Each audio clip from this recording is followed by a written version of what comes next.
The PUBG Mobile World Invitational is powered by Gamers Without Borders and brought to you by OnePlus, the official smartphone provider, Nemo TV, the official streaming platform, and STC, the official playout sponsor. Ladies and gentlemen, we're into day 2 of the PUBG Mobile World Invitational. If you missed out on our first day, you missed out on a crazy amount of action, and one team in particular dominating the rest when it came to our East Conference. But today, 5 new matches to be played, new teams to be crowned with chicken dinners, and hopefully higher placings on our overall standings. I'm Jason Kapp, and I'm your host here for East and West. Later on, you'll see me twice, so lucky for you. But I also have a lucky for me, because I have 2 fantastic analysts to help me break down all the action that happened yesterday and all the action that will happen today. We got Blank and Black coming back in. Blank, I'm digging the shirt, man. Thanks, man.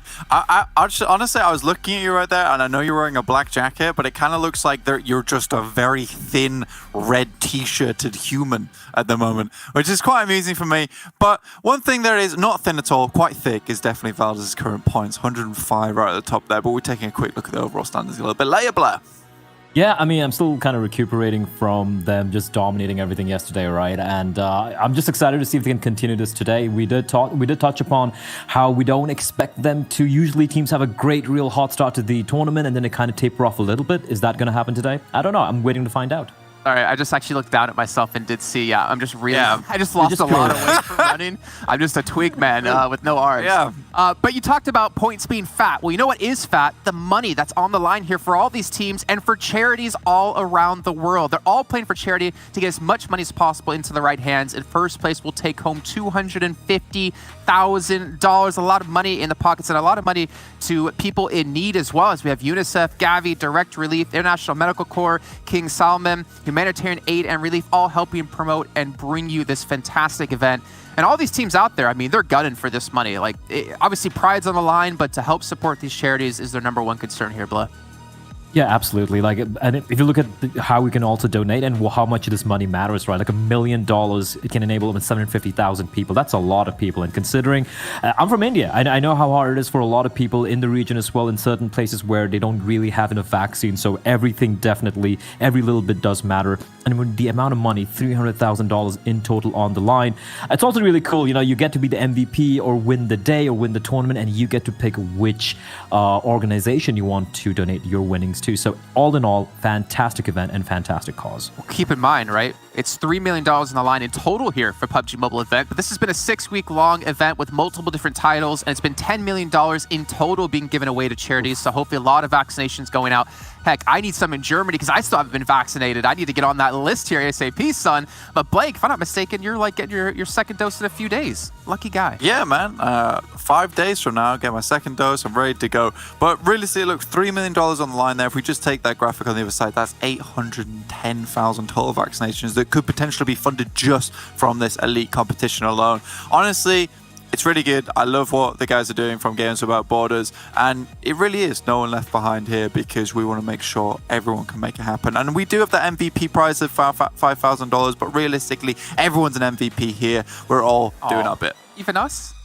Even us. Not you, us. Jason, but the rest of us. All right, okay. That's fine. At least we have quite a few MVPs. I'll take the hit on this one. Let's take a look at the schedule, though, for you guys at home who are wondering what's going to be happening today, what times it's going to be happening, and more importantly, what battlegrounds it'll be played on. We're starting things off on Erangel yet again. Going over to Sandhawk second, Erangel third, Miramar fourth, and Erangel last. So 3 Erangels a day. For some teams, this highly favors them considering how well they've been playing on this map in particular. I'm sure we'll get into that in a little bit of time. But gentlemen, I'm enjoying the 3 Erangels. I'm enjoying the little bits of Sandhawk we get here, the chaos that it brings over into our overall standings. But again, we've had 5 matches done. We have 20 in total. And we've already had one team start to break through as we're going to take a look at our overall standings and start to talk about quite a few of these teams. And I will say this. I will be honest, I did not expect Valdez Esports to come out on top, or any team, actually, I should say, to come out on top by this amount of points here after the first day, Blah. Yeah, for sure. Like, even if we're talking about Bigatron, we spoke about Zeus Esports and a couple of other bigger names like A1. We didn't expect this amount of a lead, but yesterday was the day of Southeast Asia. You can see the top 4 teams. You know, we have Thailand, we have Malaysia, Philippines, we also have Vietnam. Zeus Esports, not too shabby at all. A little bit of a quieter day for the guys from Mongolia, but Valdez Esports, I mean, I know we've been kind of talking about them ad nauseum, but you can't not, right? Like, the amount of lead they have here. And for me, the big question mark is, are they going to be able to replicate what they had yesterday? Even if they're able to do 50% of what they did yesterday, that's still phenomenal in my book. Blank. Valdez Esports have more kills than teams from 5th through 16th place have total. I mean, realistically, this is unrealistic. Let's be quite honest. Valdez, yes, I expect them to do very well during this tournament. I feel like they're a team that's very hungry for it. And I think hunger is a big thing in PUBG Mobile. I think a lot of teams have made it to the top and they've set up there and they've maybe come down a little bit. But Valdez has been hungry for that win for a very, very long time. And it's lovely to see them do it here during such a humanitarian effort during Gamers Without Borders. So I'm very happy with this one. Obviously, it's 9th through 16th here. Fnatic Zombie, sadly, towards the bottom there. But DRS, Reject, not far behind. Na'Vi, on the other hand, terrible start to the beginning of the day yesterday, let's not lie, or beat around the bush there, but 30 points does put them in a position to actually elevate themselves towards the top of the leaderboard today. Yeah, it actually reminds me of a post Imperium made on his Instagram yesterday about the point sponge going in for Valdez. And because they soaked up so many points, yeah, exactly, okay, because they have so many points towards the top, it means that the gap is really close for the rest of the teams out there. So we could see, Fnatic Zombies actually go from last place to potentially like 3rd or 4th place if they have a couple of good games today. That's how much of a movement they could potentially have overall here. And speaking of movements, we have to take a look at 2 teams in particular right off the bat. Our 5th and 6th place team of Zeus up against DS, because these 2 teams, again, we had high hopes for Zeus considering with the performance they've had in PMGC, but we see their stats are pretty similar, to be fair. Yeah, they are. And I guess that's why we have these two teams up here. What surprises me a little bit is how, despite how their points are pretty much tied up in the 5th position, the DS Gaming, they do have overall the better stats, right?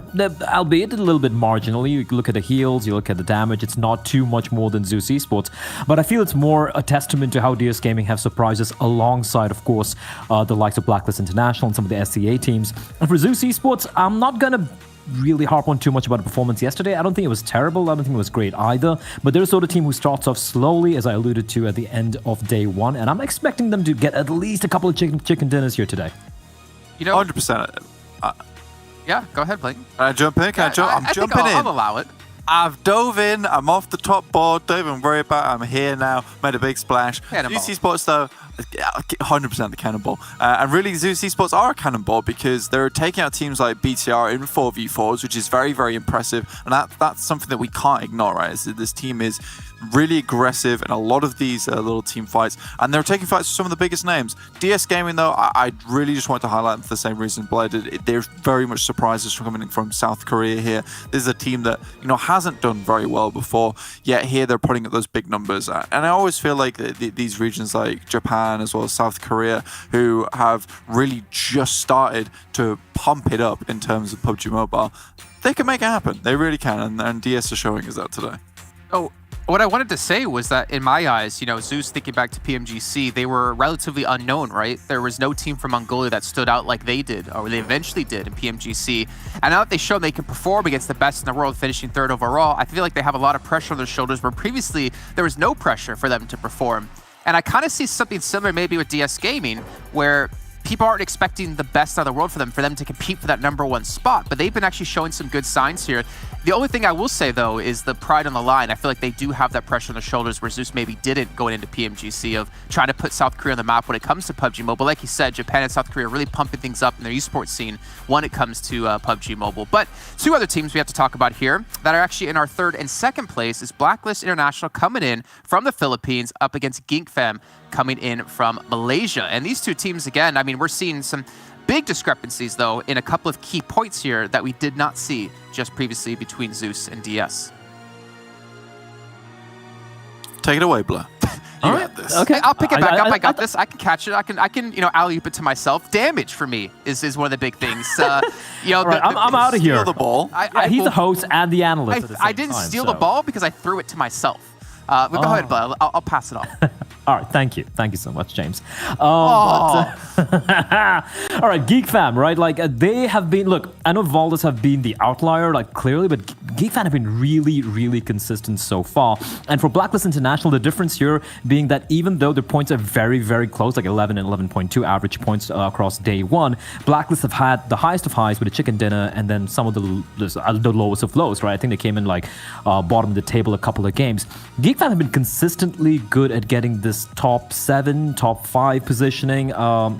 And also, it's kind of evident when you look at the stats as well. Damage, it's substantially more than that of Blacklist. Kills as well, considering it's an average. 5.4 is definitely more than 4 as well. And average survival time being very even, I guess, tells a very different story there. It's just the fact that Geek Fam are much more in the midst of the action. And they seem to just be able to survive much more longer. And I feel like the reason Blacklist's average survival time is equal to Geek Fam is obviously because they did get one chicken dinner and one very high placing, while a couple of other games where they kind of dropped off a little bit earlier, kind of averaging it out. But for Geek Fam, I feel like 22 is around the exact time they stay alive in each and every one of the maps, with no extreme outliers coming in.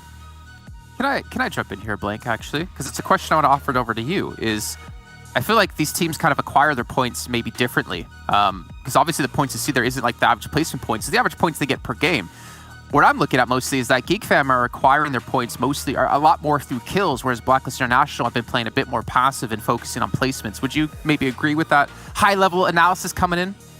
It's a super high-level analysis right here, but let's take it one step higher. I think that for Blacklist International, yesterday was a day of real... They were trying to eke their way through to the end of the games a lot of times. And, the last game we saw yesterday when they faced off against Valdez and Rozok was a clear contender for this point as well, because Blacklist International, they struggled to clean out that final fight coming across the road, and that's what I don't really like about this team. Is it feels like they're playing for a top 5 at the moment. It's not for the victory, which is absolutely fine. Top 5 is going to get you a lot of money, but Valdez just seem to have that additional little oomph on the side of it. Geek Fam additionally as well. This is the team that I can see getting into a 1v1 versus Valdez and being able to close out that game, which is really, really impressive in my eyes. So I think we can't really count Geek Fam out, but unless Blacklist International continue to, stay on this like placement heavy playstyle, I'm not expecting too much more from them. Oh, would you agree then that Blacklist International are playing not to win, but playing not to lose? Yeah, absolutely. Okay, well, very cool stuff. And actually, I see kind of similarities between like them and a team over in West, but we'll see them a little bit later on. It's going to be Chivas from Mexico that I was thinking about. But we do want to focus on our number 1 team. We're going to have to focus on number 1 team. It's going to be Valdez, and we're going to take a look at their map stats over the course of the first day. And I saw a preview of this earlier on, and I was blown away seeing an average damage of 2,000 per match on Erangel across 3 matches is ridiculous. That's just... Yeah, I mean, I don't know what to add to that. That is quite ridiculous. Sandhawk being the one map where, obviously, I wouldn't say they struggled. They still had a pretty good placing. I think they came in, was it 4th position? Yeah. So, yeah, ignoring Sandhawk, the fact they're able to get 2,000 points of damage and 9.67, rounded off to 10 average kills every single Erangel map, that's just ludicrous, right? And I don't know if they can continue this, but looking at what they were able to do every single time, and the fact that they just don't seem to make any mistakes whatsoever on all the Erangel matches they played, especially, you can take in Miramar as well, it's like they don't make unforced errors, right? And if sometimes the circle doesn't go their way, they're still able to adapt perfectly. They haven't made a wrong step yet. I don't think that can continue. I feel like they have, it's a law of averages. At one point, you have to falter a little bit. The question is it going to be today or is it going to be tomorrow? Like, are they going to continue to streak? No, this is their average, Bleh. This is their average. There's no up or down. Average going forward. I think it's going to be very hard to keep up this average. I mean, we're looking at a 5th place, a 3rd place, 2nd place, 1st place, and a 1st place. I think it's going to be really tough to keep those numbers up, but I don't think they're going to fall below these like 5th placings at the moment because Valdez looks so good. And I think they have such a great understanding of the game at hand as well. I mean, looking at the Sandhawk, average damage 1,093, average kills 4. This, in my eyes, is perfect for what they did because they played North of Paradise Resort. They played a very, very slow game and they tried to hold out on that northeast side and then play from there. They didn't want to do a lot of damage that game because they didn't want to reveal their position knowing that certain map. Again, on Miramar, only 4 kills, average damage really, really high because they're obliterating people all around themselves. They're trying to make it as hard as possible to get towards their position. And Erangel just being very fair, of course they can frag out there. I think this team has definitely practice a lot and they know exactly what they need to do. It's just a very well formulated team in my opinion. I think they just wanted to play every single minute of yesterday. I mean, typically when you go out early on, you get a nice little break, you get to set up for the next match, you get like 45 or 30 to 45 minutes off. Like, now we want to play the entire day long. And hell, it's paid off for them in number 1 place, but with a quite comfy lead. And obviously there's a couple of players that allowed Valdez to even get to this point, as we're going to take a deeper dive here into 2 players off the team. We're going to look at Martin and Concept and a little head-to-head in our lovely little radar graphic showing how they've been performing, because they are definitely the 2 top performers for the team so far. Yeah, 100%. Body shots all around for Martin, though. No headshots for him. Concept taking that one away with the 4 on his side. But again, the thing I want to highlight with this is particularly the fact that you do have Martin and you do have Concept at the same time. These guys are on the same team. If you have 2 extremely good fraggers, it allows supporters like Six to be able to pull off really good plays, like where he played in the window on Rozok, was able to get a very cheeky little knock as they tried to cross the road when they were facing off against Blacklist. It's very important to have these 2 guys who are able to get into the action and really make things happen and bounce off each other. Once you have this kind of chemistry going, it's very hard to shut down a team like this. You can't even count out their 4th member as well, right? Like, it's not like he's being very quiet. It's just about the comms. And if you go back to the I think we did have a chance to take a look at the interview. Obviously, it's not live yet. We're going to be having the opportunity, those of you watching, to take a look at that. But I do believe spoilers. This was talking about. It's not a spoiler. I'm setting it up. Jason. I'm doing your job now. But I feel like the one thing one thing which is very key would be the communication, right? Like there's something we're not really privy to, but if you look at the way they approach this fight, sure, it's Concept and Martin getting all the kills, but there never seems to be any panic. Sometimes they're getting pincered from both sides, but they know exactly what to do, and it's like just like a hive mind mentality in the way they operate. So yeah, sure, you have Concept and Martin out top fragging, but just the team as a whole, for me, it's a spectacular the way they operate. I think the point you made as well, Jason, is really, really interesting. They just want to play every minute of yesterday. Now, on a long-form tournament, I'd say that maybe that is a struggle because you've got to keep up such an insane mental during the entire time. But we've only got 4 days here. They can play out at that kind of high caliber this entire time because they won't get fatigued. Yeah, that's a very good point. And obviously fatigue will be something that will come into place, I'd say, over the course of the tournament. Maybe not in just one day, but it is still 20 matches in total. And you are going to be prone to making those mistakes, though they're seeming to make none of them, at least in the first day. But as Bled did allude to, we do have a video. We do have an interview with Six before the event actually kicked off. So let's take a listen in. And when we come back, we'll be kicking off our first match here of day 2.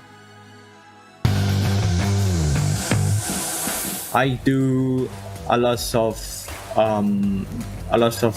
Supreme Room, and I'm practice more and more for this event, and then we try our best. We communicate always when we playing, and when we what do we do now, we talk together all the time. I go for top 5 for this tournament because I spend a lot of time to practice this tournament, and we want to help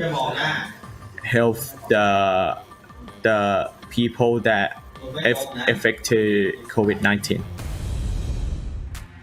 You know, it's great to hear from Six, and I think the interview might have gone a little bit differently if you talked to him after the first day and they had such a landslide performance over everyone else. Maybe get a little bit cocky and, yep, that's what we do. That's how Valdez works. But honestly, this is going to be tough to repeat. I think the question's always going to be in our mind of, can they repeat the performance from yesterday? If they do, is this just the norm for this team? And is this a new #1 team in the world? We saw back at PMGC that Nova Esports did take the title coming in from China. And we always had 4 Angry Men do it in the league stage. But I'm really curious, man. I'm getting hyped up just for this event alone, seeing country play against country, seeing new teams that we don't normally get to see too often be able to perform.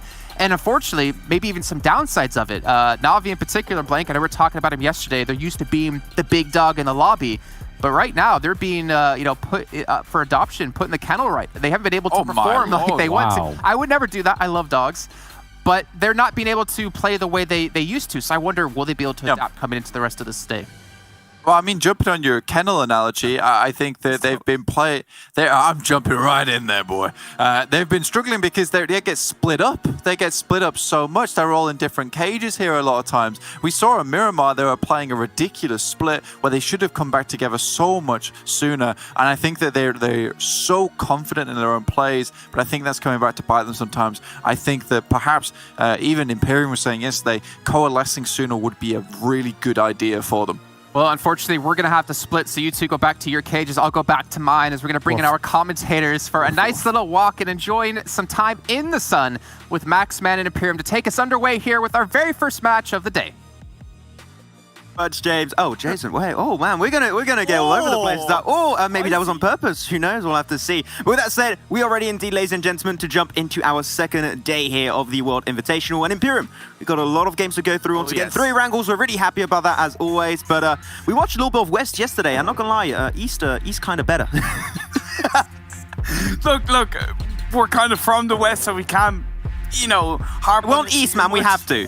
But look, at the end of the day, the domination that we saw with Valdez, I think was even more heavily signified with the fact that first place on the PMWI West only has 66 points compared to Valdez's 105. So the might of Valdez is being rippling through the whole of the world across this PMWI event. But we're into the first game.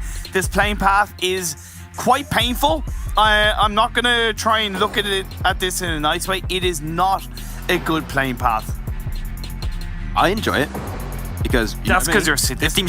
Exactly. I don't know if that's the word I would go for, but I like seeing teams under pressure a little bit, see how they can try and make these playing path work in their favor. Of course, some teams are going to go for secondary drop locations. Na'Vi should have just enough breathing space to actually stretch that drop over to George Pole. If not, they can go into the Southern George or Hospital area, pick up a car and go for the Northern rotate instantly. That should work out just fine.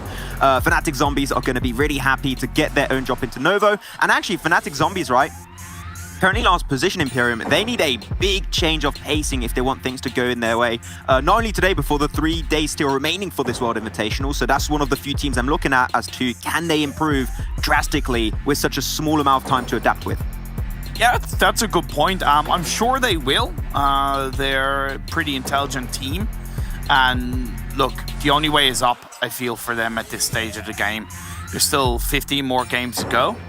So every opportunity for them. But will they be able to improve more than all the other teams around them? That's, I suppose, the question they're going to have to answer. This Phase 1 circle is pretty solid.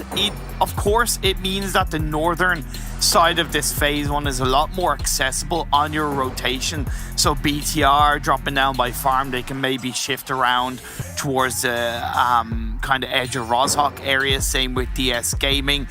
The rotation for I8, I think, is going to be a little bit trickier. They might want to leave it a little bit later to rotate across the bridge because of how south that playing path is. You obviously are going to have a noticeably more amount of teams closer to both of those bridges for them. So time will tell. And Na'Vi opting to spend a little bit more time to drop by the west, grab vehicles and rotate up to North Georgeville, I think is quite intelligent because it already puts them in a pretty good position for this Phase 1 circle. I think it's going to work out good for them. They just don't have to really make that whole Rotan ordeal happen between George and also the box compound next to the bridge. So they should be fine for the time being. Then we are seeing also a team like Myth, for example. They are in Primorsk, and unlike yesterday where you had like 3 teams, I think it was in Primorsk, which was, that is very out of the ordinary. This time they're chilling, they're alone, no one's going to bother them, no noisy neighbors this time around. So Myth should have a relatively decent spot to play from. But I wanted to touch upon especially what you mentioned earlier, right? The rotation where you could just wrap around Rozhawk to try and enter into the circle properly. I would even say if you want to go heavily up north, which I think is fine because not many teams really go that high up. You've got 3, which are DRS in Yasnaya, Na'Vi in George Pole, Northern George Pole to be specific, and also Severny/shooting range spread from Blacklist International. If you want to go towards Stolber, shift around the northern side of Yasnaya Polyana for DS Gaming, BTR, or even for the likes of Fnatic Zombies, I think that would be a very viable strat for some teams to trample off.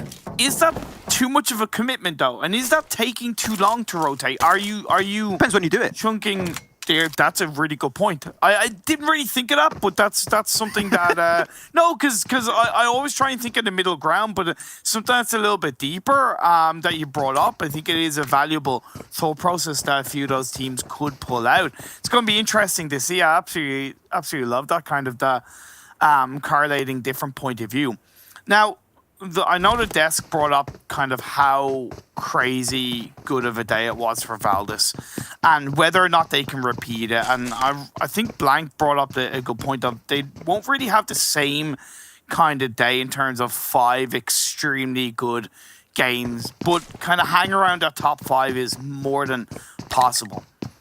When I look back at some of yesterday's games, they were given such a free ride sometimes, right? It's like teams weren't, I'm not going to say weren't taking them seriously, but weren't really looking at them too much. There was quite a few games where they were close to some teams and teams didn't really look to shut them down. They were given way too much room to breathe. Today, teams will have looked back on the VOD, they would have done their review with the coaches, however, and I feel like Valdez are going to get a little bit more heavily targeted on the rotations in Phase 2, Phase 3. Teams like, DRS, maybe Blacklist, not so much because they're a passive team, but teams like, NASA or DeXavier, I have a feeling that if they get close to Valdez, and they're pretty certain it is them, they might start to be a bit more aggressive because you cannot give Valdez the same room that they were given yesterday. I guess what we're trying to say is also we're going to wait and see if teams have maybe done some VOD review and adapt a little bit to how Valdez would play and maybe try and and play to their strength, and also find the weaknesses of Valdez and how they play and capitalize on that. I agree. I think that could be something that some teams are going to try and make happen today and hopefully achieve and make happen. Otherwise, I mean, where's the fun in having one team run away with an insane lead you can't catch up, right? We want a little bit more competition at the top, so we're hoping to see other teams rise up to the occasion. But you actually mentioned one team that has risen up to the occasion in really big ways that we were not really expecting. I think they even talked about it on the desk a little bit yesterday and even today. Xavier coming out really out of nowhere. I'm not gonna lie, this was a team that had very minimal amount of information on. Currently standing in 4th with 51 points, which is a really big margin on 5th place, which is currently held down by Zeus with 38. Definitely. Sure, it's not an insane amount of points, but for the amount of games we had yesterday, which were 5, that is actually relatively significant. So I'm thinking if Xavier just remain like this and remain consistent, which it seemed like they were able to do to some degree yesterday, they could be the big surprise and the big underdog of the entirety of this World Invitational for the East. Yeah, they had 3 fantastic results in a row. They started and ended. They bookmarked the day on a 3-pointer and a 1-pointer, but that 2nd, 3rd, and 4th was 11, 21, and 15 respectively. So 110%. Yes, Xavier have impressed us a lot. Now, looking at this game, the rotations are starting to be made throughout by a lot of these teams. A1 are going pretty good, looking towards the chopsticks area without going too close to it. So I respect that kind of stopgap, whether or not they choose to stay there. I8 did go for a little bit of an earlier rotation than I expected on Military Island, and it's worked out for them, but they're going quite deep in this phase 1 circle, and it's something that I've seen from I8 yesterday that I was hoping that they would improve a little bit more. Right now they're getting away with it, but again, they've always got to know that they're going in blind when they're going from such a far location as Military Base. Starting to make a bit of noises. Refuse sending Yala up on top of Everest. So I at least like the calculated aggression from I8, recognizing that they do need to start making some noise on this deep rotation. I was actually asking myself yesterday if Rever's name is inspired from the French word rêveuse, which means dreamer. Oh, I don't know. I don't know. It's he's written the exact same, so I'm thinking maybe, and that would be a cool prospect if that's the idea. Coming on through. So I'm looking at the map and another rotation. You said a few are currently coming on through. One already strikes me as being very strong and almost the exact same as yesterday in some ways for Geek Fam. They go for the big Gatka field spread. They regroup very quickly once they're done with the looting stage, which typically the big mistake that we see teams do in Gatka fields is they stay spread for too long, teams start to rotate, and then they take a 4v1 and one of your players does too far, and you lose a player, and then you're down to 3, and it makes it really hard for you to find closure to a game possibly later on down the line.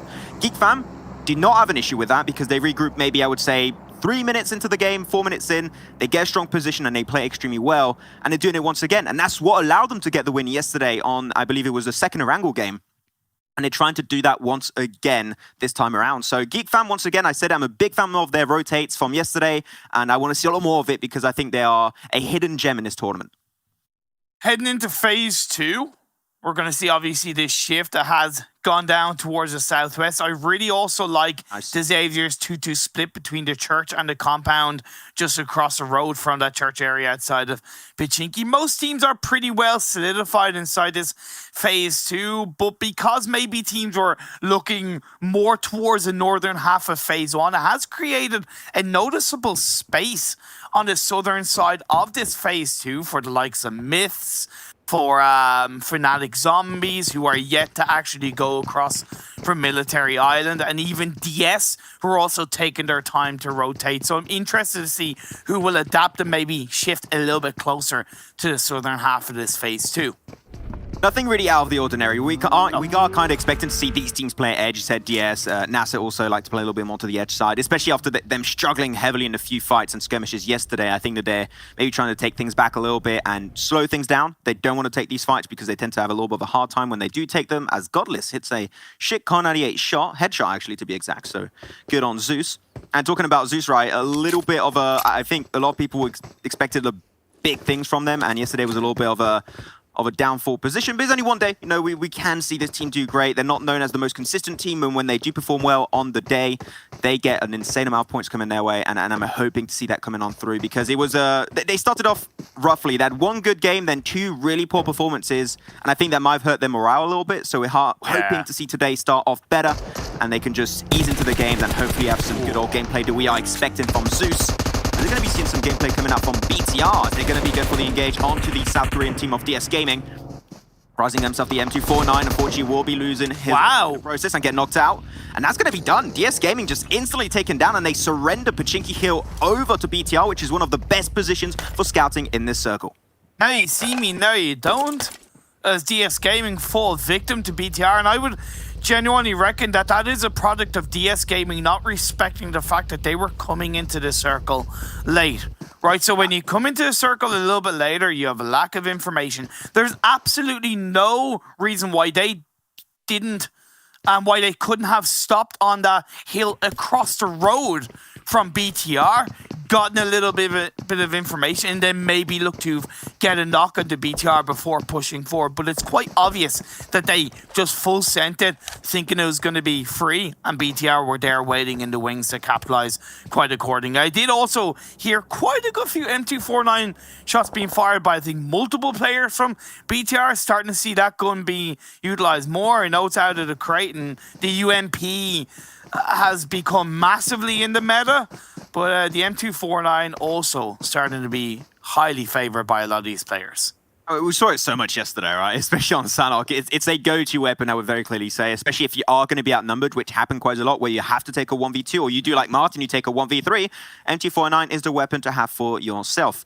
And we'll see how things are going to work out. And actually, we're talking about new weapons and everything. One piece of utility that's rarely used, and I think is very interesting to talk about yesterday, was that flashbang finish over on Miramar, where it did go over to Martin of Valdez. That is one good idea of what you can do with the flashbangs. A few patches ago, I don't remember how long ago it was, they actually buffed the range at the AoE of the flashbangs. And in open areas, it's still not easy to use, but if you use it accordingly, it could be great. And you know what is also going to be great? This circle, especially for the likes of Zeus. They're slapdag middle.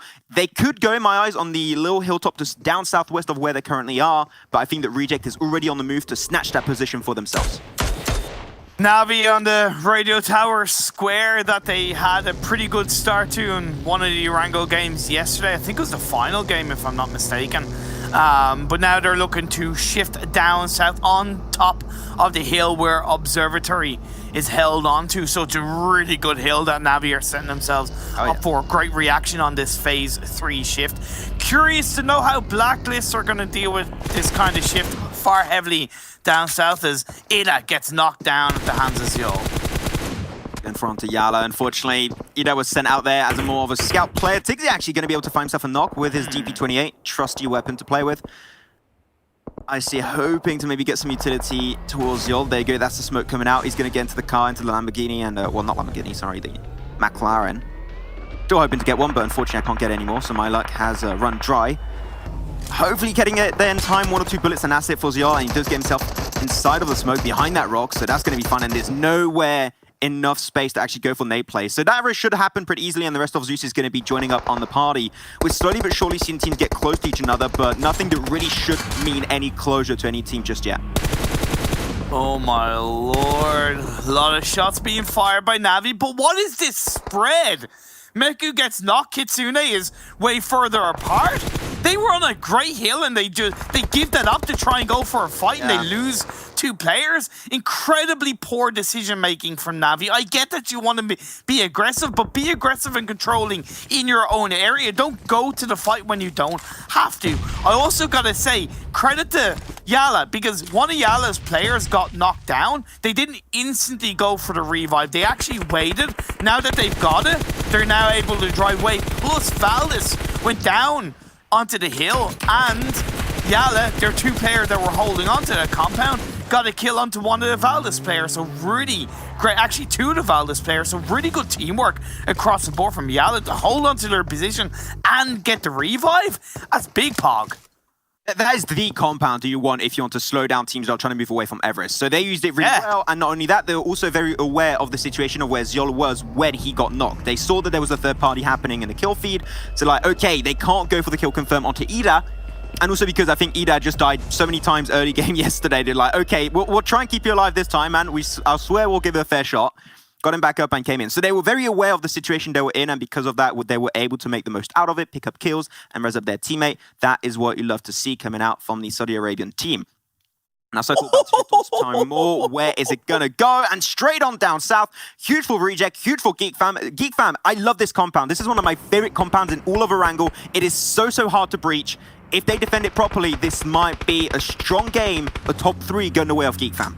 Let's be fair, we've had 2 or 3 hardships in a row from these teams. Horrible, they haven't been kind. It has been incredibly horrible. Blame Maxman, everybody. If you don't like it, just blame Max and send him a message on Instagram. Go follow him at the same time. No, anyway. No, I like that, yeah. IA have been a lot more passive than in yesterday's game, and I actually like that because I think they realized that they need to actually spend more time as a full squad in these games. Even if they're not playing naturally to how they want to, which is aggressive, you are getting experience being inside these games. The Xavier are now looking to start off a bit of a fight against A1.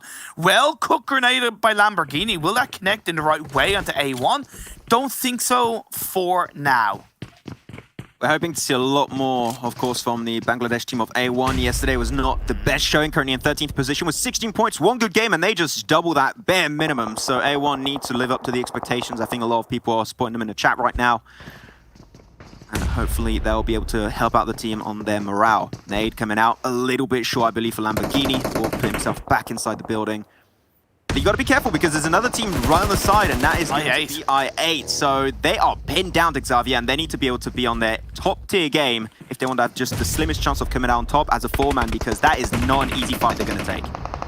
Also not going to be an easy fight for Myths as BTL already 4 kills strong. So they're feeling the fire, they're feeling the burn of what they can achieve, and they're looking to go aggressive on it. Suxy sends himself up. He has that UMP, going to cook a smoke to try and give him an angle of protection. But now another one is going to have to stop him from getting knocked down from Hosem. So really good adaptiveness from BTR. Yeah, going to be able to play that one just fine. Hosem, bang goes the dynamite, well, the grenade, should I say, as he's going to be instantly knocked down. BTR is going to have to take this one a little bit slow because they have a little bit of a hard time really pinning down the location of all the players of Myth. I would have a hard time believing that is going to be an easy revive. He's going to go for it. He's got the M249 in hand too, so it could work out actually just fine, but BTR really took their feet off the pedal right now, slowing things down significantly as the circle's about to shift once again. But the 4th player of Myth, what is he doing there? Either he joins in on the fight, or the whole team disengages. You don't have this. You don't have this. You don't go in between at all. Brody's still staying prone down. BTR, I love the point that you mentioned about them slowing down. I think that could go against him because that's allowing Myth to in some way reevaluate where they're heading now. Of course, BTR are looking in the direction of another fight, but they need to focus on Myth and Myth alone. There you go. Yeah, Sucks is going to go a little bit wider there. You got to be careful. Broly right behind there in the bush. He goes for the spray, and unfortunately, he will get knocked on down. BTR still up to 2 players, gets a double knock. That's going to be so well played, actually, from Broly. Really worthwhile for his team, but Myth, they still have another player, but he's so far away. He took the knockdown onto Ryzen. Reflex is just nowhere to be seen currently and cannot get then time to go for the rest on his teammates. And unfortunately, this is going to be coming up to almost nothing, and the influence he's going to have on this game is so little. But though the circle shifts once again, and this is horrible. There's only 1 team out of 11 inside that circle, and it is going to be the Japanese team of Reject. Boy, oh boy, they're looking good.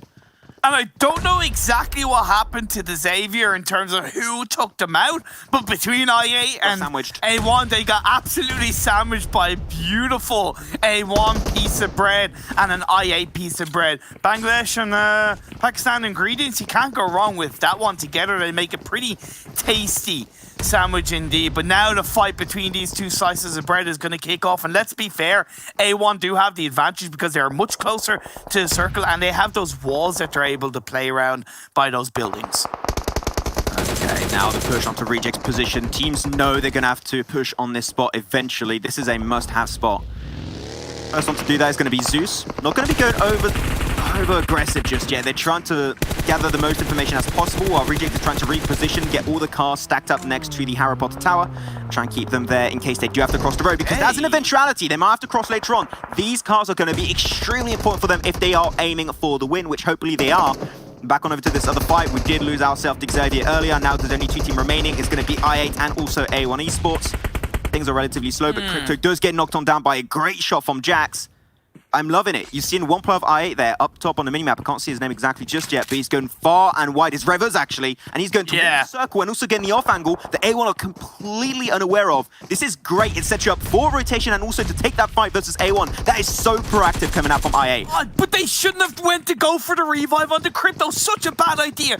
Cut your losses sometimes. I know Crypto is the best player, the fragger of the team, but it doesn't matter if you're down. And now the other player goes down, and it's all going horribly wrong. IA are gonna get taken to the ground all because they went for the revive on Crypto. That's the main issue we have. Literally what just happened with them is they gave themselves up one by one. You're making the fight so easy for A1 to pick in the first place. So I8 hoping to think back on this game and hopefully rewatch the VOD and see what went wrong, because you're making it too easy. And some reses like that on Crypto especially is just not worthwhile. You're in such a risky position. One easy shot from the window and you're donezo. So hopefully they can tend to work on that as the days go on for the World Invitational. Although this circle's still close enough, and we said it right, GeekFam had such a strong position. No one contested their compound, and all the other teams on the west denied each another. So that just made it so easy for GeekFam to find a strong spot in the first place. Now the fights are still unfolding as teams are trying to move away from their compounds, especially the likes of A1, BTR also on that ridge line, trying to go downhill, but in that smoke, just a few shots and Liquid is down. Zutzi get into the buggy. Can he make it alive? I'm not sure, but now he's spotted away by Sinister. The great spray connects from A1. Doesn't get the damage just yet, but now you don't have a buggy anymore. That just sealed the fate of BTR Imperium. They cannot make it off that ridge. And we have lost Reject. They went down, they tried to play passive going for the sniper tower, but I thought that might go horribly wrong for them because they allowed too many teams to get on top of the hill above it. Zeus, they're still in this game. We're left with Geek as well. Fnatic Zombies, they're still in this game. They're down at the bottom of the leaderboard. What a way for them to start day 2, Max. Yeah, I just realized maybe 2 minutes ago, I was like, wait, Fnatic Zombies are there. Are we going to see the comeback from the last place team in 16th with 12 points currently? I mean, already so far, it seemed like they might have just doubled their points. They got 6 kills already and in top 5, so it seemed like that is indeed about to be the case. And GeekFam, they're going to pop into the kill feed, but not for the right reason, as they're going to start getting knocked on down. BTR still going to be trying to be as proactive as possible in the circle, despite the lack of man advantage. Liquid already creeped his way forward a little bit closer to the likes of Fnatic Zombies. Oh man, gonna have to think of moving over to get over that road. They already sent one player forward. They're keeping the pressure down onto A1 from Bangladesh. Really good spread by Zeus, right? Sending IC in as the anchor point. Unfortunately for A1, you know, Zeus are there to pinch them up, because if Zeus weren't there, A1 would have way better control inside this circle. We're also seeing GeekFam and Fnatic Zombies taking each other out. And what does that do? That leaves BTR free to avoid all the action and play for the very late stages of the game. I see him get himself a nice knock onto Damarud through the smoke. Really good pre-fire from him. Liquid got knocked down. Hopefully can make it back to the buggy. I would even say for Zuxi, if he could pop the buggy, make it explode. The buggy, a new car. There you go, new car skin coming up in PUBG Mobile confirmed. They can maybe get the res onto Liquid. That would be huge. But yeah, happily able to sneak behind. That one smoke in front of him dissipates and is gone. That is A1 losing 2 players minimum, I would say. Just the control Zeus have in the late stages of the game. They're taking fight after fight after fight. Oh, GeekFam, they want to really push out of that roadside position, but it's so hard. They have no intel. They do not know where the teams are localized inside the circle itself. They do not know where to go, where they're going to be positioned, and they just get naded up so hard. That's a big nade, and that's it for GeekFam as they get swiped away by none other than the Fnatic Zombies themselves. Mexico, what a nade indeed. But now the play for Fnatic Zombies is to keep teams away from the nade range from your shack. If they cannot get in that position, you will not be contested. Even Zeus are a little bit too far away, but they're smoking their way closer and closer. If they get any closer, we're talking 20 meters, and this might just be the end for Fnatic Zombies. BTR, they are being given so much close. They are not being targeted by Fnatic Zombies at all. It's getting too close. Godless, he knows if he gets in nade range, this is GG for Fnatic Zombies. They will not be able to fight back in any way, shape, or form. They'll just get bullied all over the place. So they need to be sure and aware of their surroundings. Stuck with a huge for BTR. Can they take it as a 2-man? No, they can't. They're too much out in the open. Never mind the fact that A1 have been able to keep themselves up as a full squad. How's that even been able to happen? I know Zeus were taking multiple fights at once, but I thought they were going to punish A1 a little bit more aggressively, but no confirmations, no kills. Leaves A1 in a pretty good spot. Zeus are everywhere. Oh. Frowning sent to the Afterlife too, as IC gets picked up. If you can make it to that crate, actually, that would be big. One of the BTR players. Mexico again spotted away. Yeah, the angles are just so wide, so hard to deal with for Fnatic Zombies. That Shack is started to have big control on the circle itself. The smokes are now going to be dissipating, making it a little bit easier to actually connect those shots in the first place. But Jaxi knows, now he sees down below, that's the entirety of Zeus. We need to make sure that this squad does not make it over to the ridge. If they do, that's going to make it even harder for them to move them out of that position in the first place. So, Zeus, this is hard, I know it, but if you survive, this would be extremely worth it in the long term. You just have to head in one direction. You either head towards A1 or head towards Zombies. You can't split that. You cannot split that. To make a choice eventually. Boo, no, you're spotted away by 6ix9ine with the M16, and that's the headshot that doesn't connect. And BTR gets picked up. You said Imperium. There was no way. They were down below. They had no cover to play with except a buggy, and that can very easily be overcome. So the Rays are still coming out. Can he get a boot inside the Shack? He doesn't get shut down, actually. All the focus of A1 seems to be towards the likes of Zeus. They want to get rid of them before putting their focus towards the likes of Fnatic Zombies. So Fnatic Zombies, they're just waiting nice one, Jax. for the team to get eliminated. Oh, great play by Jax. He's single-handedly keeping the space away from the 3 other players of his team. He's being the sacrificial lamb, stopping Zeus from going forward while the other players from the team are focusing on Zombies. Getting prone, Salam. You got to be careful. You're prone in the open. That is very, very easy for maybe Jax. Actually, Jax just leaves the position of Zeus. That's relieving a lot of pressure. He sees the circle moving up. He knows they're going to have to come their way. He's just waiting for the opportune time to strike, and Fnatic Zombies also getting pushed away from that Shack. There is no way out of this one. And I believe they already used a lot of their meds because they got knocked just so many times by A1 and Zeus, and now they got the spray behind the trees. It is so hard for A1 to fight from that one. A flashbang in the open. They have no idea what's happening, allowing Sinister slowly but surely to sneak his way forward, and he strikes. Mexico down first. Salam and the boot still up and ready to go. And he's going to try and confirm that kill. Every single point counts. Salam also getting picked away.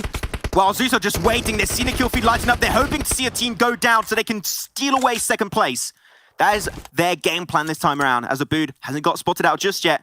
He's taking this one really slow. None of the teams have secured a chicken dinner so far in the PMWI, so whoever comes out on top, it will be their first win. That'll be big for a lot of these teams. I'm sure a lot of people in chat hoping to see Zeus get himself the dub. Taboo gets spotted away, goes for the spray. 1 bullet is all you need. Oh my god, almost got the counter play and almost got the knock himself, but at the end, that is going to be GG well played for Fnatic Zombies. Still a great performance compared to what we saw yesterday, but that is 11 kills total over to Zeus, and they know exactly where there's one player of Zeus, but he is not. That is not the current player you should be focusing on. You should be looking at Sinister, but they have no idea where he is. They think he's all behind the tree. And now this is a 1v3. Are we going to see a Martin 2.0? 2v3. It's 2v3. You still Sinister and Dante. Yes, there is. Where is he hidden?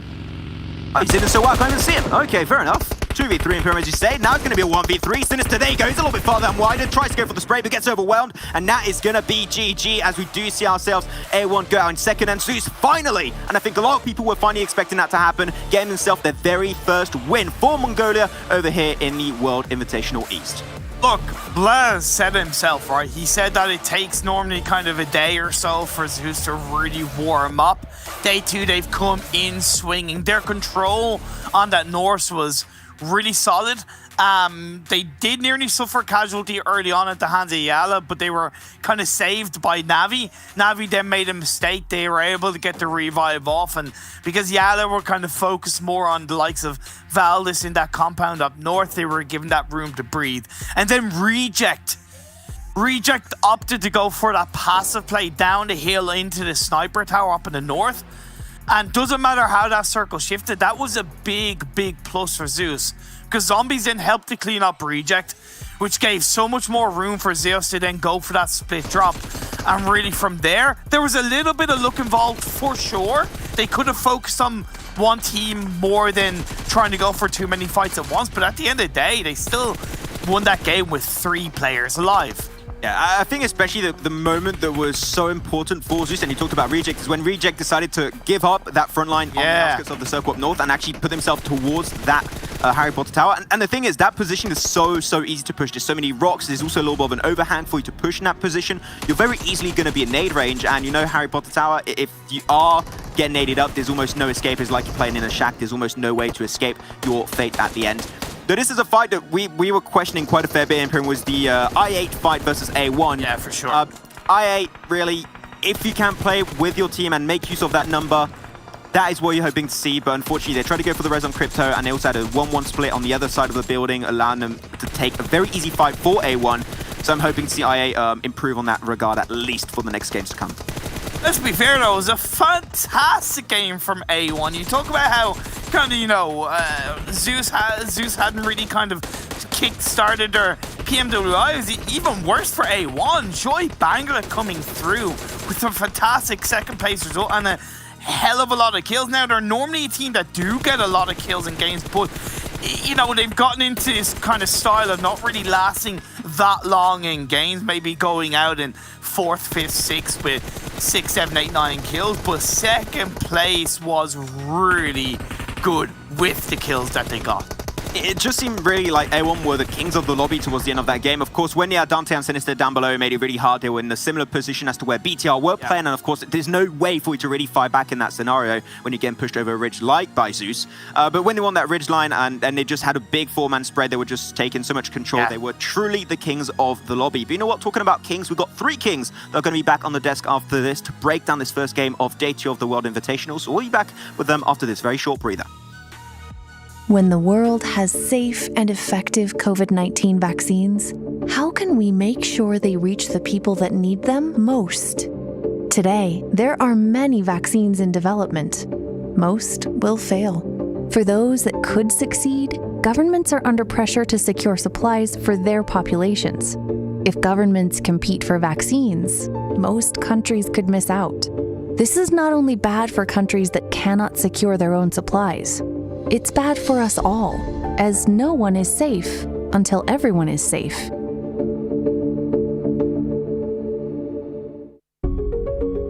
The COVAX pillar aims to ensure that every country gets fair and equitable access to eventual COVID-19 vaccines.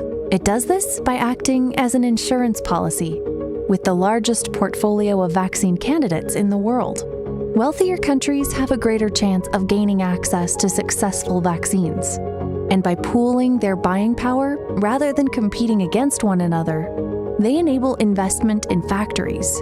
So more doses are available as soon as a vaccine becomes available. The COVAX pillar is founded on the principle of equitable access. This means any country, regardless of their ability to pay, has the same access to vaccines. By supporting the development and manufacturing of these vaccines, wealthy countries increase their chances of getting COVID-19 vaccines and ensure the rest of the world gets access too. Ending the pandemic as quickly as possible will take a global effort. We need as many doses as possible, as fast as possible, as soon as a safe and effective vaccine becomes available. 2 billion doses would be enough to vaccinate healthcare workers and other high-risk groups. If we start now, we can save hundreds of thousands of lives, not to mention trillions of dollars. It's not about one country versus another. It's about one world protected.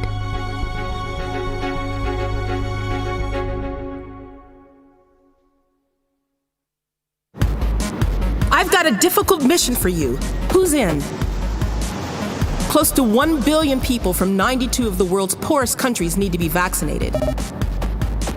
You'll need to work closely with governments and health authorities, and it will take millions of volunteers. And it has to be cheap. This is a mission only a few organizations can handle. It is the world's biggest and fastest distribution of a vaccine ever. Equipment such as needles, canisters, visors, protective suits, and sanitizer need to be in place first. All of this has to be transported to the most inaccessible corners of the world. The vaccine has to be kept cold constantly. If not, it's all for nothing. And when the vaccine gets close, a population without mobile phones or internet needs to get the message. Thousands of health workers have to be trained to perform vital work. No one is safe until everyone is vaccinated, so we can't stop until that's a reality. But even though we're doing this because lives are on the line, this is real life and not a game. You don't get a new life if you fall, or if you drown trying to save lives. We have no lives to lose, but we're willing to risk a lot to vaccinate the whole world. As long as the virus exists, the whole world is in danger.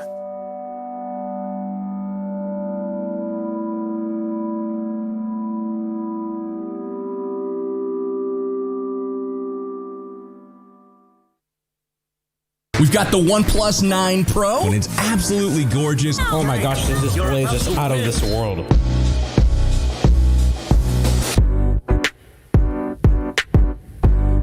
Insane. It's got 65 watts of charging power.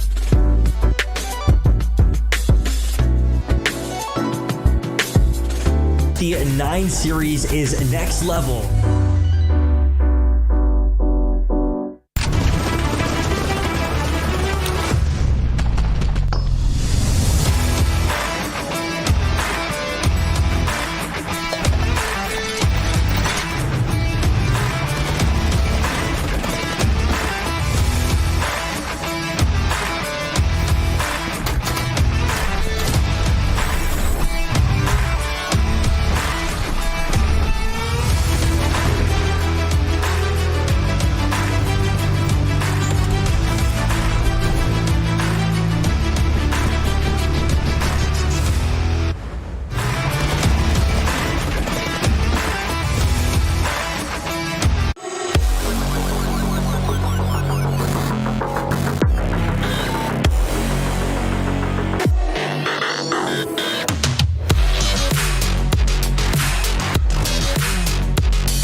PUBG MOBILE World Invitational kicks off July 22nd to July 25th. We've prepared a special team cheer event for our players. First, let's take a deeper look at how this event works. Invite your friends to support your favorite team and get awesome rewards. In this event, we will use cheer points to rank the competing teams.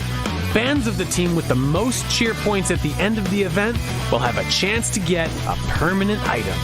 The event period is split between the cheer period and the reward period. The cheer period is from July 15th to July 27th.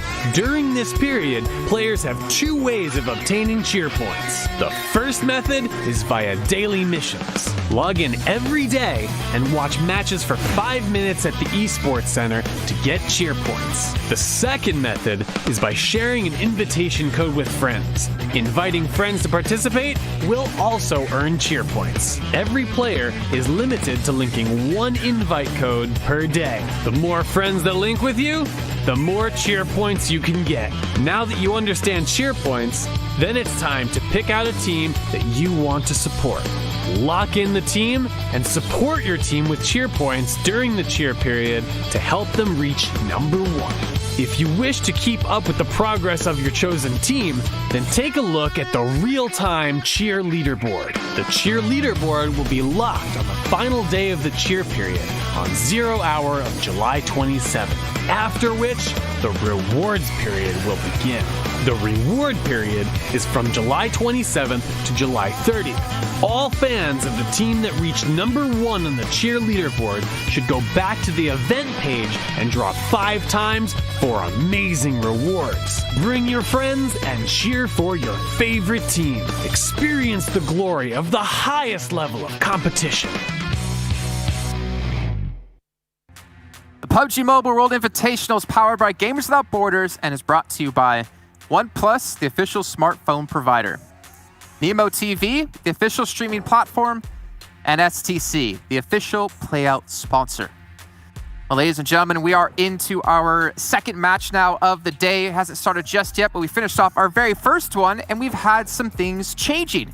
I know before we got into the match, you're wondering, can Valdez keep up the momentum they have for the first day? I think the general consensus on the desk here, with myself, Jason Kaplan, Blank, and Bleh, was no.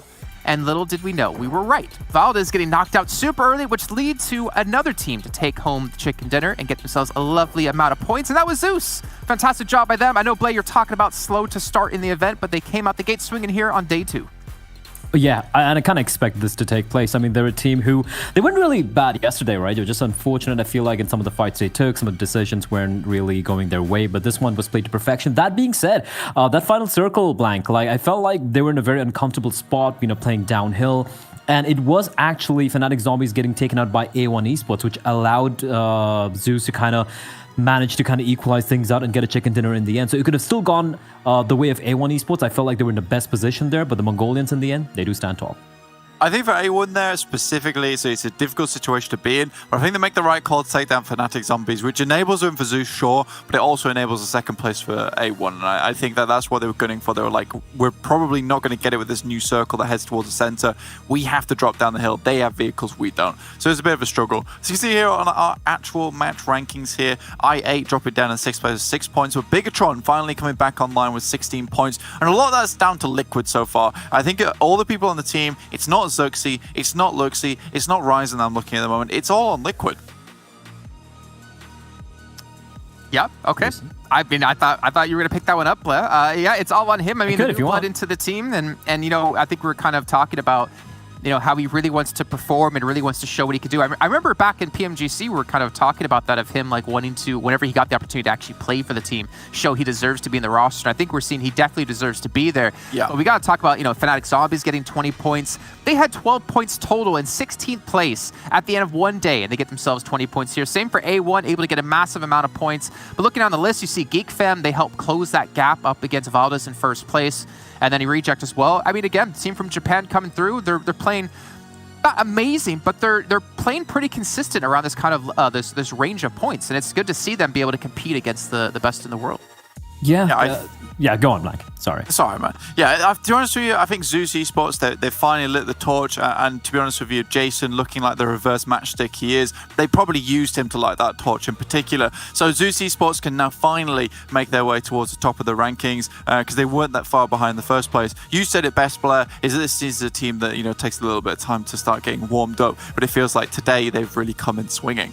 Yeah, especially I think it was Godless who had like 7 kills in total, and if you look at the heavy hitters on that particular team, you have like IC, Ziol, Godless, and Ably, every one of them more than capable of delivering. And heading into the second half of the table here, DS Gaming, unfortunate end for them. I mean, they were looking really solid. We were talking about them as well, the team from South Korea, but coming out the bottom, Valdez Esports, we'll get back to that a little bit. Nos is still struggling quite a bit. Blacklist, yeah, still a little bit of a flip-flop. It's kind of similar to yesterday, right? They had some really good highs, some pretty terrible games in between as well.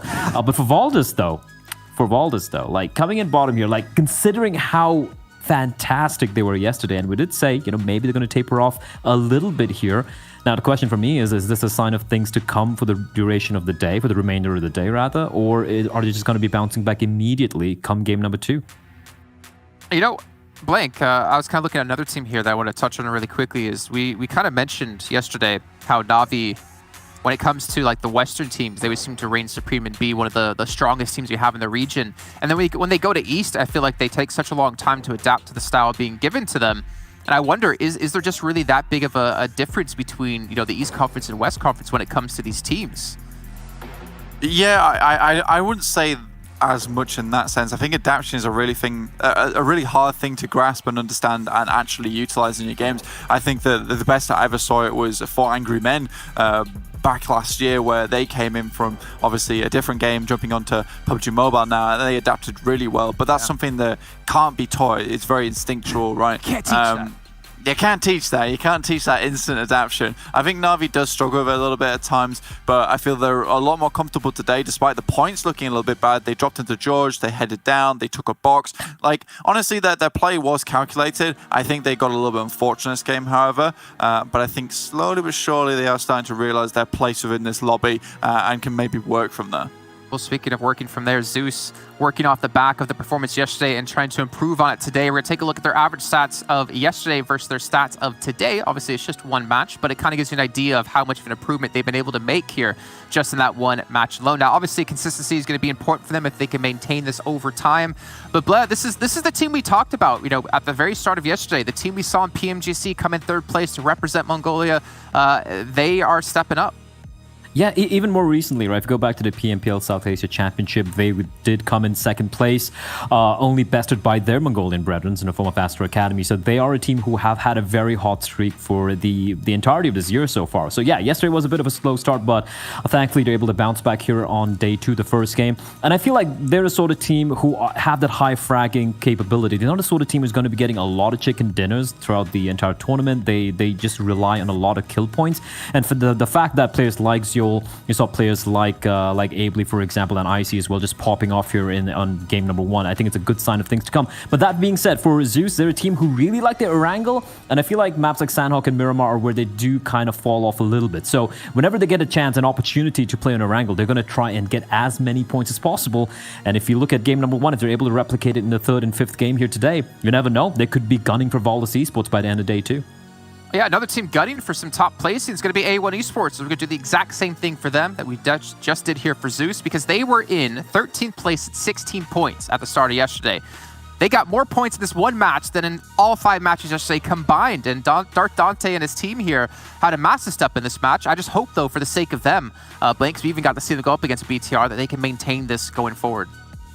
I think that, you know, once they come into contact with BTR, some kind of chemical reaction occurs, and then suddenly they're back on form again, transformed into something amazing. I think for A1 Esports, though, they can keep this up. They're a confident team. They play well around one another. I think that team play is really what cements them as a team within this competition itself. So I'm really excited to see a little bit more from these guys. Hopefully A1 can continue to keep it up. But the two I'm most focused on the moment, probably Zeus and BTR.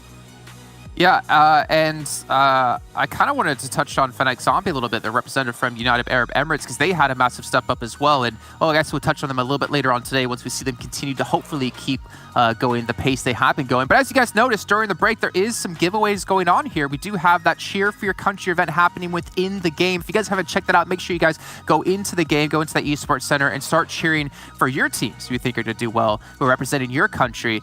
Maybe you don't have to actually cheer for your country. Maybe, you know, you love BTR so much you want to cheer for Indonesia. Who knows? But you guys can go check that out and get some sweet rewards as well.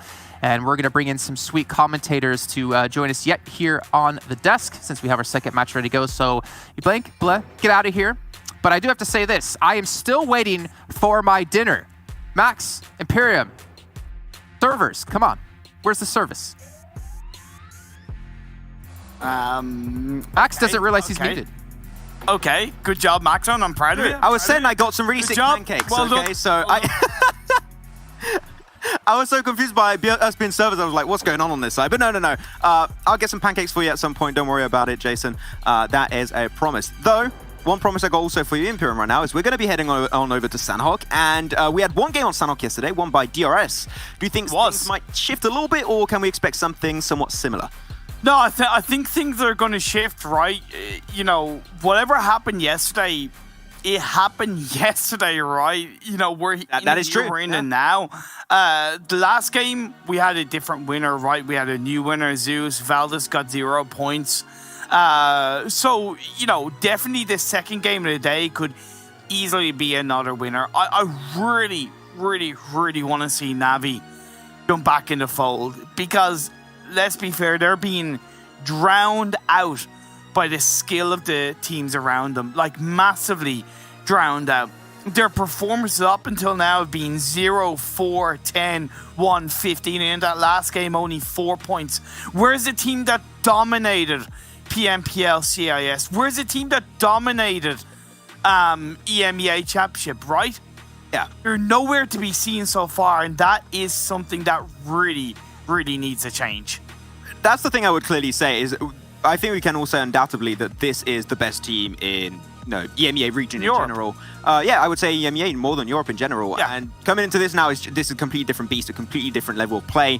It's a lot harder on Na'Vi, of course, and they're trying to get back into it with Kutsuna too. And I think they could make it work out. It's just going to require a little bit more time for them to get used to it. But I think that, and we saw it especially in the PMGC, was Old Boy being one of the best players in the entirety of the event. Yeah. They might just actually make it work out in the second day, though it does require a little bit more effort on their side because they don't fight versus Eton teams as often. But with that said, unfortunately, we did have the information that we do indeed have a rehost. So before we actually do get into this game on Sanhok, we're going to go for a very short break. And we'll be back with the Sanhok action you all know and love in just a few moments' time. The best of our teammates is that they all are really good friends in real life and they connect good together. My teammates are so funny guys. Yeah, I'm just kidding. Yeah.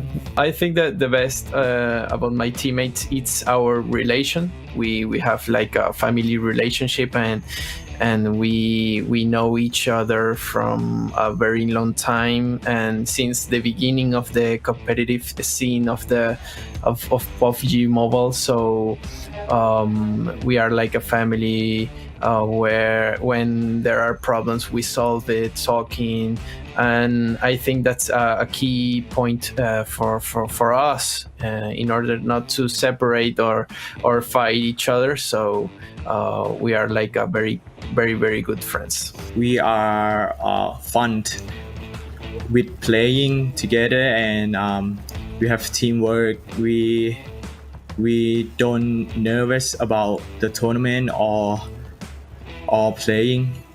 We just fun to play. They all have their own capability, potential, and ability to play with. Some of them have ability to play on the long range and close combat fight, and for the scouting, yeah, all of it. I love my team because they're doing very well as their roles, and I love myself too because I'm a in-game leader, so that's why I love my team, and I know my team are still the best in the world. I think how my teammates trust my decisions and act until the end will be the best about them. The best about my teammates is that they always train and they have goals to reach, and they always train to improve their gun skills, their game style and everything. That's what I like about them. They're very interested in upgrading themselves. The best about my teammates is that we all trust in each other, and that really helps us in hard situations, team fights, etc. The best thing about my teammates are their communication and synergy. The best thing about my teammates, they're very relaxed, always calm. And this is we have very good spirit in the team. That's what I love the most. The special of PUBG Mobile community is the first thing is the competition. Like PUBG Mobile has never end of the competition from the community. Like every people can play a big competition like PMPL in Indonesia. Like many new team can play, and we can compete with the tier 1 of PUBG Mobile teams, like BTR, like another team, and the new team can compete with another level tier 1 teams too. So that's why competition PUBG Mobile is never stop. In Korea, professional players and just ordinary people seems to have good communication. More easily in Korea. The special thing about the PUBG mobile community, they are really supportive on the hard times, even with my team, and they support us big time in the MENA region. The special about the PUBG community is, I think, our fans, and there is a lot of people outside South America that support us too. People from Indonesia, people from Asia that support us. So that's a very good thing. I think that the support and that joy they put to the teams they support, it's a very special thing. PUBG right now is really on a hype moment, you know. All of the tournaments now is like very active.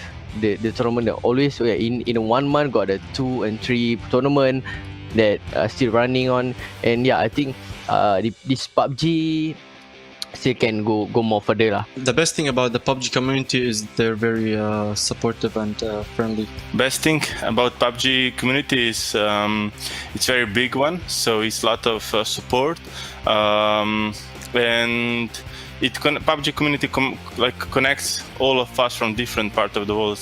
Very, very good.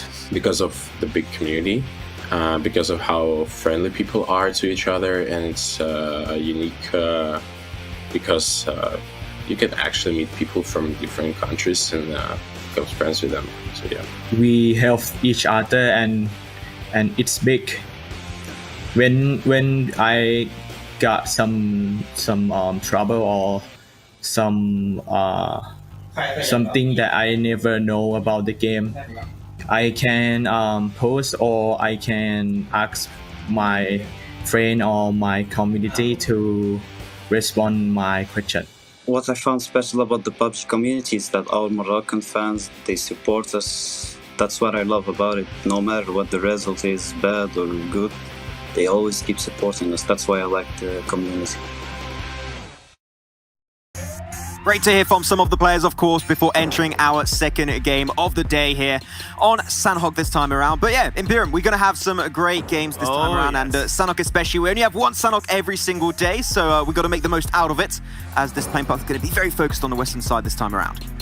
Yeah, plane path tends to be not too much of an issue for these teams with how small the map is. We know that for sure. It tends to not even really have any kind of effect compared to the circle, just because of how well these teams tend to spread themselves out across the map. Of course, eagerly anticipate to see who's going to utilize the eastern side of the map or how far away it is. Navi and Geek Fam on that northwest island, that's to be expected. Fnatic, Zombies, and Ha-Ting. Blacklist International in Runes is going to be spot on, and are we going to have 2 teams in Paradise? I think so. I mean, last time it worked out great, right? Because they literally suffered no casualties. There was A1 on the west, on the east it was for Valdus, and they just had A1 rotate towards the compound where currently you can see the likes of the Xavier currently next to the bridge over on the northwestern side. If they take it the same way, I'm okay with it. As long as it does not result in an outgoing war, then I'm okay. But it seems like A1 are actually going to be going past that position of Paradise. I like that. And they're going to be going for just a few of the compounds that are localized on the east, which there are a lot of them. So that's great from A1. They're not taking the risk. And especially how you see Valdus currently playing in Paradise, they have a wider spread. So if A1 dropped there, that would have resulted in a win. Sorry, not even a win on the fight, should I say. Who would have won? I don't know. Reject Scarlet's split drop between the trifecta and the compound of both Pioneer, I think, is good. But remember yesterday's Sanhok game, Blacklist International were quick to kind of head in that direction. I believe they caught one of the Reject players off. So it does come with a risk, and you got to be aware of that. Now, IA are dropping close by to Zeus. And in yesterday's Sanhok game, they did get an early kill onto, I believe it was Abilene. So that might be the same again, but Godless is a little bit more prepared for that one. And oh my god, that prone down spray on the blade with only a 2x, that's pretty good. I mean, also picking up an M4 this early, a little lucky fella there, Godless, but you know what? True. Able to make the most out of it instantly. Though, really that knock should not result in a kill. Revers should quickly and surely be able to get Blade back up on his 2 feet. Yeah. That was going to be the name of the game for them, at least. I'm happy to see that we're not seeing any hot drops, and that's been quickly adjusted despite only having 1 game on this map yesterday, as I mentioned, right? There's no Na'Vi versus Geek Fam in Alpha, There's no going to be a fight inside of Paradise, and there's not going to be any other skirmishes around the entirety of the map, which I'd like to see, because yesterday we had one versus DS Gaming and Xavier actually towards the Tatmok area, more towards the west side of Tatmok, so that's been avoided. So teams are really being respectful of each another, knowing that if you take a fight on Sanhok and you lose 1 or 2 players early on, that's what happened to Na'Vi yesterday, right? And it hurt them so much. They want to avoid that as much as possible, and if you do that, you're by default increasing your win percent by a very significant margin. The phase 1 circle, by the way, is spot on. Like, same perfect phase 1 circle for these teams.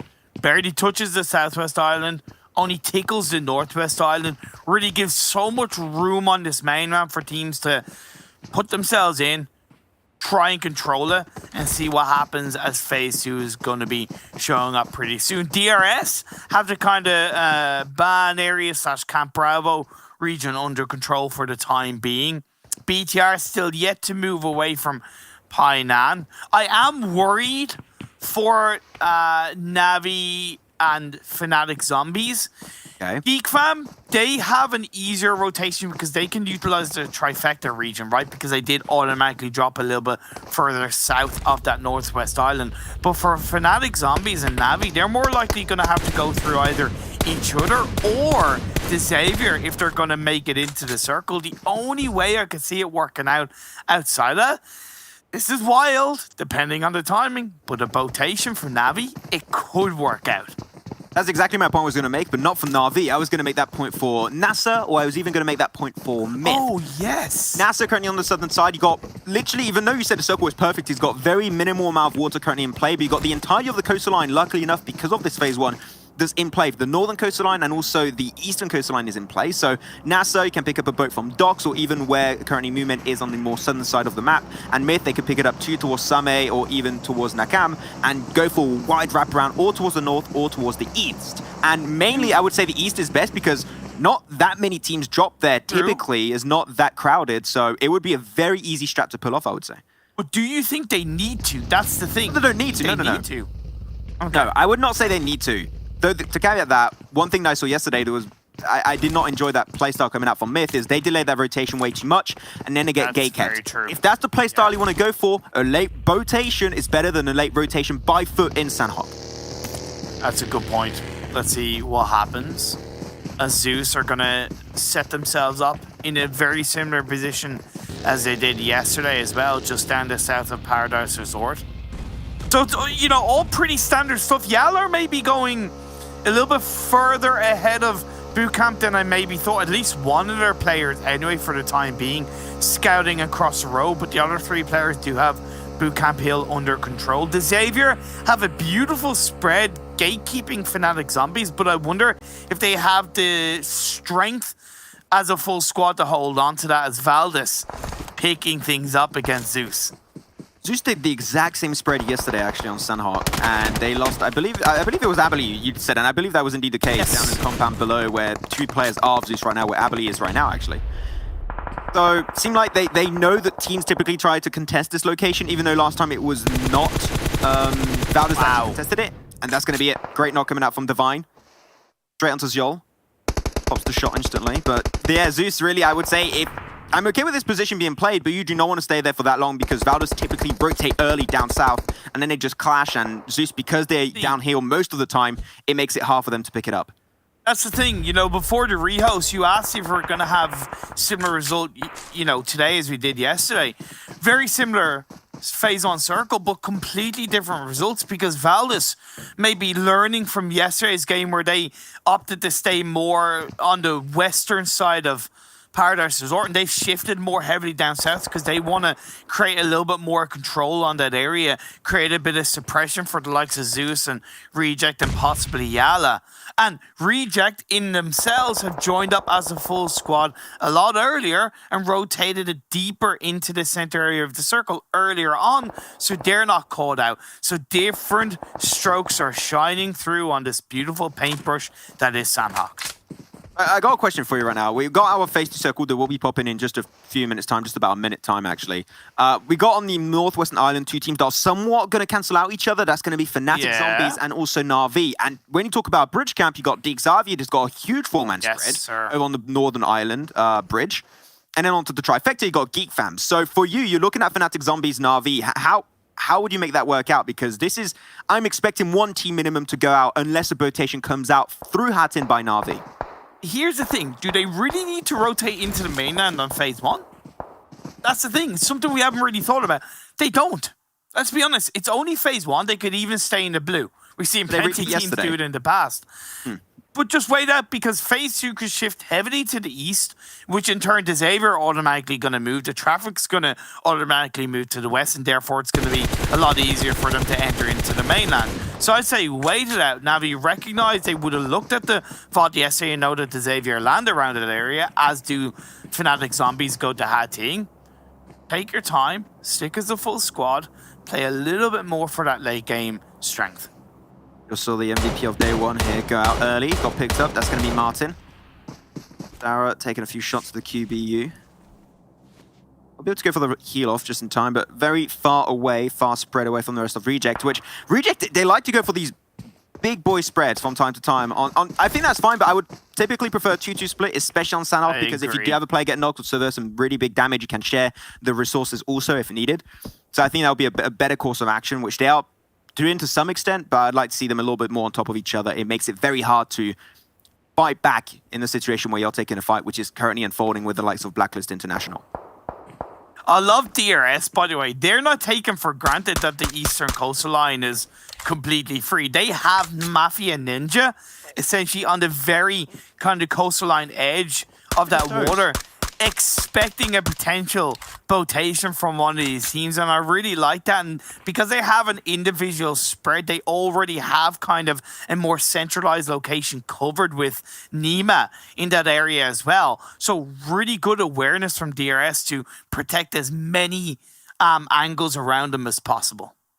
I love the position of DS Gaming currently too. There's a really good oversight into what's happening in Paradox as well, and especially where A1 currently stands right down south of their own location. Na'Vi actually going to be swimming on over, and this circle really, I don't have an issue with it. This is great for DRS because you mentioned it right there, the relatively big spread while keeping Mafia Ninja to check out the coastline, make sure there's not going to be a boat coming on through. Is going to be the patrol for the ocean, as they're going to be moving on Nima's position, hopefully. So I'm not expecting too many big changes in the second phase, but teams are just going to be a little bit more concentrated, so that rupture point will be happening, I believe, towards the likes of phase 3 or phase 4.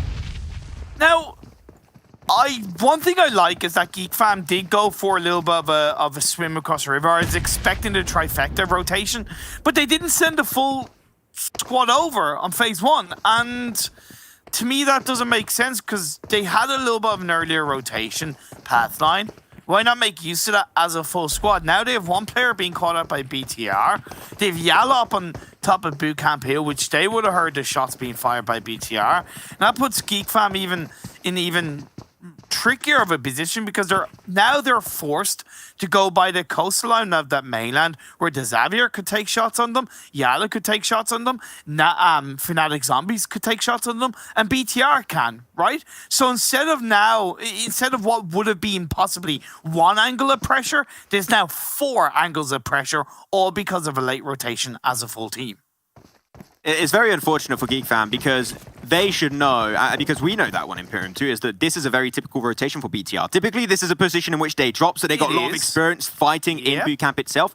And their rotation they typically do, if it is a northeastern shift on phase 1, phase 2, which is the case right now, is they go from Painan straight onto the hilltop down south of bootcamp, and then they go into bootcamp itself if they scout and see no one's there, or at least not enough players that actually stop them from doing so, which is they're doing right now. And saying a one player alone, you know there's a big chance that the BTR is already in there or just about to rotate in. So I think that's just the more times they play Sanok, the more information they'll get. So that'll be requiring improvements over time.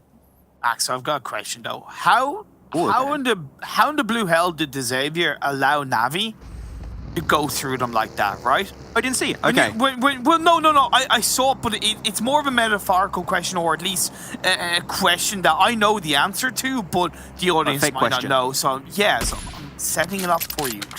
Come on, man. You should be used to this by now. It's okay. Anyway, answer the question, though. They swim. No, because they did that exactly yesterday. They did the exact same rotation versus the exact same team, and they got completely gate-kept. Also because they were down to 3 players, right? They had one picked up in Camp Alpha by the likes of Geek Fam.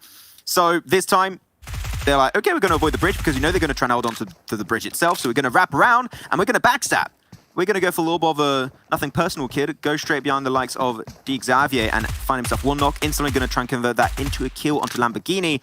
And now Xavier are alerted of this position currently happening. So now, because Xavier might put the focus onto Na'Vi, that even might create a better opportunity for Fnatic Zombies to actually cross the river in the first place. I just don't get... Xavier was obviously spread out to try and catch out a team going from hatting, right? Whether that was Fnatic Zombies or Na'Vi.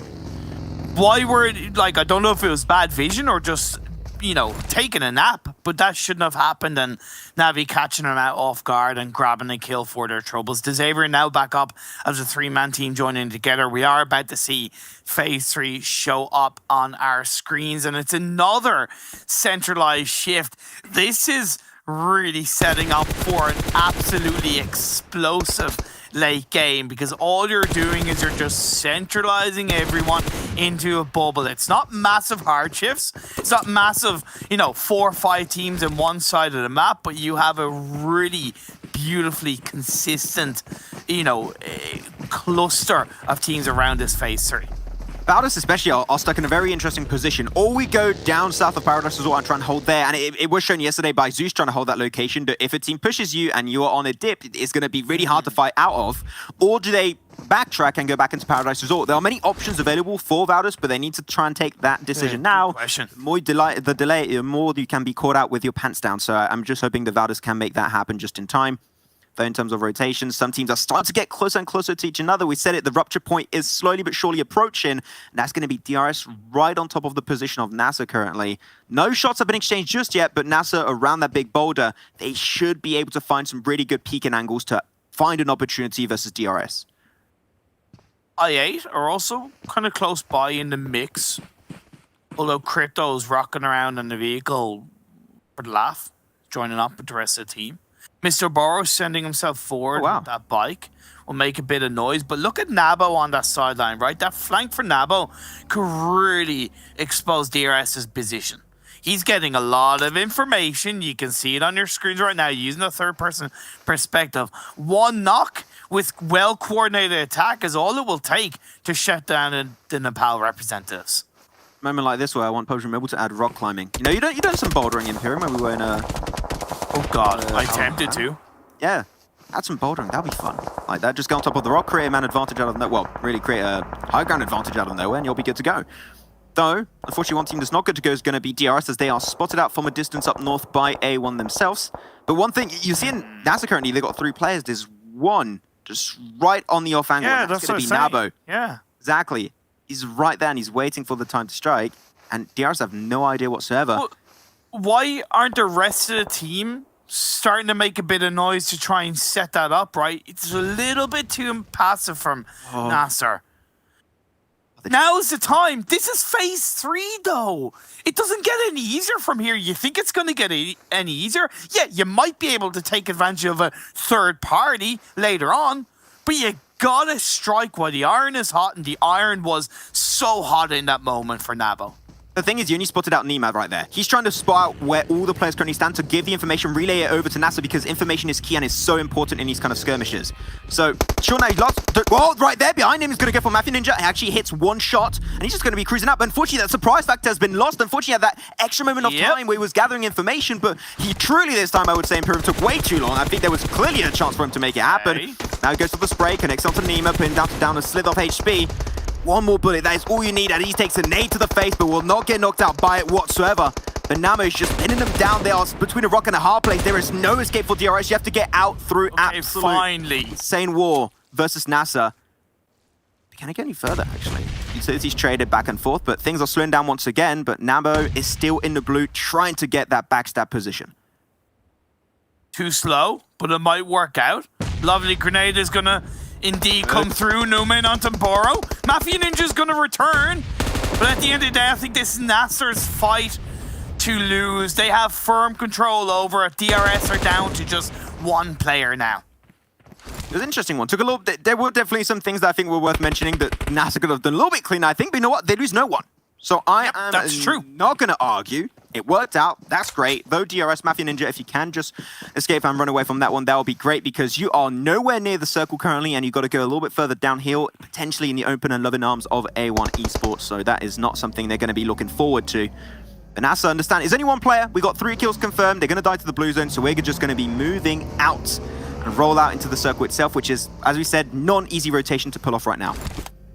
They didn't even confirm the kill out of Mr. Bora, but I think the blue zone is going to end up getting the better of him. By the way, Pakistan fans, don't think I didn't notice that in the kill feed. IA just absolutely wiped Zeus to the ground, so do not think I didn't notice that. IA looking good in this Sandhawk game.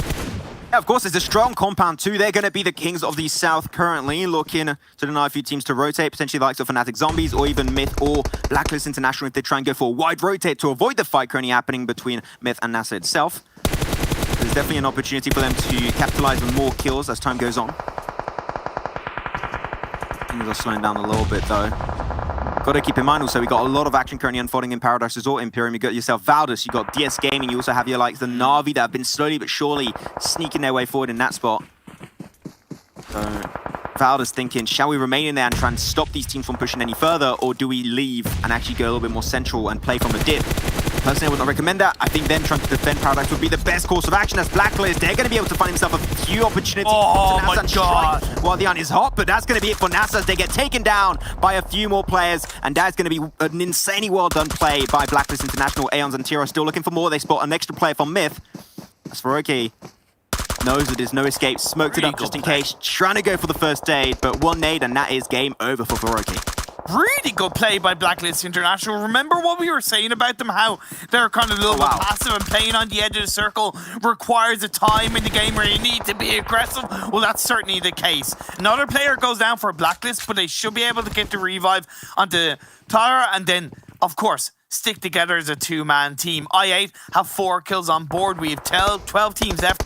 39 players alive. The circle centered up on phase 5, while Valdus holding on to the north and Reject holding on to the south.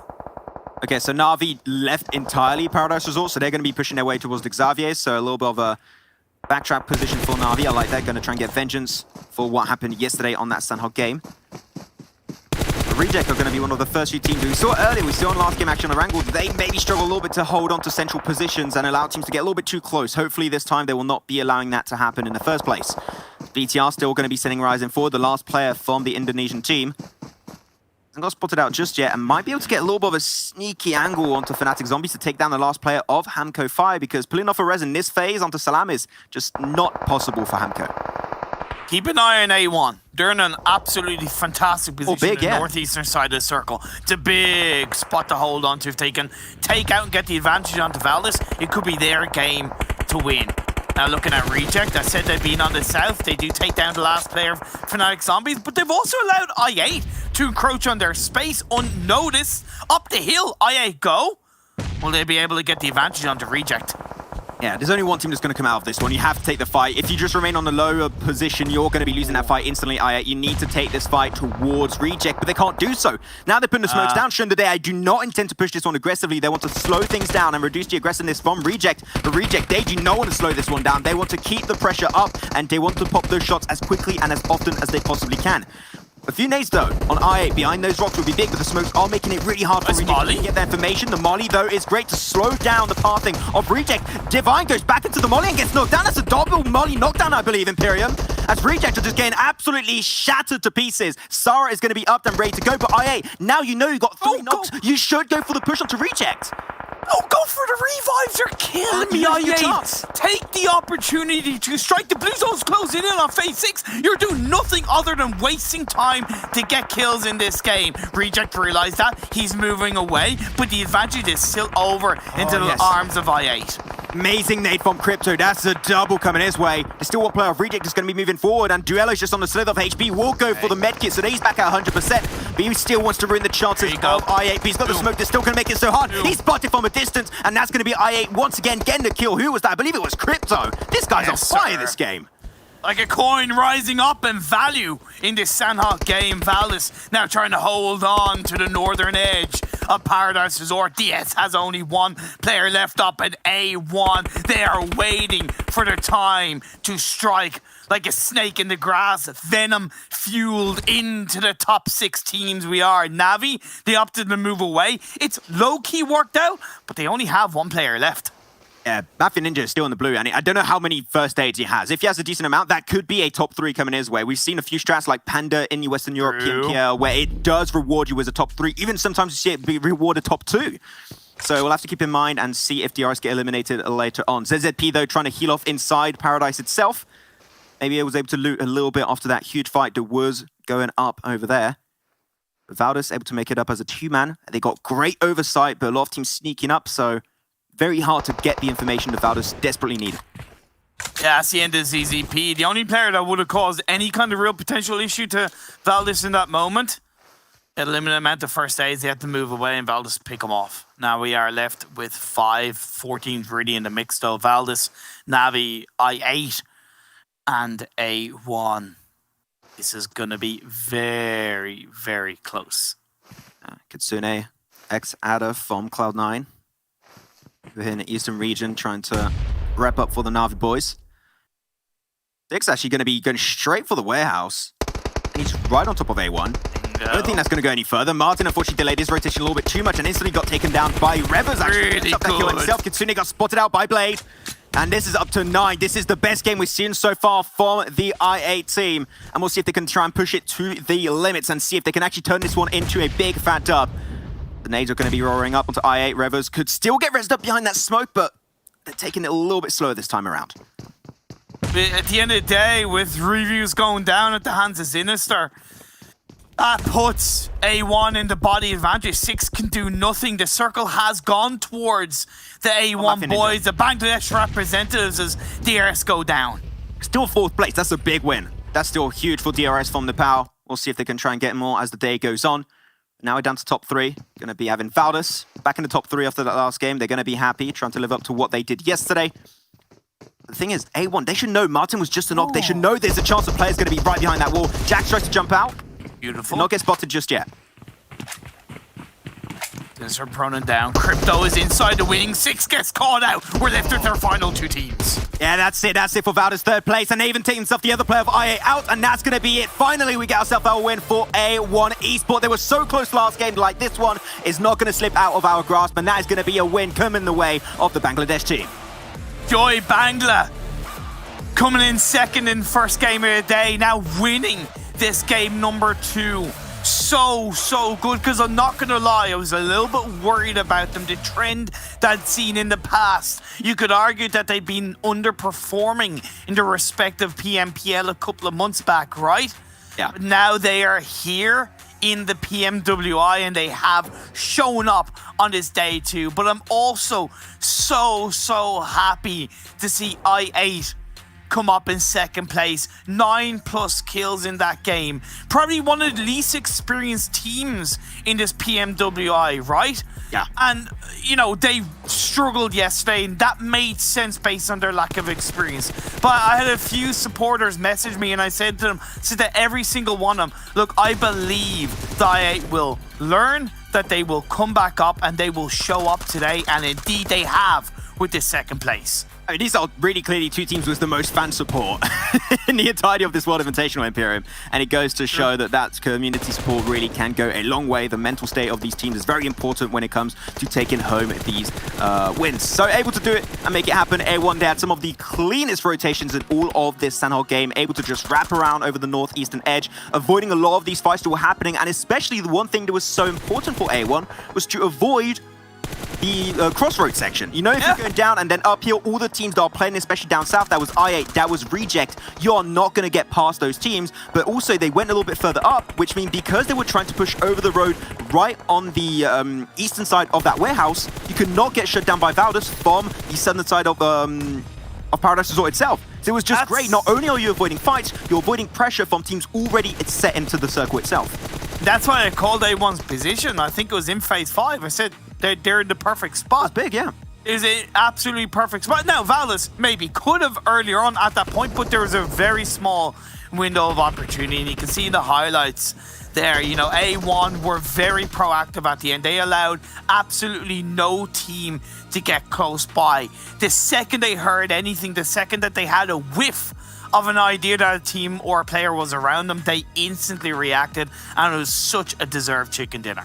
You know what? They were 11th place before this game, A1, and we'll see where they're going to be able to push themselves up. Are they going to be onto the first page after that win? Hopefully that is going to be the case for them. We'll have to see, as we're going to be now heading on over back to the desk with the boys to break down this second game on Sandhog. When the world has safe and effective COVID-19 vaccines, how can we make sure they reach the people that need them most? Today, there are many vaccines in development.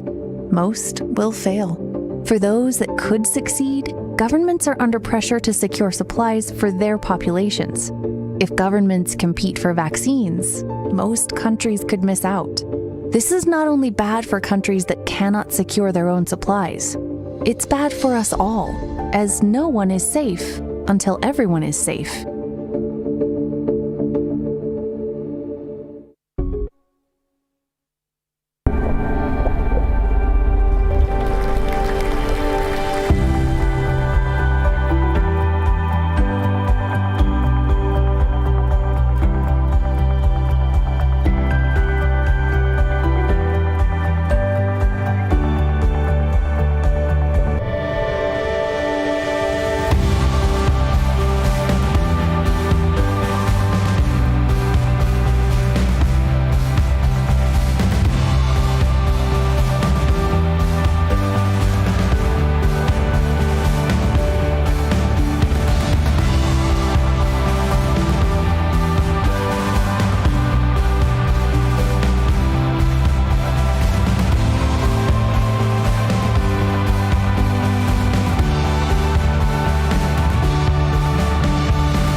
we were anywhere near the extent we're at now, Alicia and her team were working tremendously hard to address perceived future drug shortages. The idea with the ICU kit at the beginning was trying to think of a way that we could help these patients that are critical in ICU settings. In this case, it was kind of the next layer of protection for this response. In the kit, we have a few different types of medications, antibiotics for secondary bacterial infections, as well as blood pressure support, so vasopressors. Things like albuterol inhalers, we were learning were highly requested in hospitals. Medications that are used for intubation and sedation that help with that process. Each one of these kits is designed to have about 100 courses of antibiotics and supportive medications. The first two are headed up to Northern California in the Bay Area, which is especially hard hit, and the next 11 are going to hospitals across New Jersey, and we'll have about 80 of them going to New York City. In the end, we're just feeling really fortunate that we're able to support our partners with these medications that they need so desperately. The wisdom, the expertise that I think this team has demonstrated in being able to help us as a community partner, but also hospitals and healthcare systems around the country struggle with drug shortages, which are now a reality, I think just speaks volumes to the impact DR has.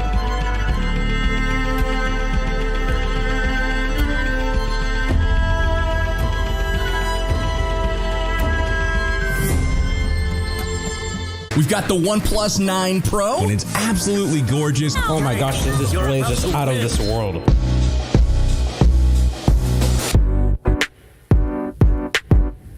It's insane. It's got 65 watts of charging power.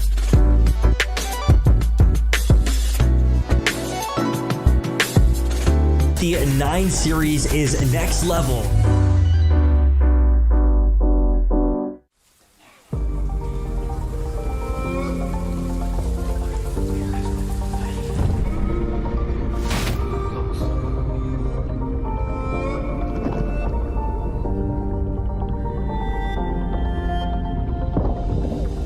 There's a fire in my heart, yeah, it burns for the game we play.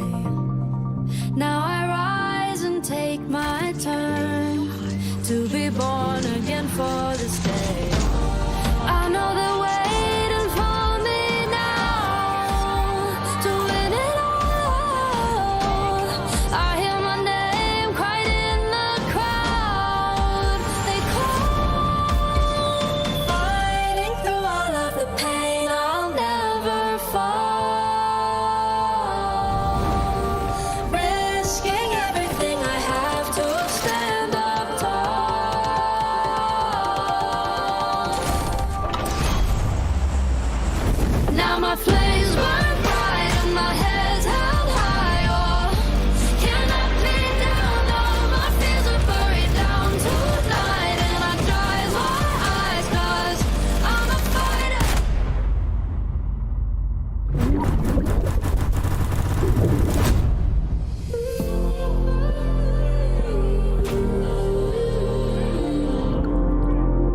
PUBG Mobile World Invitational is powered by Gamers Without Borders and is brought to you by OnePlus, the official smartphone provider, Nemo TV, the official streaming platform, and STC, the official playout sponsor.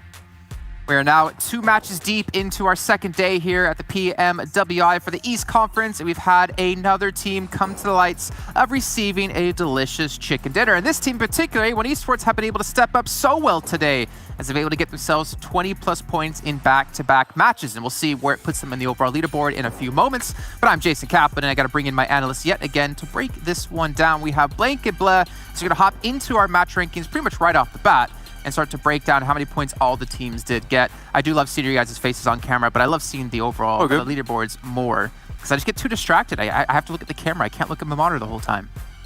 Okay. I thought you were going to say get distracted at how good looking we are, Jason, but all right, fine. Everyone. All right, so match rankings. A1 though, it feels like today I don't want to jinx it, but could be the day of South Asian teams, right? I8 really stepping it up as well. The Pakistani team, they had a very quiet day yesterday, but A1 Esports have been consistently good. Like you said, Jason, 20 points in game 1, coming in second place in a very close fight against Zeus Esports, and now finally getting a very well-deserved chicken dinner. Volus Esports, though, it looks like that the 0 points they got in game number 1 of the day, well, it felt like a little bit of an outlier, because it looks like normal services have resumed for the Thai team.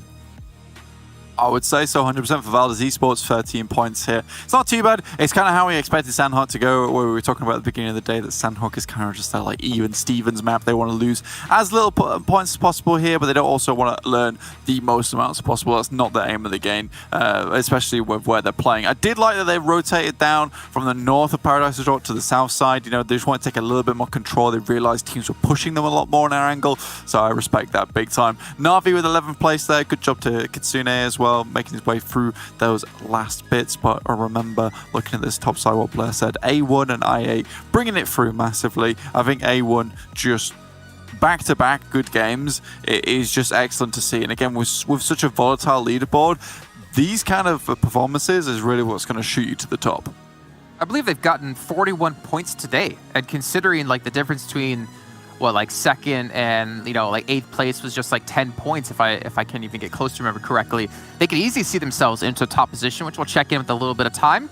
But in typical style when it comes to PUBG Mobile, you win a chicken dinner and the next match you get 0 points. Zeus Esports, a fat goose egg at the end. It's unfortunate, but it seems to happen more often than not here, Bleh. Yeah, it does. But again, look, Sandhawk is a map where they're usually very uncomfortable on. I'm not too surprised that. I mean, of course, I would have liked them to see get a few more points, at least a few kill points here, but not too surprised. I feel like Erangel is where they're going to be getting the chunk of the points in this tournament. Just want to touch about Nasser Esports, though. They do get 5 kill points there, but I feel like they could have played a little bit better right now. I do believe they're still sitting at the bottom of the overall rankings, and I feel like there were a couple of fights where Max pointed out as well, where like you need to take these fights. You just can't wait for them to come to you, and when opportunity presents itself, you grab onto them. They didn't do that, and I hope they really kind of change that mentality. But here we have the overall rankings, Jason. Oh, damn. A1 Esports up 8 placings into 5th place at 57 points, and Valdez still maintaining a big lead here, Blank in 1st place. Yeah, honestly, this is really, really, really good here from A1.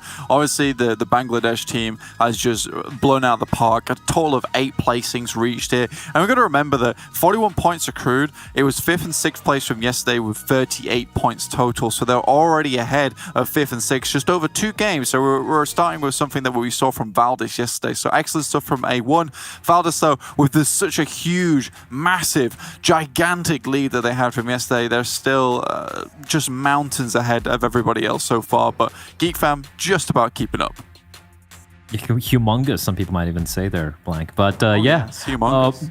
Bigatron still, I wouldn't say really struggling, because if you look at the 2nd to the 8th place, as you can clearly see over here, it's like 15 points. That's nothing. Like one good game from any of the teams from the 2nd to the 8th position, they can easily catapult themselves to the 2nd position, just trailing behind Valdez. Second half of the table, though, I8, they've had a bit of a resurgence past couple of games. They came in 6th in the first game, and then they were able to, of course, come in 2nd with a high fragging game where they got 9 kills, the most in the server, being in the 13th position. But this is a team who, they impressed me when they were playing for the Stalwart Org just a couple of months back in PMPL South Asia. And the fact that they had such a quiet start was a bit of a surprise for me yesterday. And I do really hope they're able to kind of mount a comeback and try and crack the top 8. But I guess it's the same story that could be said of Na'Vi as well, Blank. Yeah, I'd agree. I think Na'Vi, they're trying to get towards that top side. I think they're doing a decent job. It feels like they're much more controlled. But again, it is difficult to crack that top 8 egg. It's kind of an egg made out of titanium at the moment, especially in that number 1 first place. South Korea, unfortunately, taking a fall there, 6 points down for DS Gaming. Slightly unfortunate. I would like to see a little bit more out of DS. I liked what I saw yesterday. Well, it seems like A1 has found the golden egg here, cracked open with 3 yolks inside as they get themselves into the front page. Take a closer look, though, at their match 1 stats versus match 2 and kind of ponder a different way to get further into the game. Obviously, Sandhawk things will be a little bit different as we look at, obviously, Erangel up against the Sandhawk match. But still, if they can maintain points like this, like that's what it's all about, right? It doesn't matter how you win a match necessarily, as long as you're getting those points and you're doing it consistently. And the Bangladesh team of A1 have been able to do so far today. Yeah, I mean, coming from Erangel to Sandhawk as well, it's lovely to see 13 knockouts here on Erangel because they're just really plowing through on that map and making it happen. So they definitely deserve that win there. And then also you come through, well, not the win, the second place, but then you come through onto the second game on Sandhawk where they do take it away. They've got 6 kills, 3 knockouts, which leads me to believe there's a lot of third party going on. Again, a great understanding of Sandhawk, how to play it. So it feels like they've got their heads screwed on today.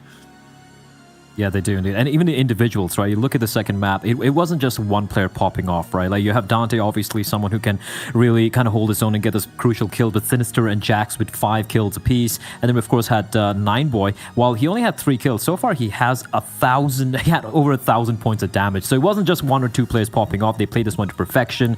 Very reminiscent of how Valdez played the entirety of day 1. So I hope to see A1 continue this trend here and kind of fly the Bangladeshi flag and be the South Asian representatives in the top 5, where right now it's just purely dominated by the Southeast Asian teams.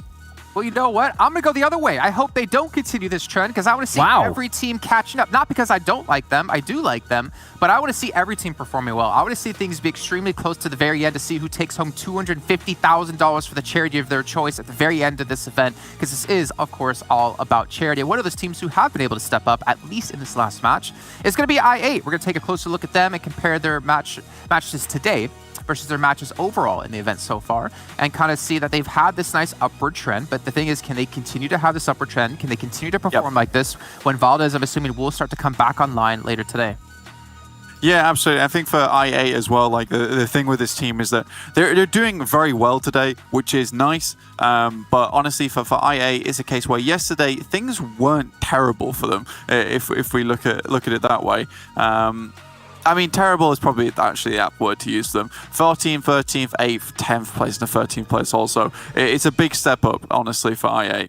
I feel like for IA, the only problem I see is the fact of how predictable they are, especially in Erangel, right? And considering map number 3 is going to be Erangel coming up here, like there are a few things constant in life apart from death and taxes. It's IA heading towards that military island, no matter what happens, even the plane path's not in that way. And then they slowly make their way up from the Western Bridge. And I feel like since they take a lot of time, even though they're very capable of taking fights, as you can clearly see in map number 2 we saw here today, because of how late they usually enter the circle, they kind of fall apart. They do get the kills, but they're not able to get his placement points. So I don't know if they're going to switch things up a little bit, but I feel like the predictability for I8 could be their biggest weakness, at least on the map of Erangel.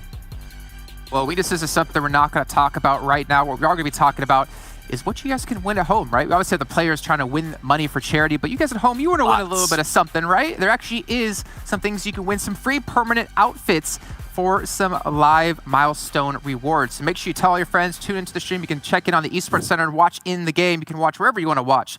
And hopefully we hit those milestones to get you guys some lovely things at home to use for all of time. But you two, you need to get out of here. Third match is ready to go. We got our commentators back in. Hopefully they brought my water and they didn't have tomatoes in my salad this time. It's our waiters with Maxman and Imperium to bring you all the action here in match number 3. Thank you very much, Jason. Hey, you know what? Last time I didn't get it. I'm not gonna lie. Imperium had to explain me. You had to explain to me. Oh, you got... Oh, wow. Good service. That's top 10. Yeah, thank you. Top tier service. Good job, Imperium. Thank you so much. But yeah, ready for our third game of the day this time around, Imperium. We're going to go straight back towards Erangel. We saw a great rise up from the likes of A1, but there are other teams that would like to see potentially try and change things up a little bit. One of those in my eyes is going to be Myth. Sure, going for passive rotations is great, but we need to see this team try and take fights eventually. Yeah, definitely. Myths need to really start to be aggressive a lot more and be controlling across their area. Same could be said for Blacklist International, because it was noted well on the analyst desk that they're a team that are relying quite heavily on placement points, and it feels like they're playing to survive rather than playing to win. And that can work when you go unnoticed in the first day, maybe two of a tournament or finals. But as teams start to look back on VODs and start to adapt themselves, there's technically a lot less area within a game where you can really control, unless you start to make some noise and control that area yourself. You're not really going to be given as much free real estate or free space to survive until the late stages of the game. And it speaks for itself, because in today's games so far, they've only gotten 1 placement point. They've gotten 6 kills, but only 1 placement point. So Blacklist, I'd like to see a bit more adaptability from them. Okay, already I want to get this out of the way. Na'Vi is not good. Northern George, they're going straight on top of IA, and that is something that was mentioned earlier, right? IA, they're always going to go on top of military base. That's what Blair said on the desk, and that is true. And even if Na'Vi is there, they're going to give it their fair shot. They're going to fight for it. This is their drop location, and they're not going to give it for anything in the world. Because of the very southern plane pass, Na'Vi had to go for a secondary drop location. Northern George was out of the question, so that's a potential early skirmish that could be happening unless, and I would see IA, they're very high up north. They could very easily pick up a card that spawns up north on military and leave, but is that really what they're going to do then, IA? I'm not 100% certain about that. Like, I can see IA winning this one because they have all 4 players together now, of course. Experience. You know, and experience and confidence at the moment, right? They've had 2 pretty solid games, especially this last game. A1 trying to catch out the Xavier player inside the vehicle. Sinister is going to switch on over to the M16. Come on, final shots. Come on. Oh, he's able to just about get away with that one. Got away was murder almost. Well, not quite. Didn't get any knots, but made it out. That is never worth it, Imperium. If you do not get the knock and trying to drive over someone in the first 10, 15 seconds, just leave, because you got a teammate of the opponent that's just going to be coming up. He's got himself a weapon, and he is going to be taking you down. Though we are sitting in the kill feed currently, Valda's taking a fight, and seemed like Valda's unfortunately had the short end of the stick, as Blacklist International did pick themselves up. I believe it was 2 kills. It is indeed 2 kills coming their way, and they're instantly going to be moving out. Unfortunately, it was not a great amount of loot, as we did see Claire here has himself a crossbow, so need to keep on going on that looting stage. Phase 1 popped up on the side note, and it's very central on the map, and you can see that with that plane path being quite heavily down south, that's part of the reason why we saw a couple of early skirmishes in terms of trying to get vehicles, or Valdez losing a player, trying to do a little bit of split looting to grab an early gun, etc. But as we get a little bit more into the game, teams should settle themselves somewhat. And with such a central phase 1, there's a lot of areas for you to really control. You've got obviously Potato Hill you could go if you're the likes of Nasser or maybe Zeus. You can hold on to Headshot Hills if you're possibly Geek Fam. You can hold on to obviously Pachinki Hill for the Xavier, and A1 already close to one of the Pachinki Hills on their looting phase. So a lot of ground to be covered as teams continue to loot up. The one team that's already done looting, that's IA. Going back on that situation, they're leaving actually. Sent user them actually high up north. He's going to be maybe scouting, getting more intel. Na'Vi are going to be wrapping around, sending Meku over to the west, and 3 other players of the team over to the eastern side. Are they deciding to collapse on top of IA? If that's the case, that is weird. They would send Meku alone. Normally you would go for 2 to the left, 2 to the right, but they're not making that happen just yet, which I'm surprised by. We'll see how that's going to be unfolding in the future. Yeah, that's interesting that Na'Vi dropped kind of onto military base, but haven't really looked to engage with.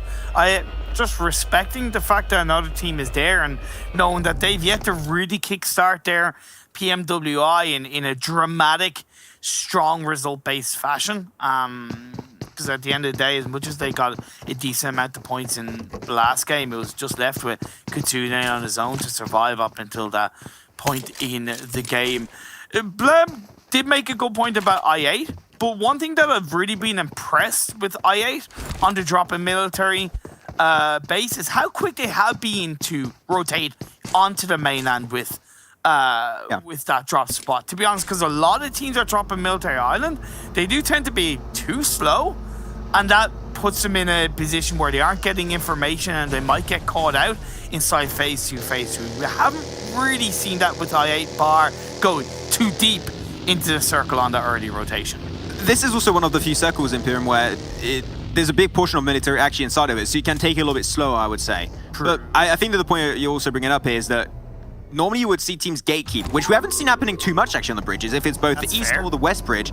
But I'm seeing a little bit of a change of pace. BTR are staying very close to the eastern bridge, and Reject are rotating towards the western bridge. I don't know if they intend to set up shop there and actually hold on to the bridge itself, but it does seem like there's a bigger chance this time around of actually having teams gatekeeping, especially I think because of the plane path being so southern, that chance of a gatekeeping happening on top of the bridge has increased significantly. DRS disengaging away from Yasnaya very early on in this game is putting them much closer to the center of this phase 1. And I like that a lot. It's going to allow them to get more information and possibly put a bit of pressure onto Zeus. Yala and DS Gaming are starting to pick up steam on their rotation and get closer to each other. I talked about DRS rotating early. Well, they sent the scout up into Potato Hill with Zeus already being there. They lose a player, but that could be a worthwhile loss, a sacrificial lamb, so to speak, where DRS will know for a fact that there's a full squad on top of the hill. Not going to be a full squad this time around. It's going to be the Saudi Arabian team of Yala, and still powerful on his 2 feet. I'll take the full assault onto the South Korean team. But talking about the South Korean team, they're going to be sending the cavalry forward. Das Sporter ready to join. Just been definitely doing strides for the team in general. Sadin going to be taking a one-on-one on the lower section of the building versus Powerful. The Missile trying to hold on to the staircase too. Sadin, you have to join right now. Powerful is doing a little bit of whatever he wants. Now he's just locked on down. Great off angle, by the way, you have to see on top of that ceiling from Missile. And actually able to get himself the kill. Yala Esports still down to 1 player, do you believe? And he's just going to be leaving the scene as nothing happened in the first place. Yeah, a bit of a shame from Yala. Goodbye DS Gaming. They just rotated and reacted a little bit quicker to that one, and now that leaves Jammaz left on his own. Probably shouldn't be that way, Yala. I get that you kind of somewhat split drop, but when you're talking about rotating in on phase 1, either do it as a full squad or at least only send 1 player scouting a compound and see what happens after that. We see the Xavier punishing Nasser Esports around the school apartments region. Like, look at that split from Nasser. Like, is that really needed this early in the game?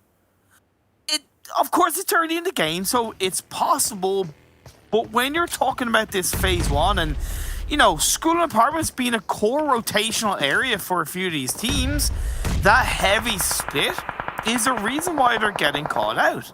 If you want to go for a split around school apartment, I would say it's a 2-2 split. You have 2 players in school, 2 players in apartment. You have vehicles ready to rotate in case a team comes nearby. And that's how you should play it. Here's just way too thin. And it doesn't help them out very clearly. Like, 2 players already out. Moomin and Nabo still up and ready to go. And trying to rotate back on top of each other is also going to be extremely complicated. And Xavier is a team that has been looking more and more confident as time been going on in Imperium, I would say. That they are not scared to take these fights. And that's a mentality that NASA should try and embody, but unfortunately it doesn't seem to come up just yet.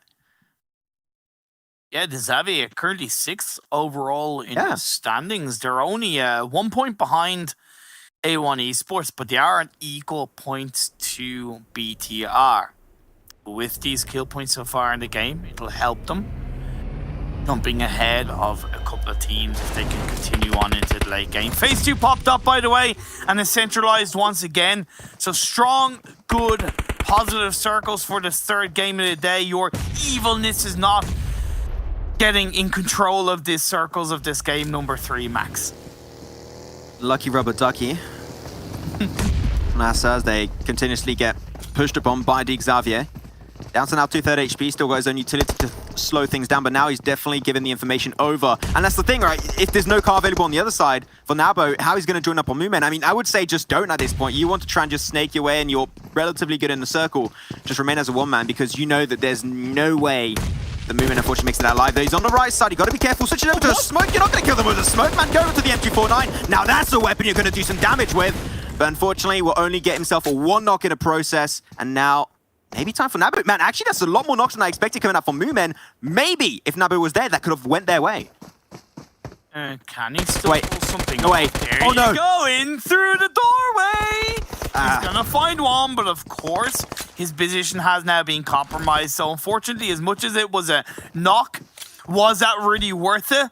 No, I don't think it was now, but he's not going to give up, though. He lays down the smoke. He's going to push on forward. I respect this from Nabo. No fear, just fight. You got nothing to lose. Sure, that nade. You know exactly what window is going to be peeking out from. There you go, pre-fire it. That's what we want from Nabo. Goes for the spray once more. One more bullet is all you need. He's going to get a little bit further and wider. Now he's going to be switching over. Believe over to the M16. The one taps is not really what he needs, and one nade inside that smoke. There's no escape. That is the play. That is the play you need, and Nabo can't do anything against it. As D Xavier, that's 4 kills to their name, and once again, unlucky rubber ducky for Nasta as they are out in 16th.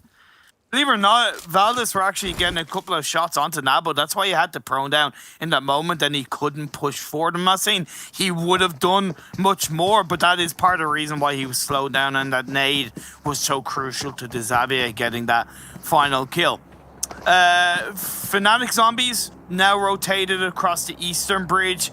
I8 are still in Military Island, and Navi are on that western bridge, but Myths are in a similar pathline. You can see that it has slowed them down a little bit, but at the end of the day, the fact that they are across the bridge into that mainland is very positive for Navi moving on into phase 3.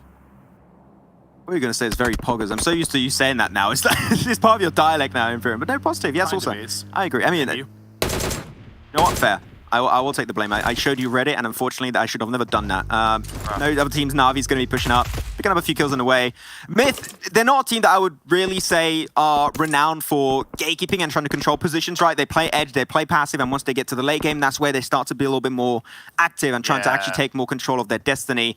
Here, they're trying to defend it versus Na'Vi. Na'Vi are team that if they see someone, they shoot everything that moves, so there's no way that Myth are going to avoid that fight. One player goes down, and Myth should go back to a more passive nature and try and avoid the fight. But there's so much breathing space. If it goes over to the west, though, where Geek Fam is, that will be pretty tricky for a big portion of the lobby, which it somewhat happens on top of the northern side of Pachinki. The amount of compounds has been cut down significantly this time. Never mind the fact that we could see 2 or 3 teams commit themselves to the Pachinki city, or at least the edge of it. Geek are in a fantastic spot to have the compound that's outside of Pachinki, but Church is still open for the taking. De Xavier reacting, DRS reacting, Zeus staying up on top of Potato Hill. This is where things start to get pretty wild as Myth are making their way up to the south of Pachinki Hill. I think that's a great spot. I think it is actually the best spot here, Imperial, very clearly. The amount of information you're going to get is huge, even though it's not going to be a long-term option unless you have some of the luckiest circle shifts coming your way, then maybe. And because it's so valuable, of course teams are going to be dropping on that. Of course teams are going to contest it away. And that's going to be the one in the name of Reject. Going to try and smoke and use their utility to kind of dissipate away the team of Myth, but Myth still want to give it a fair shot. Though it is a compound that's big enough where you could share it. Well, we're not even a compound, a hill that's big enough for you to share it. Send one team to the north, and you should be fine. But we had one great utility, one great nade from Faroki. Divine now stuck inside of that shack. Duello wrapping around. Is he going to go for an off angle from down below? If he does, Myth, without utility, are in so much trouble. Lapis in the back line, going to be providing a little bit of support. Another one comes in as well. Good play by Reject. They're getting together, and that's the most important thing, right?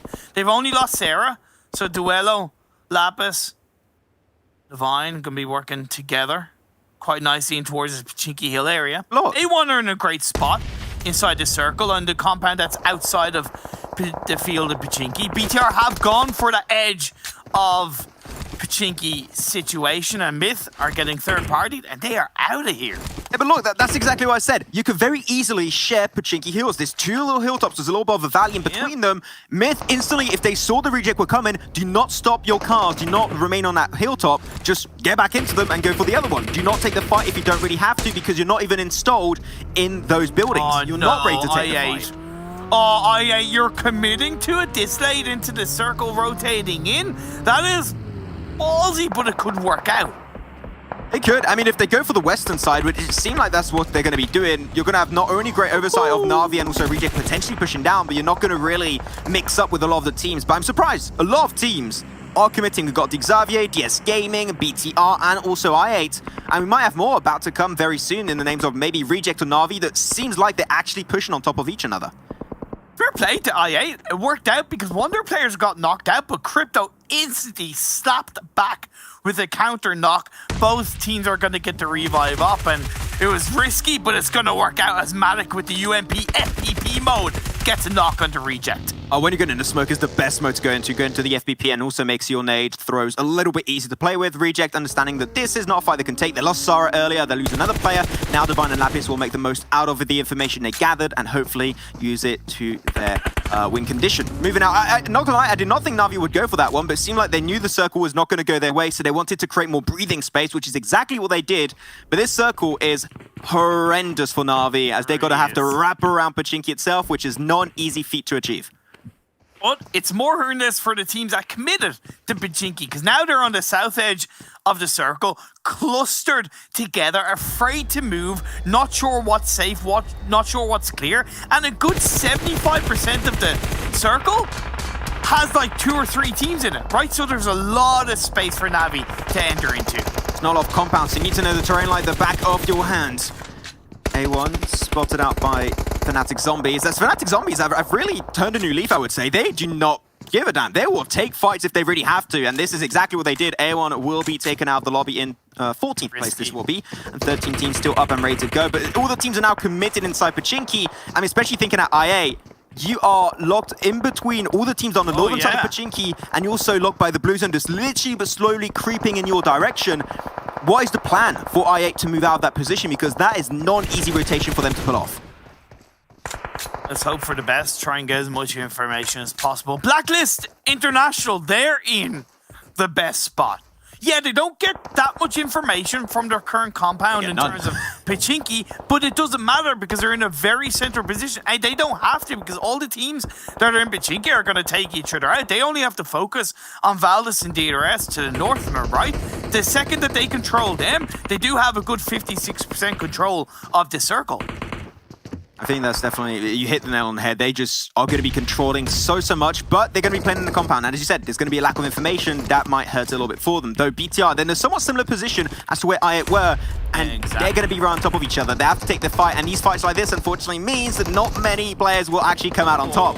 It's a little bit all over the place. Liquid taking a severe beating, but not enough to actually put him down onto his knees in submission, so he will be able to pull off that first aid. He's still got 1 to go after this one. He's got to try and end up that fight relatively soon. Other teams, I've seen the fight happen, and they're using this as an opportunity to move away. Xavier hearing the shots are like, we don't want to get involved. We're leaving, and we're going straight towards the central part of the circle. Same with DS. DS are in a similar situation. They're more looking towards the roadside. Geek Fam, they've reacted to these circles really well, moving on to Church. Reject Scarlet go down. We're left with 12 teams. Valdez was be the one to clean them up.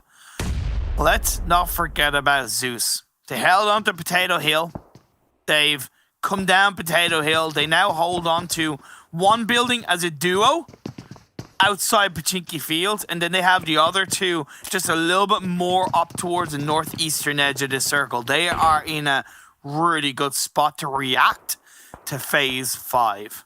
Currently, there's one team that's overseeing a lot of what's happening in Pachinki, and that is Geek Fam. They are executing it really well in that position. They're having 2 players on the northern side, keeping intel on, for example, where Na'Vi are standing, or even potentially where the likes of Blacklist International currently stand, while still having 2 players onto the southern side, one of those being Damrud, and keeping intel on what's happening inside Pachinki itself. But we're not going to be ending in Pachinki, so it doesn't really matter all that much. It goes right in favor of Blacklist International, but this circle is really hard to play, and the reason why, Imperium, it's a slope, and slopes aren't fun to play around, especially later on down the line. Now, Na'Vi can do something with this, but I actually don't like the fact that they're committing so deep so early in this circle, especially as only a duo.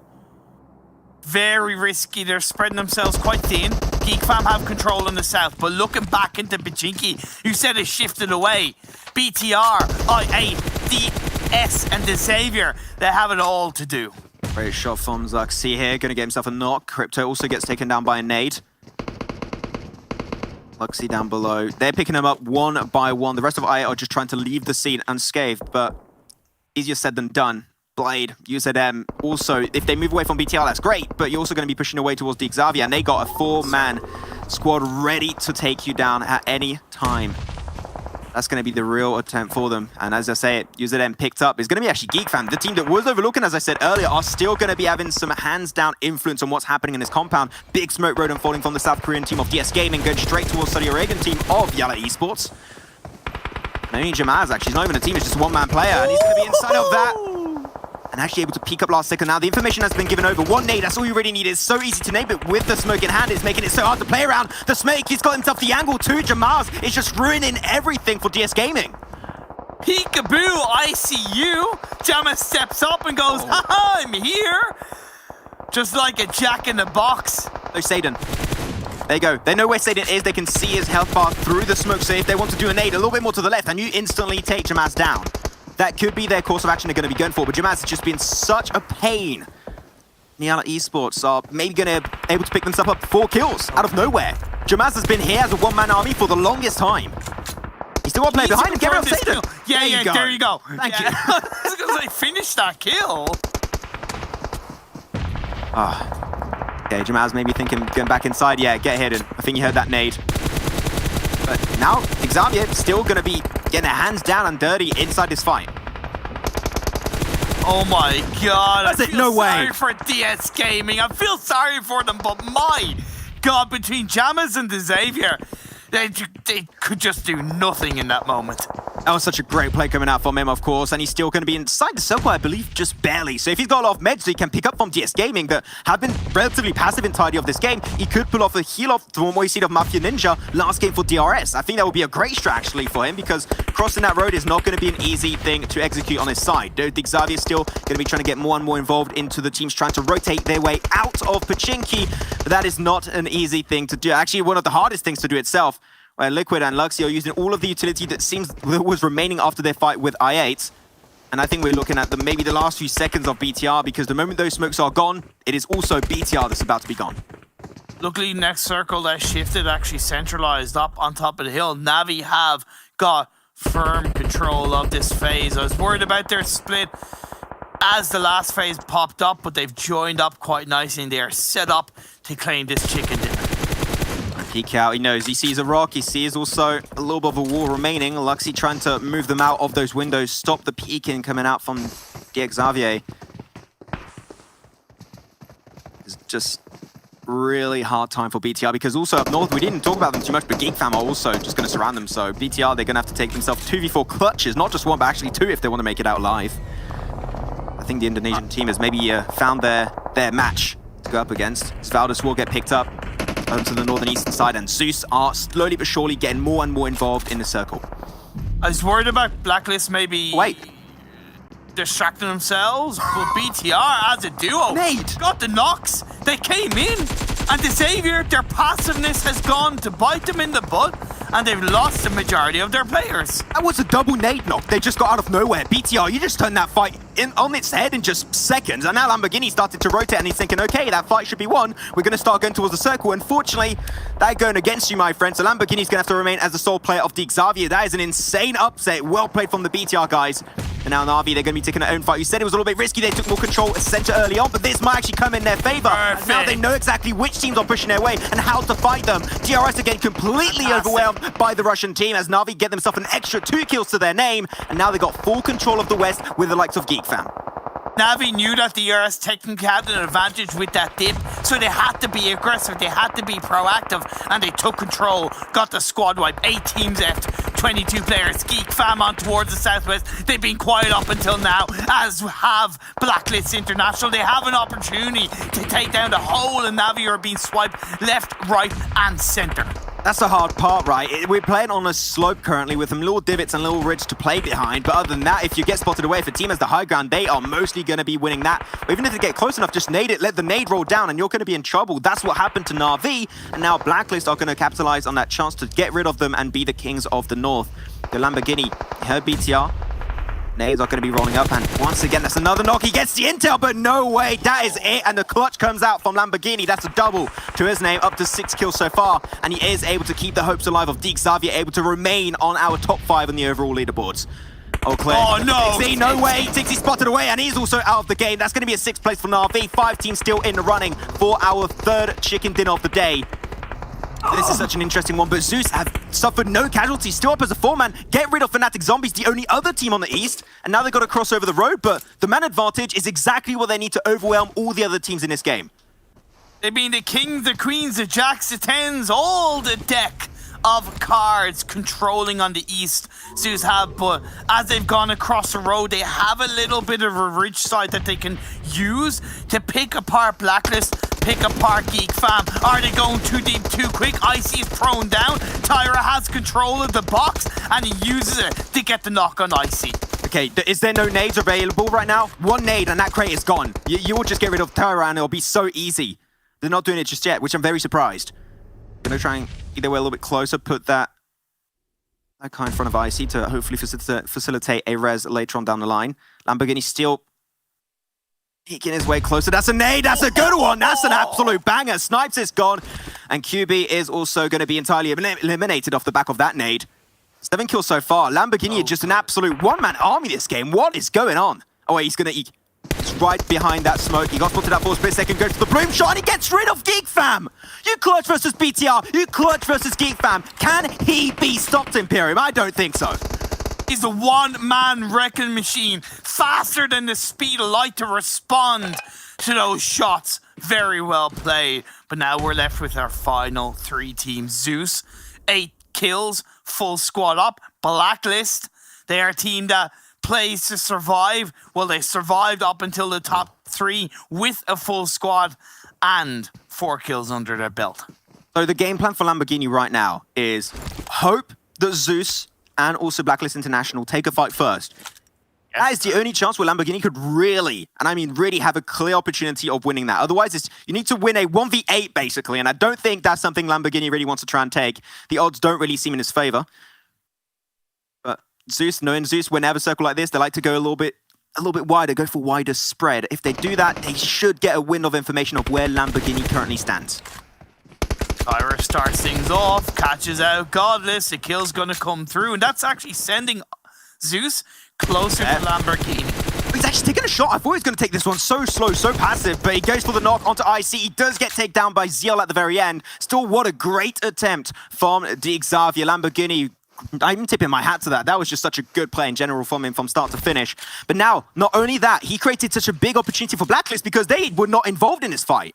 He got himself a kill, he got himself a knock, and because of that, Zeus are currently down to 2 players, and Blacklist has got such a huge line of sight. There is no escape for Zeus. That's still down first, only 1 player remaining. He's right on the left. That's going to be Abeles. Let's see if he can make the clutch play happen, but there's nowhere in hell that's going to be coming his way, as that's going to be the upset happening for Zeus. They seem like they were in control, but not enough apparently, as Blacklist International will be securing their very second chicken dinner over here in the World Invitational East. Man, look. They may not play the most controlling, most aggressive early game, but you cannot deny that this team are so good when they're at the late game as a full squad. Yeah, okay, those circle shifts were wild, tempted towards Pachinki, but they knew based on their rotations from the north, sweeping in through Headshot Hills, controlling that compound early on. They were so confident of their surroundings and the little things like pushing up onto the last player of Navi, right? Recognizing that that was a spot to take. Pushing back Geek Fam, right? Helping themselves to just pick up kill after kill. And, it wasn't super sparkly, but it was so presidentially just on point. And just knowing and playing within the safety of their ability is fantastic. Blacklist International, and at some point in the mid-game, we both questioned it. We were like, it's a good compound. It's really strong to defend. Yeah. But you get literally, and we mean, you literally get no information on what's happening down south. Over that ridge, over that slope that we were talking about where the circle ended, you'll get no intel. Yeah. And though the information you do get is actually for the teams that position himself on top of the slope. The team that did that was actually going to be mainly Na'Vi. Then after that it was Geek Fam, that actually really Lamborghini took care of himself. But that was their strong suit. And if the circle kept coming their way, any teams that would try and park on that slope would get taken down by Blacklist themselves. So sure, it was not great if the circle went down south, but in that scenario, in that current situation, that was the best compound because of the information coming your way, and they made literally the most out of it. Absolutely spot on. Xavier, got 20 points in that game. I do think they made the mistake by being too passive against BTR, which is the reason why they lost 2 players. Yeah, right?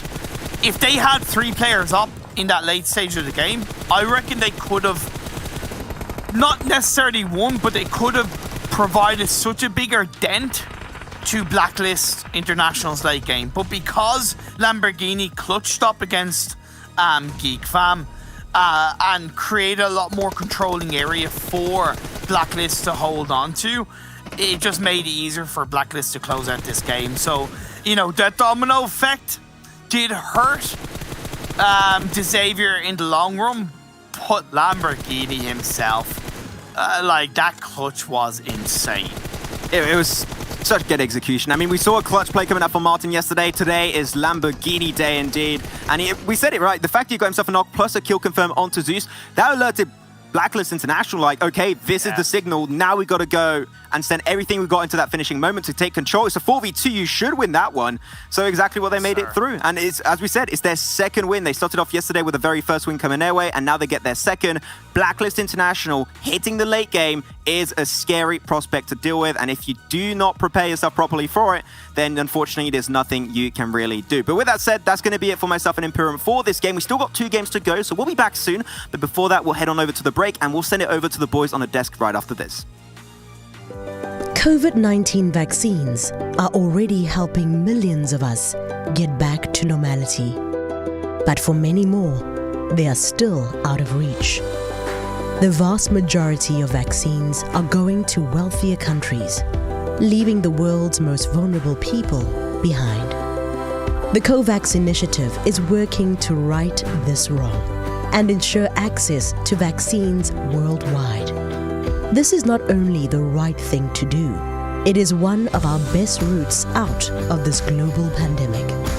As new variants continue to evolve, we know that as long as the virus is circulating somewhere, nowhere is safe.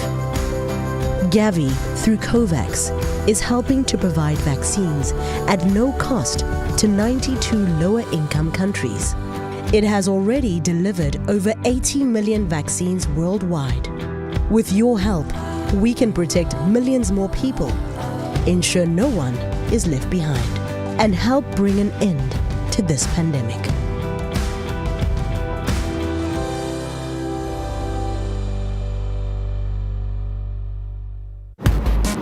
I've got a difficult mission for you.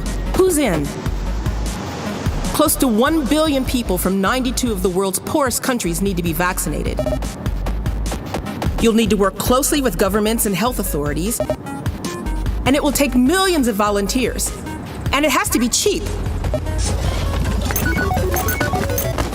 This is a mission only a few organizations can handle.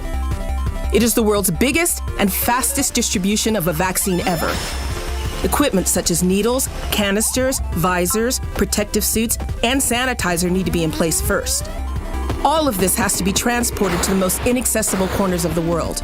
The vaccine has to be kept cold constantly. If not, it's all for nothing. And when the vaccine gets close, a population without mobile phones or internet needs to get the message. Thousands of health workers have to be trained to perform vital work. No one is safe until everyone is vaccinated, so we can't stop until that's a reality. But even though we're doing this because lives are on the line, this is real life and not a game. You don't get a new life if you fall, or if you drown trying to save lives. We have no lives to lose, but we're willing to risk a lot to vaccinate the whole world. As long as the virus exists, the whole world is in danger.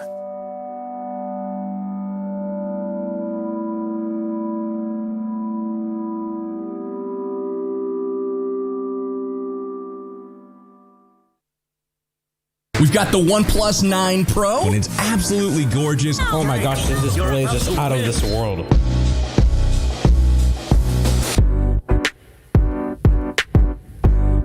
Insane. It's got 65 watts of charging power.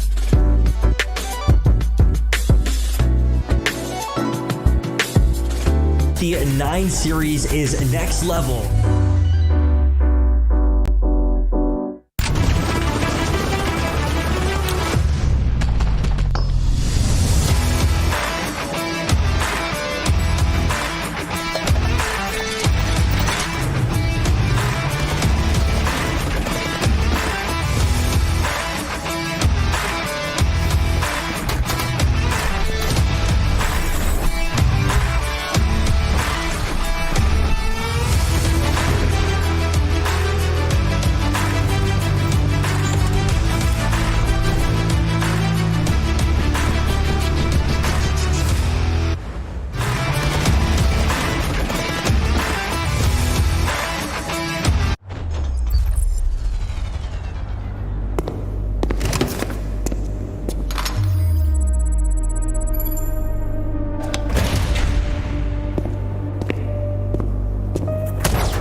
PUBG Mobile World Invitational is powered by Gamers Without Borders and is brought to you by OnePlus, the official smartphone provider, Nemo TV, the official streaming platform, and STC, the official playout sponsor.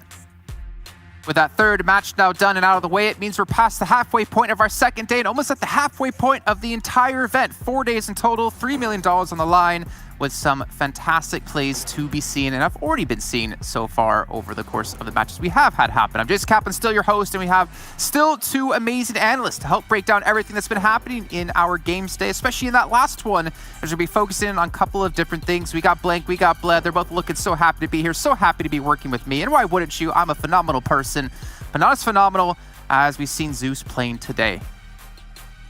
Yeah, Zeus looking good. They're looking really, really good indeed. Of course, they are much more comfortable on Erangel, coming in a very, very close second place. But Blacklist International, Blank, they're the sort of team who get the chicken dinners, but it's nothing else apart from that. They either get a chicken dinner, they top the table, or they come bottom last. I would like to see a little bit more consistency coming in from the Filipino side.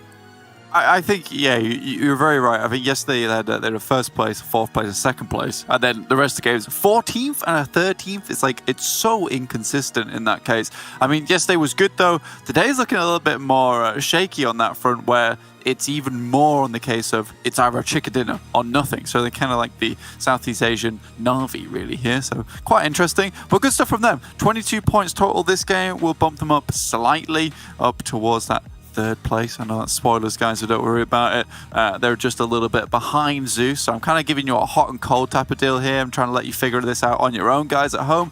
Don't worry about it. Geek Fam, on the other hand, they're still getting those points in, but at the moment, it's like, it feels like those points just aren't rolling in fast enough. Well, to be fair, they have a large gap between them and the number one place team at the moment, so at least they're still clawing away at that. And obviously with them getting 13 points, as we take a look at the second page, there's one team that's there at Valdez getting only 3. So that gap technically, I think, is being closed in out by a couple of different teams out there. But again, we're seeing A1 off the back of 2 really strong games come out with 0.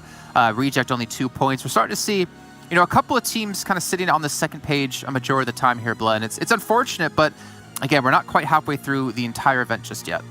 Yeah, we're not, but we are getting there, right? And that is where things start to get a little bit more tense, and maybe things get a little bit more nervous for a few of these teams.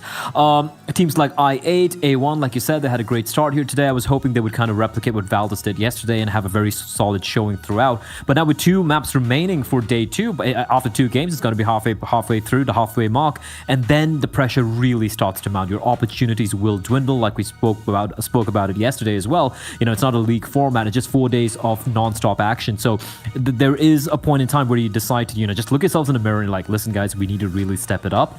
And for teams like Nasser, for example, I think they need to really step it up. They need to start taking the fights, because right now you have nothing to lose. You're at the bottom of the table. You've been struggling quite a bit. So take those fights, which they seem to be very unwilling to do. Yeah, I think that's so strange as well, coming from that perspective that you just laid out for those there, Blair. Because the case of being right at the bottom, you are right, you got nothing to lose. And so they're playing like a team that's got 130 points and they're just trying to get towards the top side. So it doesn't make any sense whatsoever. So if you're a Nasser Esports, just make it happen, take those shots. So what's the worst that can happen? Well, I mean, either way, you're getting 15 grand towards charity, so it's going to be always a net positive in the end of things. But speaking of positives, let's talk about Lamborghini. This guy's been able to step up quite a bit here. We're going to take a look at his radar from our last match, and we obviously see kind of top of the table here quite a bit. Yeah, and I think even though like 1,000 points of damage is very impressive, but for me what was impressive was how he was able to kind of turn the tide of that final battle. He did take out BTR earlier on, but then when he faced off, I think it was against Geek Fam, right? Geek Fam in such a fantastic position. They had a man down, and it looked like they were in a good spot to kind of make things very uncomfortable for Blacklist and even for Zeus Esports. And then he lands a perfect nade, gets 2 kills, and then finishes off the final 2. So basically a full team wipe coming in when he was all alone for his team. So I feel like he did a fantastic job. And even at the end, while he could have waited for Blacklist and Zeus to just go up against each other, and he just bides his time and just jumps in third parties his way into what could be a very improbable chicken dinner. Instead, it's like, you know what, screw this. I'm just going to take the fight. And he just finds Zeol, which actually allowed Blacklist to take the chicken dinner a little bit more comfortably than would have been the case if it had to be a 4v4 battle against Zeus Esports. Okay. I mean, we've always got to see DX quite a bit yesterday, have some rises and some falls, had some consistencies and some inconsistencies. But we are seeing one team kind of be consistent, but not necessarily the way we want to see them be consistent. It's not just Vincere. Now, Blank, you talked about him at the start of the day yesterday, saying, take a little bit of time to get used to things. Obviously, the big dogs when it comes to the West, but when they play in the East, they have some learning to do. But this team has been kind of consistent, but not in what we were hoping for. They're not performing as well as we'd have hoped. Yeah, no, I mean, it's been a little bit sad. I mean, today's been much better, though, to be honest with you. Let's say that, because obviously we've had a 4th place in our second game on Sandhawk into a 6th place from their Erangel just gone. And I think that looking at those 2 games in isolation, there were some very difficult rotations for them there. And they made some change-ups as well. We saw them drop George Paul first game. That didn't work out. This time they dropped down towards in military base. So, honestly, it's some really difficult paths they've had to take to the circle, and they've made it happen regardless. They do keep getting caught out, but what I am liking is, as you can see from the stats here, there's more stock in the point side and survival time overall over today. Yes, their damage has dwindled, but only by a tiny amount, but they're taking less fights, they're being less aggressive and more calculated with their actual engagements. I remember yesterday you were talking about how Na'Vi maybe not used to getting in fights so early and skirmishes so early when they're playing the West. I think you were saying that teams kind of respect them quite a bit, and they have the freedom to just rotate and fight later on. What about Na'Vi now? Do you think they've gotten maybe used to the fighting, or do you think they're trying extra hard to avoid any early fights to make sure they make it later on, which is why we're seeing the travel time boost up? Yeah, I think they are avoiding a lot of fights early on, and 100% in the West, you will see many teams just take the time. It almost feels like there's a gentleman's agreement going on over in the West side where, you've got teams that will rotate, have a good time, trying to get that phase freeze where action starts to take place. Usually we only see 1 to 2 kills in the first 7 minutes. Here in the East Conference, things are a lot more gun-ho, honestly. We're seeing a lot of fighting, a lot of shooting. It's really exciting to say the least, but I don't think Na'Vi's used to it, which is why we're seeing them outside playing Edge much more frequently now. Actually, one thing I just want to add on to that as well is how they landed in military base, like you pointed out, Blank, and they faced off against, I think it was I8 who lands there, right, all the time, and Na'Vi would have been aware if they'd done their homework that I8 are definitely going to be there. And I for a moment thought they might take the fight to I8, and I would potentially been caught unawares, but they didn't. Both the teams actually survived pretty late into the game as well. So just to add on to your point, it feels like they're just wary of taking these fights and just playing for the placement points, which I would like to see change up a little bit. A couple of high placings would be good for Na'Vi because there's so much hype with this team coming into this tournament.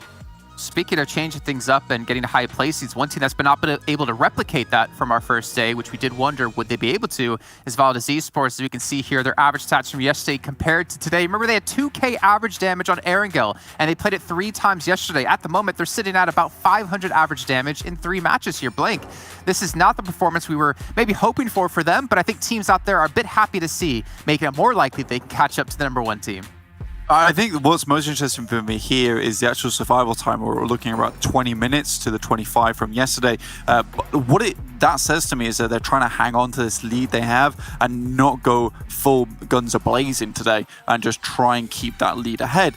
Though, I think that, yes, that might be the safe option and you don't have to do what you did yesterday, which was just absolutely obliterate the competition. It's fine. Man's got Martin on the team. Just use Martin in concept. Just make it happen. Play how you played yesterday. Play to your strengths. Don't try any of this, holding on to the top spot malarkey. Top spot malarkey. I definitely want to see that again. It's for charity, right? You want to be able to try to get as much as possible. But let's see how they do progress further on. And you guys at home, we talked about some giveaways that were going on. We also do have some player cards that are happening within the game. You can actually get them and acquire them in-game as well. So make sure you guys check that out when they do come out soon. TM, don't know exactly the date, but you know what? When they do come out, you're not going to want to miss it, just like you're not going to want to miss this next match coming up here with match 4. So you two analysts, get out of here. Go take a quick break. I'll see you in the green room. We'll have a coffee. We'll have a tea. Who knows what we'll do there while we're watching these games and getting hyped up and excited, just like these two gentlemen here, Maxman and Imperium. Thank you very much, Jason, as always. And, I hope I could get some more cards, but I've seen over recent time my card luck has been pretty bad. So I don't know if I'm going to give it my shot again. But we'll see if I can get a few decent coming my way. But here we go, Imperium. We only got 1 Miramar day, so we got to make the most out of it and see which will be the teams to get back on top of the game. Let's be fair, playing path-wise, it's the best playing path we've had so far in today's games. And for such a big map that is Miramar, it is really healthy for allowing the teams to drop and get to where they want to. DRS are going for a very early drop away to go towards Los Higos drop. That's interesting. I know BTR dropped in Puerto Priso in yesterday's games, but unfortunately, it's been short-lived, as we've just been told there's going to be a rehost, which is a little bit of a feels bad, man. We have so much to wrangle. Every time we go on another map, we're like, what's happening? We're on another map right now? We got a rehost, man. We're not ready. But no, we're going to have a quick little rehost for this one, so that's going to be completely fine. We'll take a little bit more time. I mean, you know what? We only don't have one Miramar game a day, so we got to try and prepare properly and get that pressure up there and before we actually do dive onto the desert map of Miramar. But no, when we're talking about expectations and what we can hope to see some teams achieve, BTR has been a little bit up and down throughout the entirety of this tournament, and it's been said many times that BTR on Miramar, we do hope to see this team do relatively well. Is that something you think that they can do after what we saw from them yesterday, or are they maybe going to be, in the middle of the pack? Because they didn't go Picardo yesterday, which I found actually very surprising. I did find that surprising too. Can do it? Of course they can do it, right? Yeah. Of course they can do it. It's BTR. Should they be doing it? Yes, they should be doing it. Will they do it?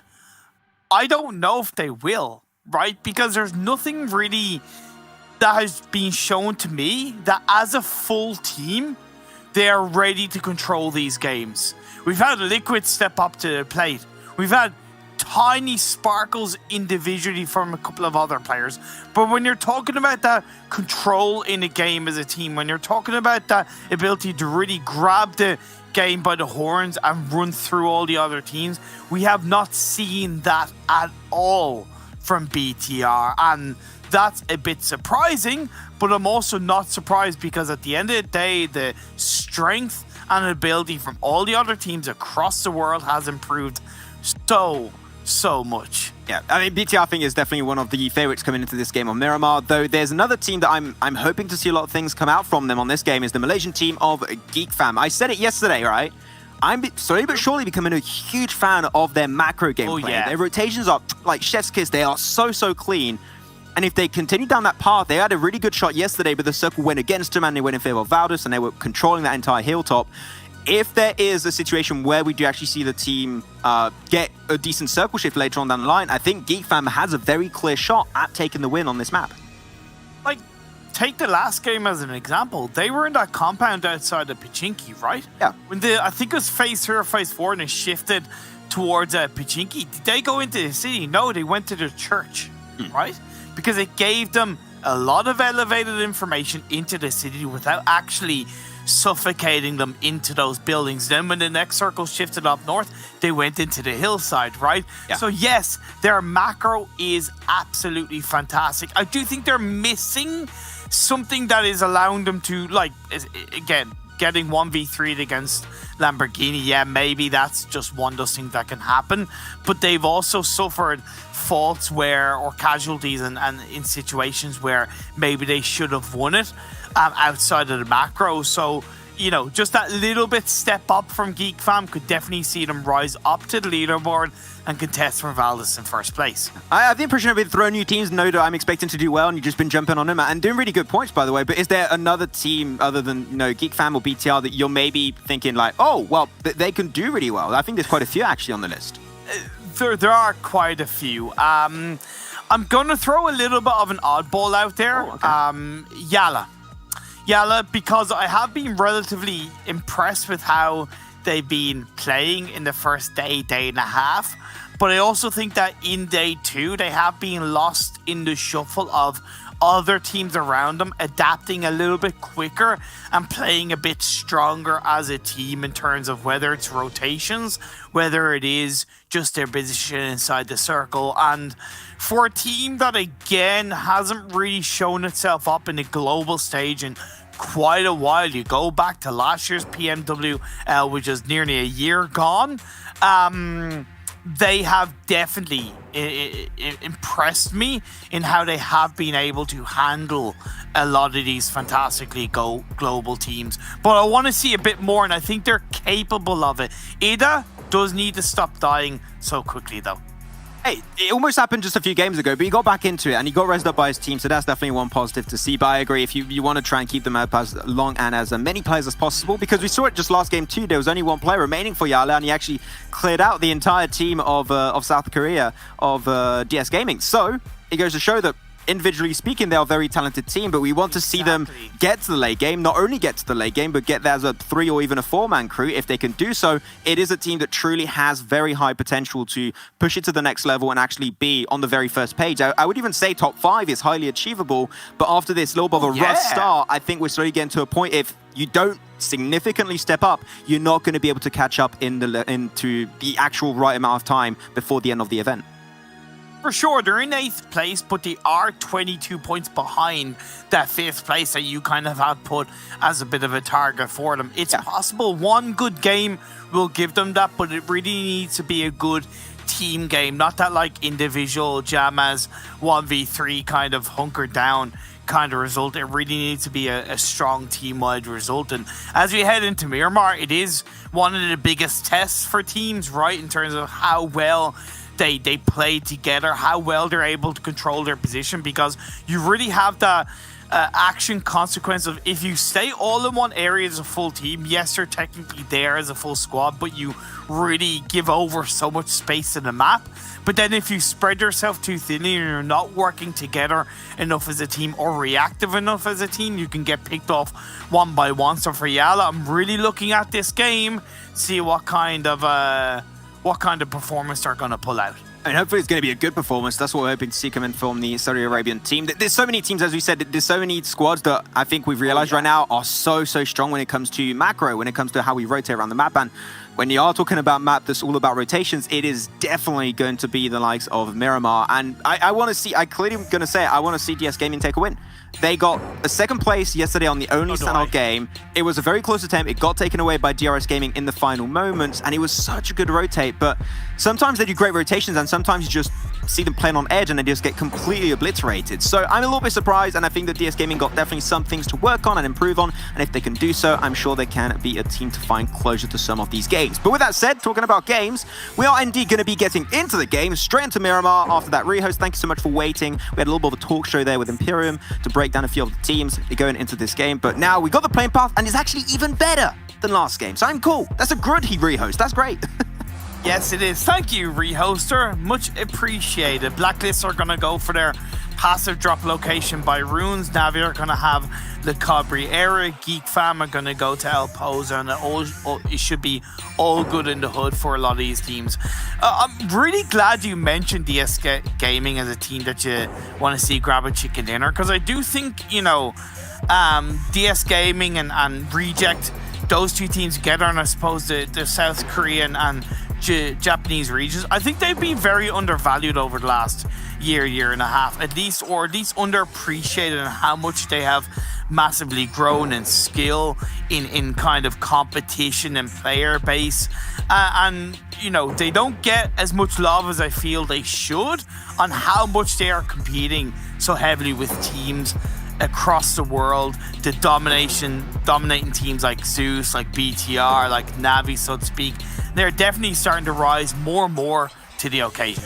I think that's the big story that we have about the South Korean team and also the Japanese team of Reject and also of DS Gaming is, when you look before the PMGC, these are two regions that did not have as big of an ecosystem for PUBG Mobile esports.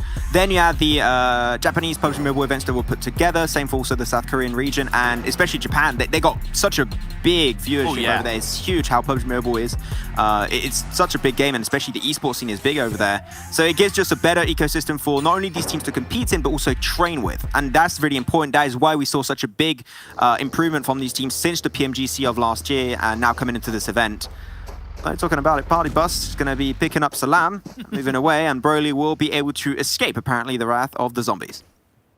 Party Bus, love it. It seems like both Myths and Fnatic Zombies are going for a bit of an Impala looting spot, but for the most part, Myths have gotten there first. Myths went for the long jump with the parachute, and Fnatic Zombies opted to go for that kind of shorter shoot but grab a vehicle. Both teams gotten there roughly the same time, but as far as actual guns, Myths have gotten there first, And Hossein looking to catch one out, but not quite yet. This is very similar to what they brought on Odessa, but they talked about NASA. We didn't talk too much about Fnatic Zombies. There needs to be a drastic change. And we mentioned it actually last game, during the game. Fnatic Zombies were a team that were too passive. Here they saw a team and they went straight for them. And they know Myths typically drop around this location. They've done their research. They've definitely done their homework. It's definitely not one of the strongest team when it comes to actually taking fights head on. They're all about rotation. So if that was the game plan for Fnatic Zombies, they picked the absolute perfect target, I would say. They did. 110%, but the thing is, there's one player, Fnatic Zombies, yet to join up in this Pala area to take this fight against Myths. We did see Phase 1 pop up as well, Maxman, and it is on the northeastern side of the map. I love a win. A winning shot, absolutely love a winning shot, but on that northeastern side of the map. So whoever does win this fight, however long it takes, and I would like to see it being executed a little bit quicker, and if it is, it will really allow the winning team to rotate into a strong Phase 1 position quite early on and quite easily compared to a lot of other teams like Valdez, DS, Yala, DRS, and even Nasser, who are in La Bandita. So I'm hoping that both teams recognize this and realize time is ticking. I'm telling you, it's Phase 1. I think they can take it relatively slow right now, but if it does remain like this until Phase 2, then that is where I would say, yes, the time is going to be ticking indeed. But as of right now, it's a little vacation. Unless you're inside of Impala, that is not the case. What you call it the Winnie. That is, I think that's the first time. Winnie. I think that's the first time I've heard it called like that. Really? Yeah. I mean, Winchester, the Wind, like... But Winnie for the Winnie? Yeah, no. Like... No.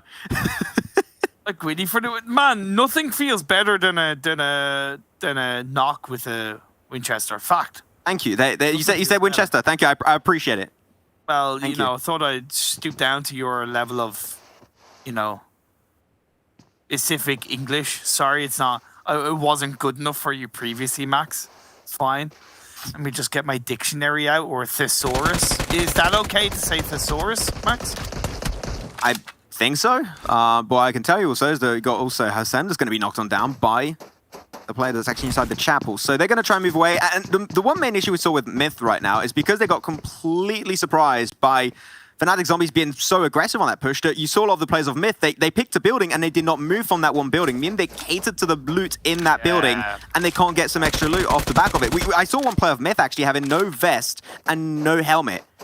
So off the back of that, if you are taking a fight, you're definitely going to be underlooted. And that is something that I think Fnatic Zombies were trying to play around. But because they were rotating so quickly, I think they are also severely underlooted themselves to make this fight relatively hard to pick. But now Hassem and also Faroki both get knocked on down. There are two players trying to set up a flank, and you cannot pull those reses. And if you do, Fnatic Zombies are going to try and stop that from happening. But also, you don't have two players setting up flanks. You only need one player setting up a flank. And in that time, It's a Boot has been able to join up, so it's a full Fnatic Zombies squad. I understand that Myths are more of a passive team and they're maybe not used to taking super calculated of aggressive fights, but you can't give so much breathing space to your opponents and allow them to pick you off one by one, because when you really think about it, that wasn't necessarily super aggressive from Fnatic Zombies. That was simply executing one by one, and now Myths are two players down, and their two remaining players are opposite sides of each other. I want to be very clear. When you're looking at this for Myth, you lost two players, so Sam and Faroki. I think the Faroki has been one of the players that's been performing extremely well for Myth. Same for Broly. I think they're the two players that really stood out for me the most when we talk about Myth. Really?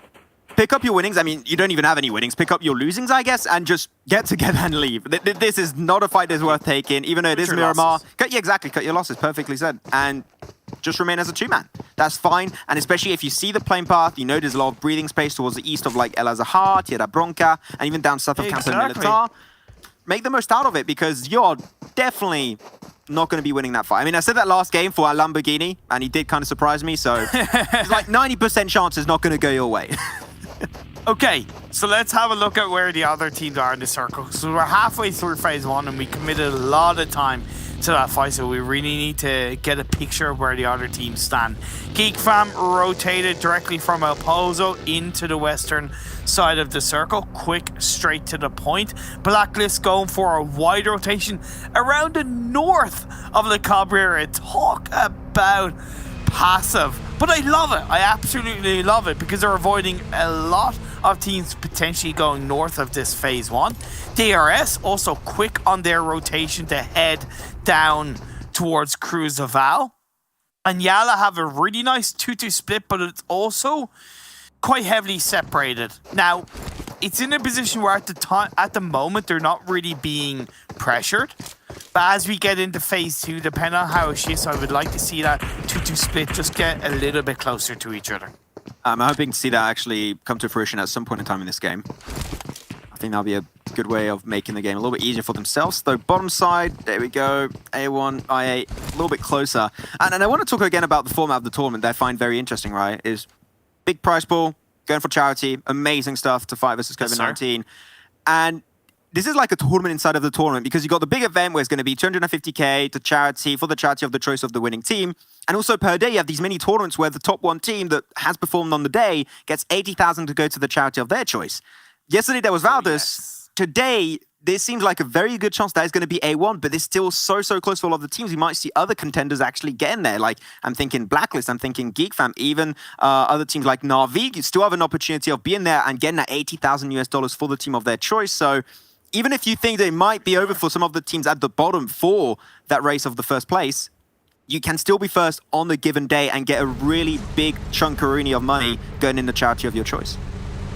Oh yes, sorry. Phase 2 did continue to shift on towards the eastern side of the map. So even more of an opening to the south of El Azahar, but teams are already converging around that area. A1 continued to shift up north, avoided, I believe it was either I8 or another team, and they're just kind of sticking to their own game. They're close to Nasser in this situation. I8 to Xavier, getting close to BTR and Fnatic Zombies around the Impala area, which is obviously on the southern edge of this phase 2. So I expect us to see a little bit of early action between 2 or 3 of these teams. Have to see though. BTR, there you go. Spotted out IA. Got the intel, but I don't think IA has any intention of I like this. They're not going to like this from IA.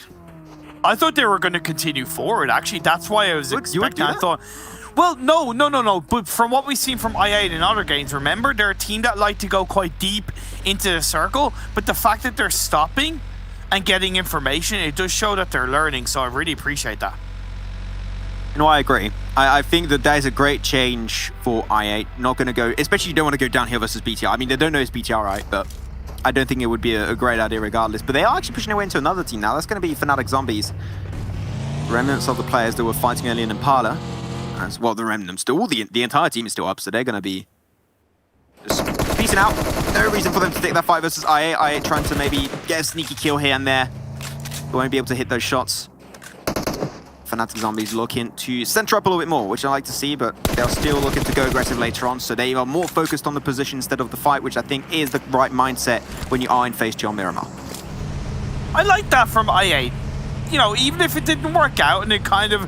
Pushing them away. Yeah. Yeah, you're pushing them away, and I really like that kind of little bit of aggression from I8. BTR continue forward once they've realized that no team were there. Yala have a really beautiful spread on the south of El Azahar Hills. Like, I'm talking a beautiful spread. And now we see Fnatic Zombies getting close to BTR. They can't catch a break. This is their third team already. They're going to be going up again. But this time it's BTR. Not an easy team to take on down. Let's see what the Zombies can do. Apparently not too much as they suffer some big damage. And BTR take down the Zombies instantly. And that's 2 kills instantly to their name. They tried to go for the push, but unfortunately nothing came of it. Oh my god. Oh, wow, that ended so quick. And that's a domino effect, right? Yep. IA pushed them forward. Maybe Fnatic Zombies got a little bit scared.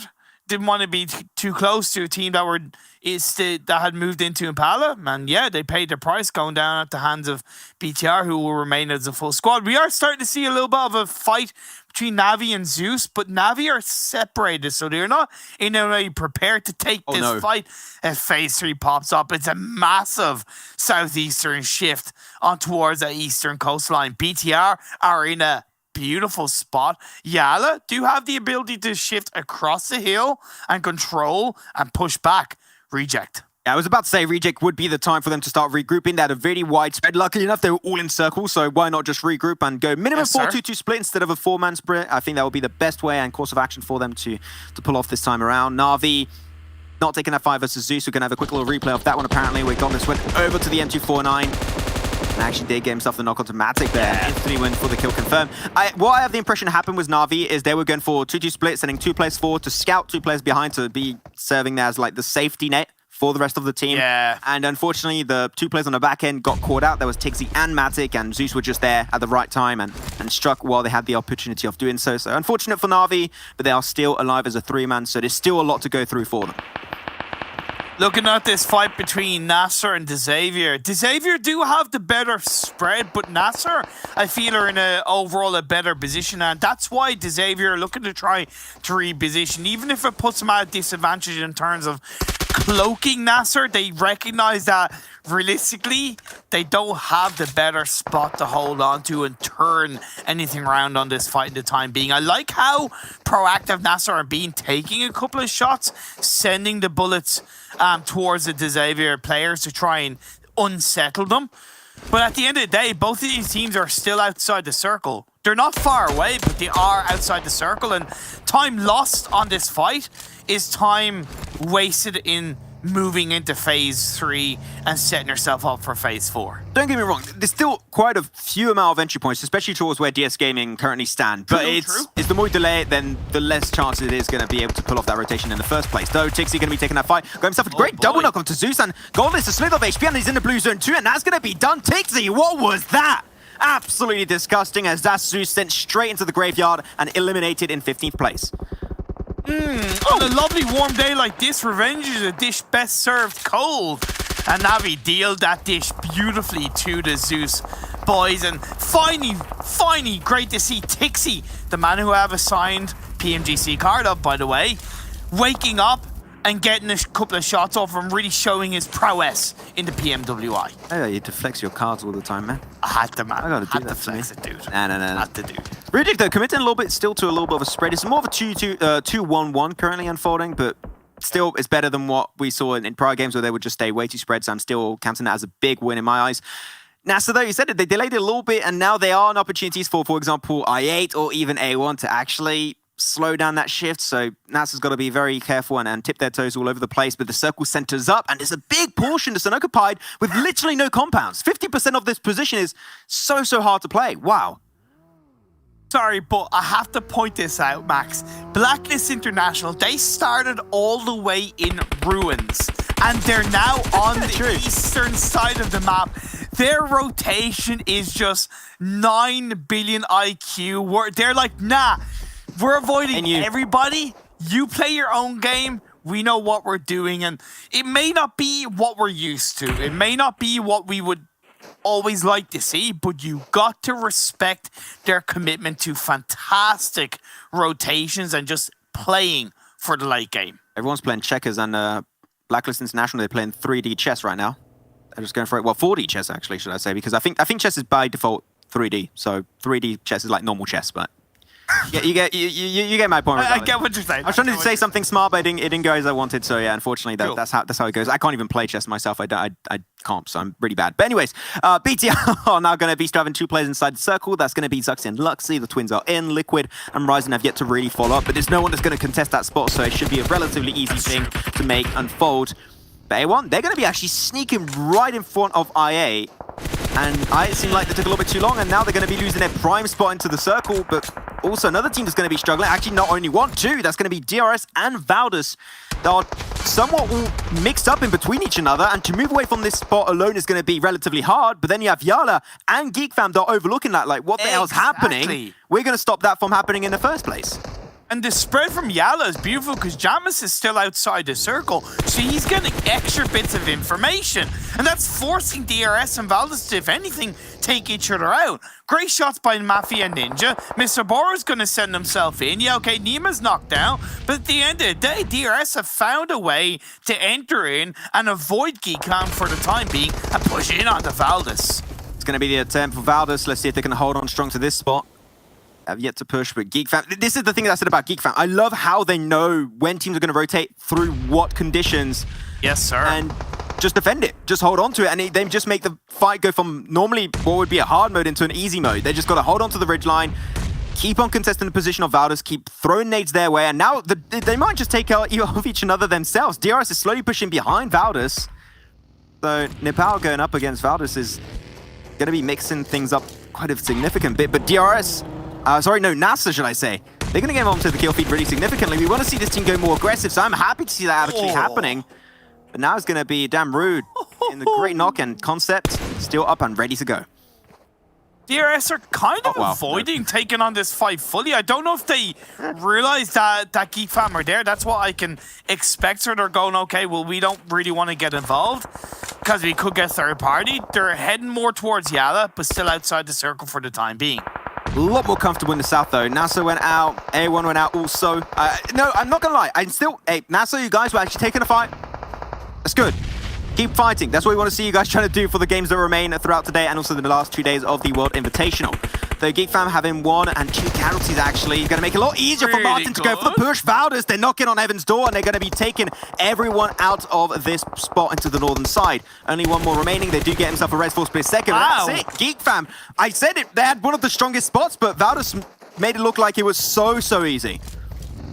It seems like patience paid off for Valdez from Thailand, right? They stayed down, stayed quiet, but nobody really pushed them. DRS avoided them. They got taken out by Yala. Geek Fam left it too late. They tried to move with the blue zone of the circle closing in, and Valdez punished them from behind. That was really definitely poor mistakes from both Geek Fam and DRS, which allowed Valdez to continue up as a 3-man team in this game. And hey, look, maybe that's part of the reason why they are currently the leading team of this PMWI. I'm so surprised no one took the compound in which Yala are currently going. You're seeing all the players are currently rotating in the Congo line. And Bandal's already in there. Jamal should be joining up very soon, and I believe Powerful and also Edad too. How was no one there? BTI is so close, Reject are so close, and they were going for the widest spread. They were even there, I believe, for some time, and yet they just didn't try and hold on to the compound, which it would take a lot of attention, right? This is phase 5, so you would have thought that people would have been here already, but even in the last circle, every one of the teams were on the edge of play. Maybe there's an unfamiliarity with this kind of terrain from a lot of these teams, but it's causing some great action to unfold in front of our eyes. Blacklist still being relatively quiet, but they're now going to have to start to make some noise because they have Yala, they have BTR, they have Reject Scarlet, who are just full sending it in. Well, I mean, jackpot right now for Yala. 1 knock coming out from Zuxi from a distance, and that's going to be Reject trying to go for a last resort. I mean, it was not even a last resort play. They didn't have to push, but they tried to go there early so they would be a little bit safer. And yeah, once again, another jackpot coming their way. There's some extra kills coming for free over to Yala Esports. And BTR, they saw that fight happen. They're thinking there might have been some casualties. There might have been some severe damage coming on through onto Yala. Maybe we can make that push and that breach actually come through. Now, one team you said you want to see get a win. DS. They are chilling on the west. They only have the last remaining player, Myth, close by. They have either side of the road. Just as I say that, Satan takes them down. So I really like how DS are looking in this game. Really enjoying it. So they're going to be careful. If any team is alerted of where DS currently stand, they got no buildings, got very little cover to play from. So they're going to try and just sneak their way closer and closer. ZZP is going to be serving as more of a scout there and a little bit of high ground up north, and trying to get more intel as to what's happening. But they got so much breathing space. They don't have to take a fight, and hopefully teams do not detect him. And if the circle comes their way, there is a clear chance that the South Korean team could be taking himself the win. Those circle shifting right on top of Valdez. A big portion of the compound of Yala is now going to be taken out of commission. BTR and now I8. What's going to be the game plan for these two teams? Very, very tricky. Now, what I did like about I8 is that UZM had started kind of edging more towards the southwestern side of that previous circle to try and maybe get a bit of information on the west. But it seems for the time being, they are more heavily focused on BTR's direction.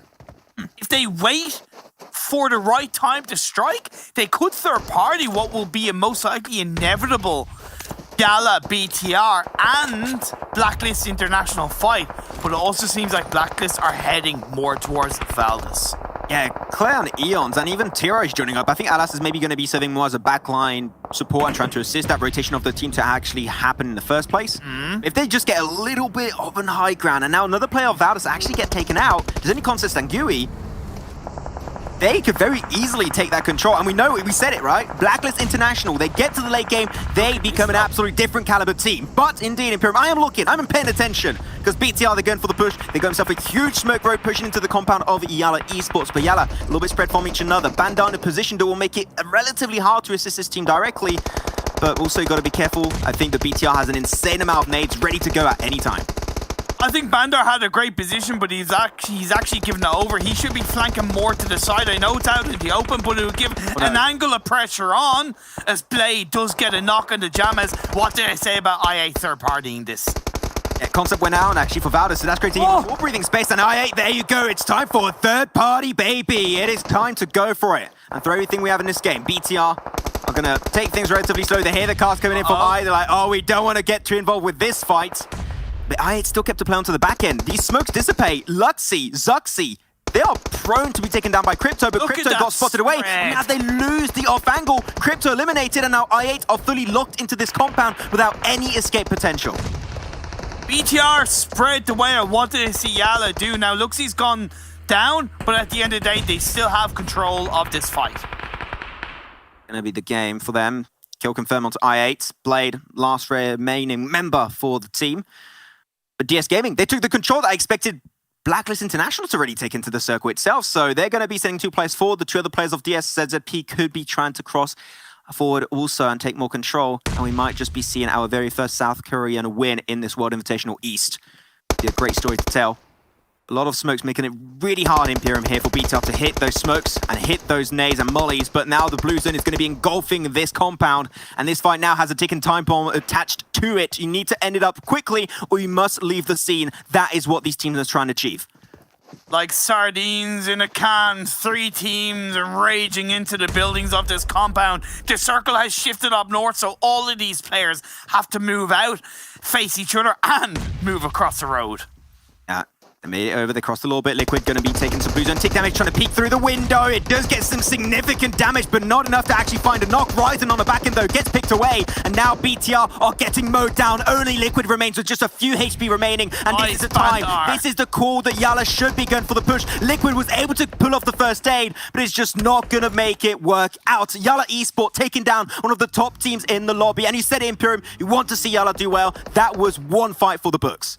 Full squad up, late game, Yala showing their prowess, but now the hard work is yet to be done. They have to move across the road. DS Gaming are solidified in this circle, so are Blacklist International, but there's a number of dips and crevices that they can try and hold on to.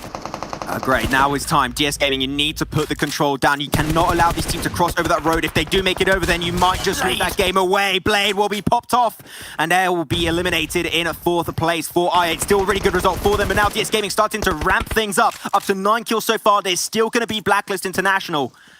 They're going to try and avoid this spot, but they are sandwiched up between Yala and DS Gaming. This is one of the worst places Blacklist International could hope to be.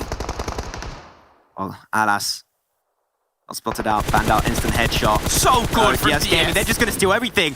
They are taking so much control, and they are going to be the kings of the lobby. Pick themselves up another kill. That's going to be Blacklist International out of the game. Now only Yala Esports separates DS Gaming and their very first winner chicken dinner. And it's exchanged. Bandar's just waiting in the smokes, waiting in the winds. Ida is going to be trying to hide behind that bush, but unfortunately not in time. The nade will confirm it. Such good execution from DS Gaming as they're still up Imperium as a 4-man team. Bandar, you have to clutch it up, gets one knock, but can he push any further? The answer to that is no. No rest for the wicked, as the South Korean team of DS Gaming will finally get themselves their very first winner chicken dinner. I absolutely love it. I'm getting full-on goosebumps at that, right? Because we set this up. Let's be fair, we set this up. We talked about DS Gaming. We talked about how good they can be, how well the South Korean region has really improved. And they come into this game. They swept through the West. They controlled the West towards the late game. I pointed out their fantastic position. And yes, the circles are very interesting and in an area that the teams are not used to. But as a full squad, just absolutely dominating the last 3 or 4 teams. So good from DS Gaming. It's not only rotations that we typically talked about at the very start of the game. Before the game actually even started, we said DS Gaming, strong map crow, their rotations are good. But it's not only that. One thing that is very important to mention for this team is the timing. They saw the big 3-way fight happening in the compound down south. That was between i8, you also had Yala Esport and BTR. And they saw, okay, this is not an easy rotation. They have nothing to hide behind. We got to rotate when teams are fighting. And not only were those 3 teams fighting, there was also Blacklist International that were focusing them down, trying to get as many kills as possible. The focus was all on that compound and completely away from DS Gaming. And because of that, they not only did a great rotation, the timing was spot on, and there was no way you're going to take it away from DS Gaming. Man, as much as DS Gaming definitely deserved that win, one team we really have to highlight is the Saudi Arabian representatives, Yala. 12 kills, wiping out the Indonesian dynamites that are BTR, controlling the compound that was for the most part in the late stages of this game in the circle, held on to the north, took out DRS before that as well. This team is stepping up big time, and I wanted to see it. I said it, I see it, and I absolutely loved it. Yeah, not only that, we also got ourselves i8 that did really well. I'm just so happy to see so many teams that we need to see actually stepping up. Well, I'm going to say severely hitting these now last few games, because we're almost just 50% done with this World Invitational East. So teams that are a little bit behind need to step it up, and teams that were maybe struggling a bit more yesterday are actually getting some really good results. And I think that Yala Esport has been so proactive, not only in the fights they take, but also in which position they try to move into. And they did it great. They sent Bandar to scout. No one was in that compound, which was a big surprise. But if they didn't go there, they might have been in a position where Valdez were and would have just got completely overwhelmed by the sheer pressure of teams like Blacklist or even DS Gaming. Not so much Blacklist. I'm sorry. As much as I give them credit for their macro, for their rotations, and for most part being able to somewhat execute a late game position, they are severely lacking that level of aggression, which is stopping them from being more dominating, essentially more destructive, because it wasn't even really them that took out Valdez. It was actually Yala, for the most part, that took out most of Valdez. I think Blacklist might have cleaned up 1 kill, but my point is, Blacklist, for all the credit I'm giving you, you really need to start to find your cojones in these games and control the late stages. Hey, I'm not gonna lie, that is still a top 3, and I still win. They just got last game, so I'm not gonna go against that.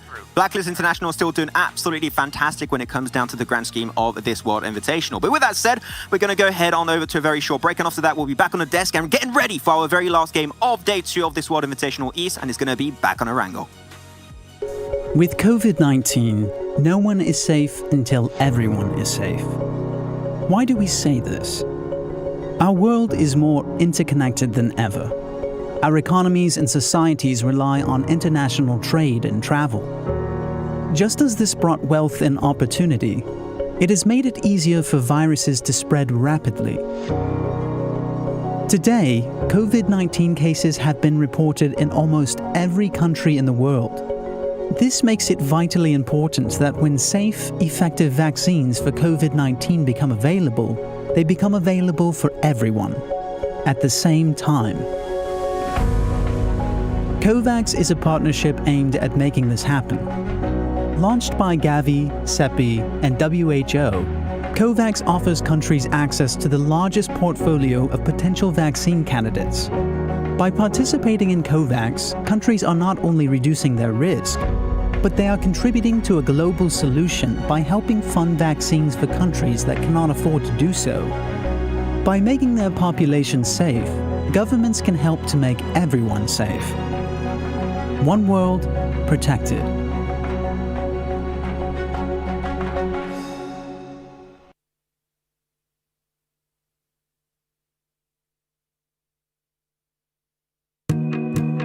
Emergencies always cause shortages because you have this immediate spike in demand, and the supply chain, the distribution, the roads, the warehousing, the trucks, and the information that drives it all gets broken. In a way, every emergency is a logistics and distribution problem. You have to reallocate resources rapidly, and you're doing it with very poor information because it's unfolding.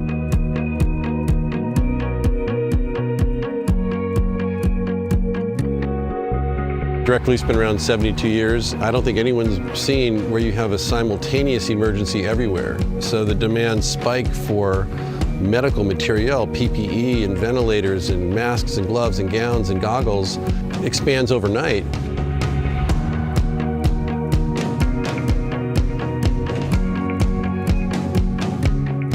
At Direct Relief, we've said the best thing we can do is put these philanthropic resources towards those frontline health workers that rely heavily on the support of groups like ours, while also backstopping the hospitals because they're in a crisis of kind of historic proportions.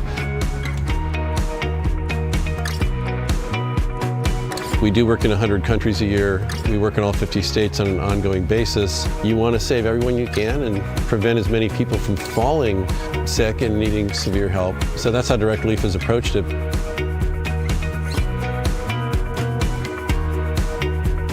This is one that is an equal opportunity threat to everybody. So we're trying to do our best in a fair, equitable, thoughtful way, doing whatever we can to get help to people where they need it, when they need it, as fast and efficiently as it can be done.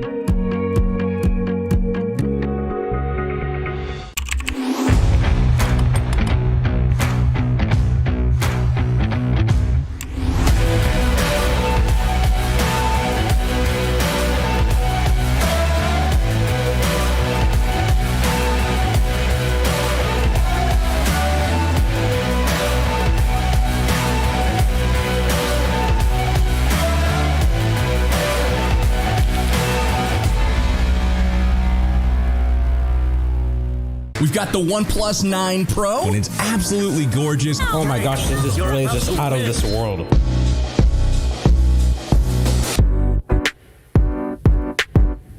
Insane. It's got 65 watts of charging power.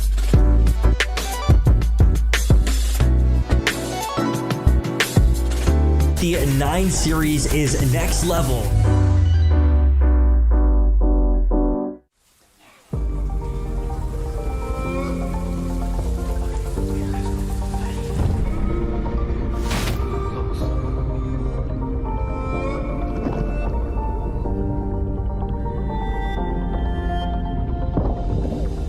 There's a fire in my heart, yeah, it burns for the game we play. Now I rise and take my turn to be born again for this day. I know they're waiting for me now to win it all. I hear my name cried in the crowd. They call, fighting through all of the pain. I'll never fall, risking everything I have to stand up tall.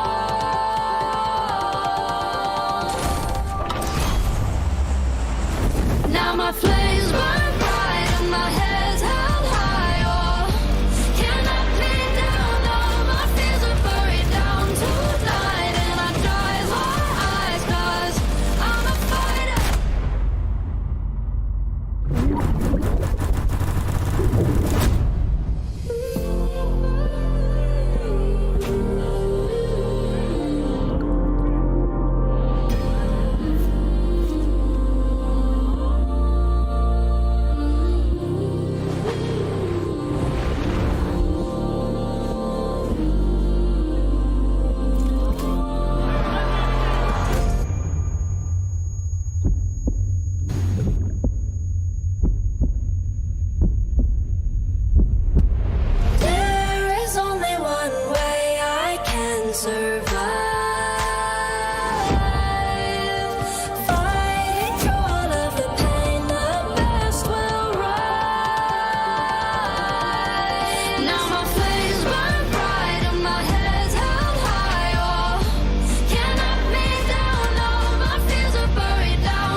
PUBG Mobile World Invitational is powered by Gamers Without Borders and is brought to you by OnePlus, the official smartphone provider, Nemo TV, the official streaming platform, and STC, the official playout sponsor. And with that fourth game now done and behind us, we have a new victor taking home a chicken dinner, being able to feed themselves here on some spicy meat, on some delicious meat and some delicious money for their charities. Hopefully move themselves up the rankings as well when it comes to our overall and, of course, our daily results. Justin Captain still joined by Blank and Blaz. We're going to break down this last match ever so quickly because the fifth match is almost ready to go. And you guys obviously want to see who's going to take home the final chicken dinner and who's going to take home the $80,000 for the charity. What's up, guys? How you doing? I'm doing good. Yeah. Great. Okay, cool. Let's take a look at the results. I'm doing fantastic because my day's not even close to done just yet. I still have the West Conference to go after this, but we're going to take a look at the results. 28 points coming in for DS Gaming. Yala, 25. Big points for some big teams. 100%, man. Yala Esports, though, they found a really good compound early. Bandar took a massive role in securing that one. He took a lot of fire from other people, but was able to lock it down nice and easy. DS, though, 13 kill point game, really reinstills that hope for South Korea. So really well done to them, and IA and Blacklist International continue to do well during here. Pikachu and Red Aliens, Black, I don't know if you agree with me on this one, but honestly, I feel like Miramar is one of their best maps, and the fact that we've got so many angles during this Gamers Without Borders competition kind of hinders them a little bit at times where we're used to more than maybe like 2 Miramars a day, and sometimes we just have league play where we just play Miramar. Yeah, but I also feel like they're just knocking the door right now. They're consistently getting these top 7, top 6 finishes, and I just feel like they need that one big pop-off game like we saw DS Gaming have over here to kind of catapult on top of the overall standings. Looking at the second half, though, a bit of a surprise, I guess, for A1. They are off to a great start in the first couple of games, but really faltering in the past couple of matches in Erangel and Miramar. Zeus Esports, I know they kind of struggle on Sandhawk and Miramar, but it is kind of ludicrous how good they are, how phenomenal they can be on Erangel, and then just absent on these other 2 maps. The rest of the teams, DRS Gaming still struggling a little bit. Nasser Esports, their woes still continue. They really haven't had that one game which could probably inject a little bit of confidence for this Arabic team. Well, speaking of woes, it looks like I8 is a team that doesn't have any because they've been having a couple of really good matches here. We're actually going to compare themselves today and how they did yesterday in their stats because this team, and like others today, have been able to step up. We talk about those slow burners, the ones that take some time to get into the game, to get things going, like Navi as well, one of those teams. And I8 has definitely risen to the occasion, which is, again, great to see. I think there's a lot of great teams out there that maybe need that leeway, maybe need that run-up time to actually figure things out, adapt to it like we've seen some other teams already doing so far. Yeah, and I feel like for I8, what impresses me quite a bit today has been how it's not just about them looking for kills, but the fact that they're able to get some pretty high placement points as well. They are a team who are very notorious, even when I saw them in the PMPL South Asia Championship and the League, where they get a huge number of kills, but the placement points are just non-existent, almost half of the total number of frags. So the fact that they're able to get so many placement points and they're being able to bounce back quite well so far is a good sign. Them and A1 Esports in Bangladesh as well. They were very quiet yesterday. Today has been a day of a little bit of redemption, and heading into the final game of the day, I would like to see both these teams do a little bit more better. What about you, Blank?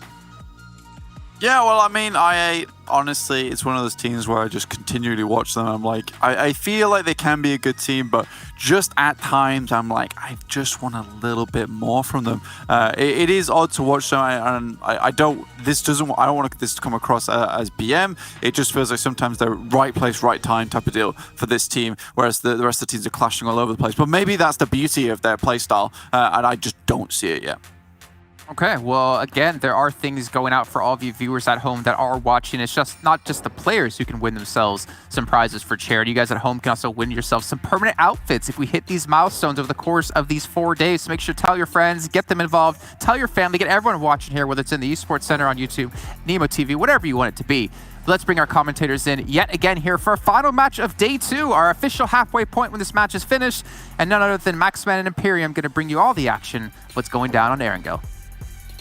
Hell yeah, Jason. We are about to get to the 50% mark of this World Invitational. And after this, if you're at the bottom side of the page, it's going to be a little bit harder for you to catch up. So we need to see teams step it up to 11 right here, right now. I'm thinking of Myth. I'm thinking also of teams like Fnatic Zombies that we have seen, especially Fnatic Zombies, going for fights. So I'm actually really happy for it. But you know what? There's one thing that I'm not happy for is rehost. Because I hear we got a rehost that's going to be coming on through again. So we're going to slow things down a little bit because we're about to get into the 50% mark. So we need to chill out a little bit. We're going too fast. The death segments were too quick. Okay, Jason, Blank and Blay were going way too quickly. So we got to try and relax a little bit more. But now, I want us to set the scene on especially the leaderboards of the day, right? We're looking at Zeus, currently in first with 50, but there's quite a few on the list, Imperium, that can very clearly, after this game, catch up and be first and get that $80,000 to the charity of their choice. Look, I8, what a day they've had. They stepped up to the plate, nearly got themselves a chicken dinner. They've shown a lot more confidence. Crypto has been able to stand up, fight with the rest of his team, strong IGLing decisions being made, and they are in second place in terms of the day's points secured, 43. But they're also very closely followed, actually super closely followed by Yala Esports, who are also on 43 points. So those two teams, along with Zeus, I would argue with all due respect, Yala and I8 have had a better day than Zeus. Zeus may have scored more points, but to me, Yala and I8 have had better days.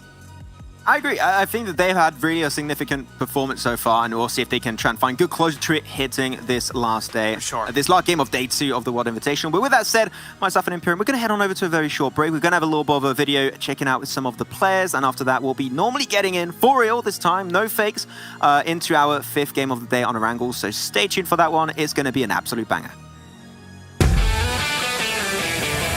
My favorite weapon is SLR. Is a DMG weapon that it can shoot the enemy so far and heavy damage. My favorite weapon is M4, and the other weapon is for now is AWM. Why am I love that weapon? Because that's become from myself. Then I don't know, before I start playing PUBG Mobile, I love that guns. And why I love AWM, because that gun is one-shot kill by headshot. So that's why I love that gun. Personally, my favorite weapon is the sniper, because it always gives you good shots to attack the enemy. I'm going to speak from my teammates and myself. I think that the M4 it's our favorite weapon. Also the AKM or the Varian. So that's our favorite weapons. My favorite weapon is SLR. Like the shape of the gun is so beautiful, and I like that gun sound, and for me it's easy to recoil. My favorite weapon is Mini 14 and SLR, because I do play for a mid-range weapon. Yeah. My favorite weapon is M4, just because it suits me in every situation, long fight, close fight, mid fight, it doesn't matter. It's just very good in every range and in every situation. My favorite weapon is M416, because CNC can cover from short lanes to long lanes far. My favorite weapon is DP28 because of the recoil, and you can laser people easily. My favorite weapon is M4, because I'm support, and it combines with any other weapon, like DMR, snipers, anything in play. It's like my basic gun is M4. Good for close range, good for long range. My favorite weapon is UMP 45. I like it because it's so powerful in close range and it has a good hip fire. I win my most 1v1 fights with it. That's why I prefer it. And we are back, and Imperium, I cannot believe we're just about to hit the 50% mark for this World Invitational. And for real this time, we're going to head on over to the grassy pastures of Erangel. And yeah, we said it. We got a lot of teams expecting to do really well here and hoping to see potentially IA and even other squads like Blacklist International. And we'll see who's going to be taking the last win of the day. Same path. Not too bad. It's a little bit up north, so I'm curious now what I8 are going to do in terms of their drop spot. They said they stick to military base. Where will they drop though? Because BTR like to go to farm.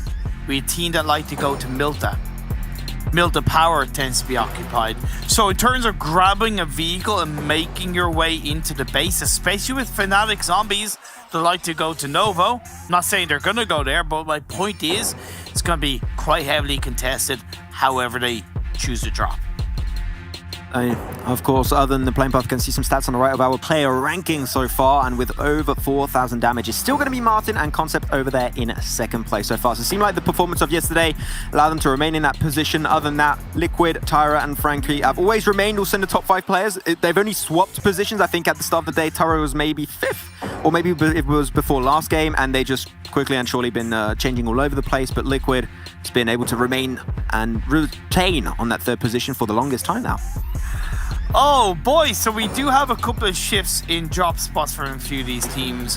I8 are going to Prison. The Povka is occupied by Fnatic Zombies and, of course, Myths. Myths not expecting that. And I think Fnatic Zombies recognize that Myths are not a team that like to fight, right? So why not look to bully them in their drop spot? It's close to the playing path. It's also well within the circle. Good decision making from Fnatic Zombies. Yeah, they really want to go aggressive, it seems, and I'm loving it from Fnatic Zombies. They've truly turned a new leaf, and I'm loving every single second of it.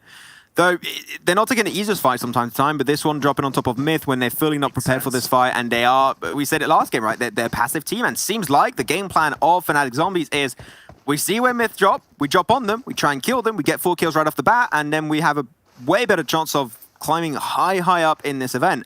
Exactly. So I'm happy with it, but now you're looking at Myth. Should they change their drop spot? Nah, because I think this is just an exception to the playing path more than anything. Step it on up. It's a nice knock by Brody. Prone down. You always got to be aware of the snakes in the grass. Abood, and there was no need for him to go up there on his own. That kill will most likely be confirmed. Abood is trying to hide behind the trees. There's smoke being placed out. What a knock. Brody with a lovely knock. I'm telling you, Brody's been impressing me from this side. Definitely the most aggressive player of the bunch.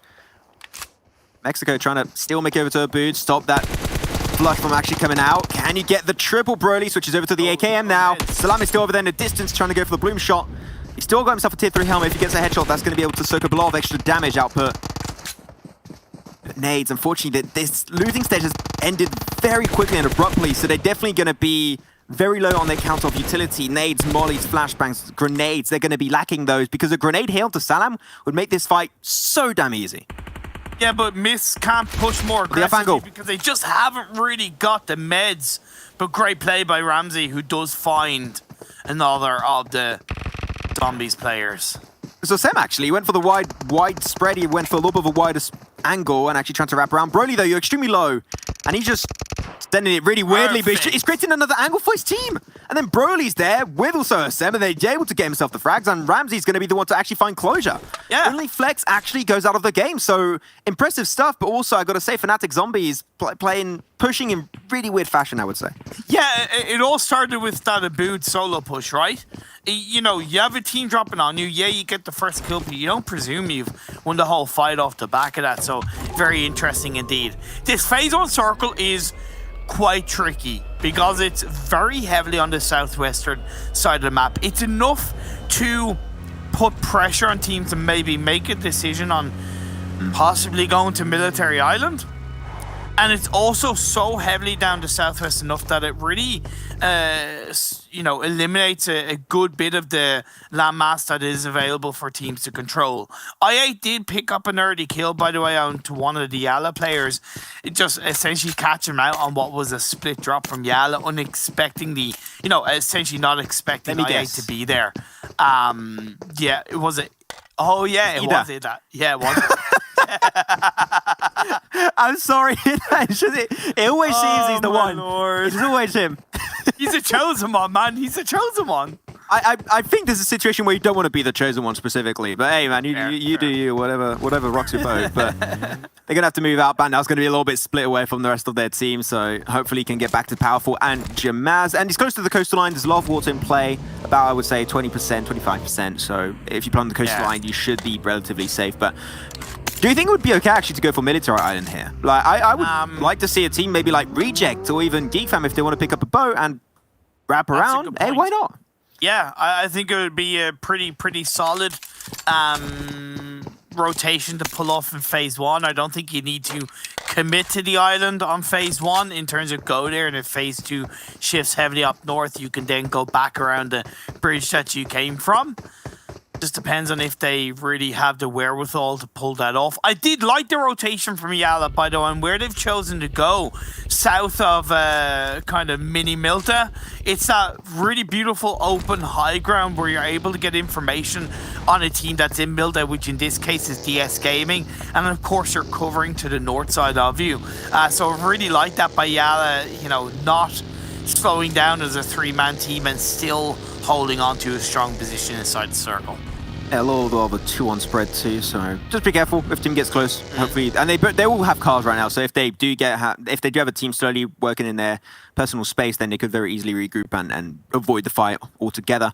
BTR also going to be moving away from farm. They're very familiar with this position. They're a team that typically likes to play edge, but when the circle comes their way, they just lean into it, and they're just like, okay, the circle comes our way, let's play edge. Sorry, let's play center. I'm so used to seeing them play edge, I can't even say it, but no, they're playing center this time, onto the southern side of farm, and DS are currently very spread between Milta and the eastern bridge. Yeah. Be careful, BTR could capitalize on that. I don't like that 2-2 split from DS. I just think it's too risky. If it was on maybe the western bridge, it would make sense because it's more on the edge of the circle. Teams are less likely to be converged around you. But you are making a massive split for just the sake of it, where you are right now on that eastern bridge. A1, they'll really yet to move away from where they dropped, and I'm a little bit surprised about that. I thought they would have opted to go for a little bit of a deeper position inside this phase 1. They're going to have to deal with the Xavier, Geek Fam, Zeus, all kind of going on a similar path line, just slightly south of Pachinki Hill, and they're not even up as a full squad, so very surprised at A1's position for the time being. I'm actually not too surprised, because they typically drop here on a regular basis, but it's very spread, and then they regroup down to a 2-2. It is a different circle, I completely get that, right? But it's just, they do typically play like this, and they do tend to regroup sometimes. But when you have the circle, and that's exactly what you mentioned, and that's the one thing that changes the entire perspective of this game for them, is a lot of teams are going to be entering, or at least attempting to enter through the west, and that's why this spread hurts them a bit, because you got, what is it, the Zeus, Geek Fam, and also the Xavier. That spread does not make sense because of you being on the edge of the circle, and there's a big chance that teams are going to be entering through that spot. Seems like they joined up as a full squad, but they're probably not ready to fight for the time being. Navi are still in the blue, and they're still in North George. It's something that Navi tend to do when that kind of phase 1 is so heavily away from North George, and I do like it. Again, you need to consider the consequences of the fact that they're going to have a lack of information. Reject Scarlet still moving in from Pomorsk, going to take their time. Will they opt to go across that western bridge into Military Island like we kind of brought into the mix when we were talking about it? Blacklist still staying quiet. We do see that phase 2. Quite nice because it does center still up the northeast, but again, because it's northeast, it really does eliminate the risk of it ending in Military Island. Yeah, it just takes away your decision making. You don't have to make a choice like, oh, which one do we go for? No, you just have to commit to the mainland. You just go for that spot and you'll be okay. So that's great. At least it takes the extra risk factor away and out of the equation for a lot of these teams. No more X in the equation. So, though, on to the west, Reject a little bit slow. Same for Na'Vi, but that's very typical of Na'Vi. If the circle's not coming their way, they take their time. They finish looting up. So they should be definitely ready to go at any fights that will be coming their way. So talking about fight. Valdez and DRS. I was about to say that there's some action happening here. Whew. You're gonna move down. Like, I know DRS, they dropped in Yaz 9. They would have been one of the first teams to rotate around that area, but I'm a little bit surprised about how deep Valdez have gone. It's not really what they were doing yesterday in the games.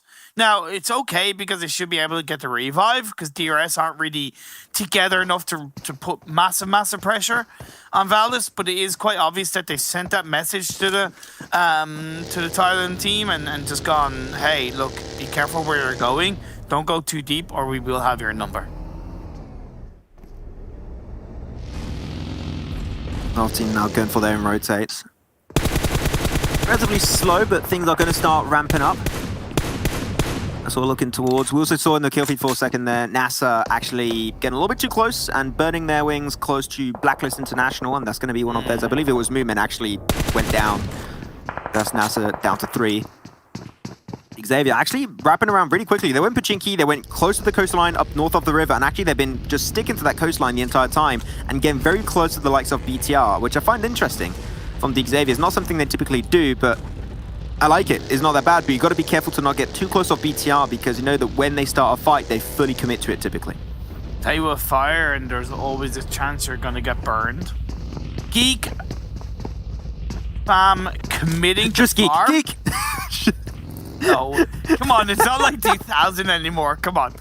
Geek Fam fully committing to farm is, I think, a big risk on this kind of circle because, you know, it's a great place to hold on to, but it's a little bit low ground. You've got open field around you. You're a little bit pinched inside there. If the circle goes towards them, I think that's kind of good. But if it goes away, them disengaging, if they do too early, could really spell trouble for them. The one benefit they have is that QB is actually scouting on the higher ground above to try and give a little bit of information and go, okay, I think a team is here, a team is there. So at least when the next phase does pop up, they'll be more informed to make a better decision. Of course, the more informed you are, the better coming into this. A1, they're going to be entering through the west slowly, but surely you can see they might actually touch the position of Zeus very soon. They're continuously going. I mean, they don't have too much information on Zeus currently, so they might just get a little bit too close and being incapable of really moving out. The circle's about to close up. If it goes on top of where the position of DRS currently stand, this is going to be huge for them. But it is also a lot of free real estate to defend, so it might be a little bit much for DRS if their communication is not on point. And it does actually somewhat come that way, but it's going to be towards Mini Milta position, which currently Myth or even IA should be some of the first few teams to go into Mini Milta. I say, I do love the fact that nobody was really heading towards Prison Hill in that last phase because it's so tricky to play around. But as we look in, the circle centering towards Lumberyard, DRS are closest to it, so they're going to take advantage of that. Navi are being somewhat punished on this late rotation, but for the time being, they're getting away with it. Tixie is pinched on his own, and NASA are a team that aren't normally super aggressive. For them to slow down the Russian representatives is pretty positive. Yeah, there's no reason really for Na'Vi to be in any trouble here. Sure, they spotted NASA out. They know the circle shift and how the plane path worked out. And you should be very aware that if there is going to be a path of least resistance, it will be the east of Prison, which is exactly where Na'Vi are moving towards. Though it's not the only team that's going to be doing that. I think that NASA might be following in their footsteps relatively soon. And same maybe for A1. They're showing some intention of wrapping around up to the northern side, down south of Mansion. I like this. Seems like there's not only 2 teams thinking of doing that, but potentially 3. Yeah, I really like that from A1, just recognizing that they'd been a little bit slow in the rotation in the last phase. Zeus had gotten ahead of them.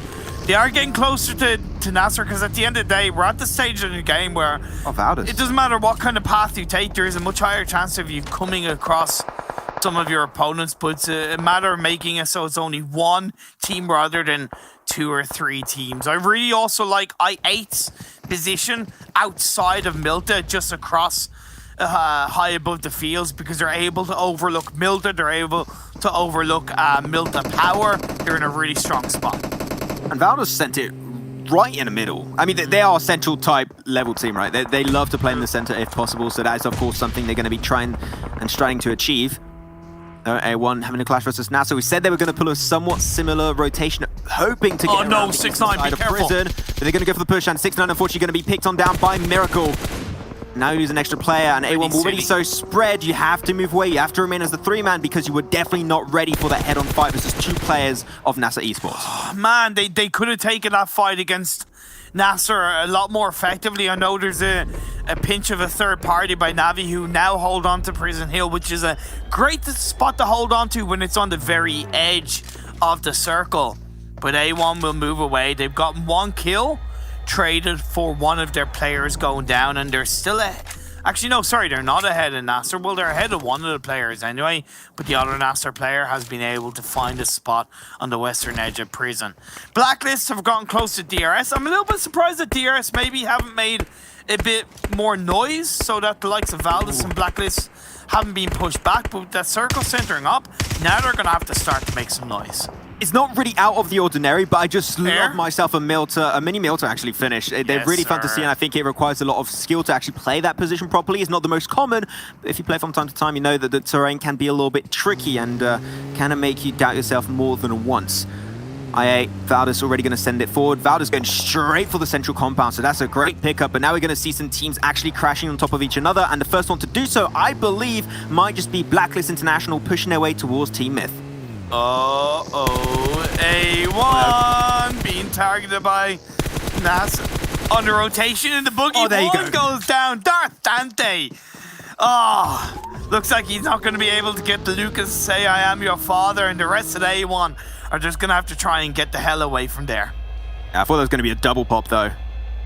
By the way, don't use your Tesla like that. Not suppose that's how you're supposed to use it, but still, he'll be able to pick it up for himself.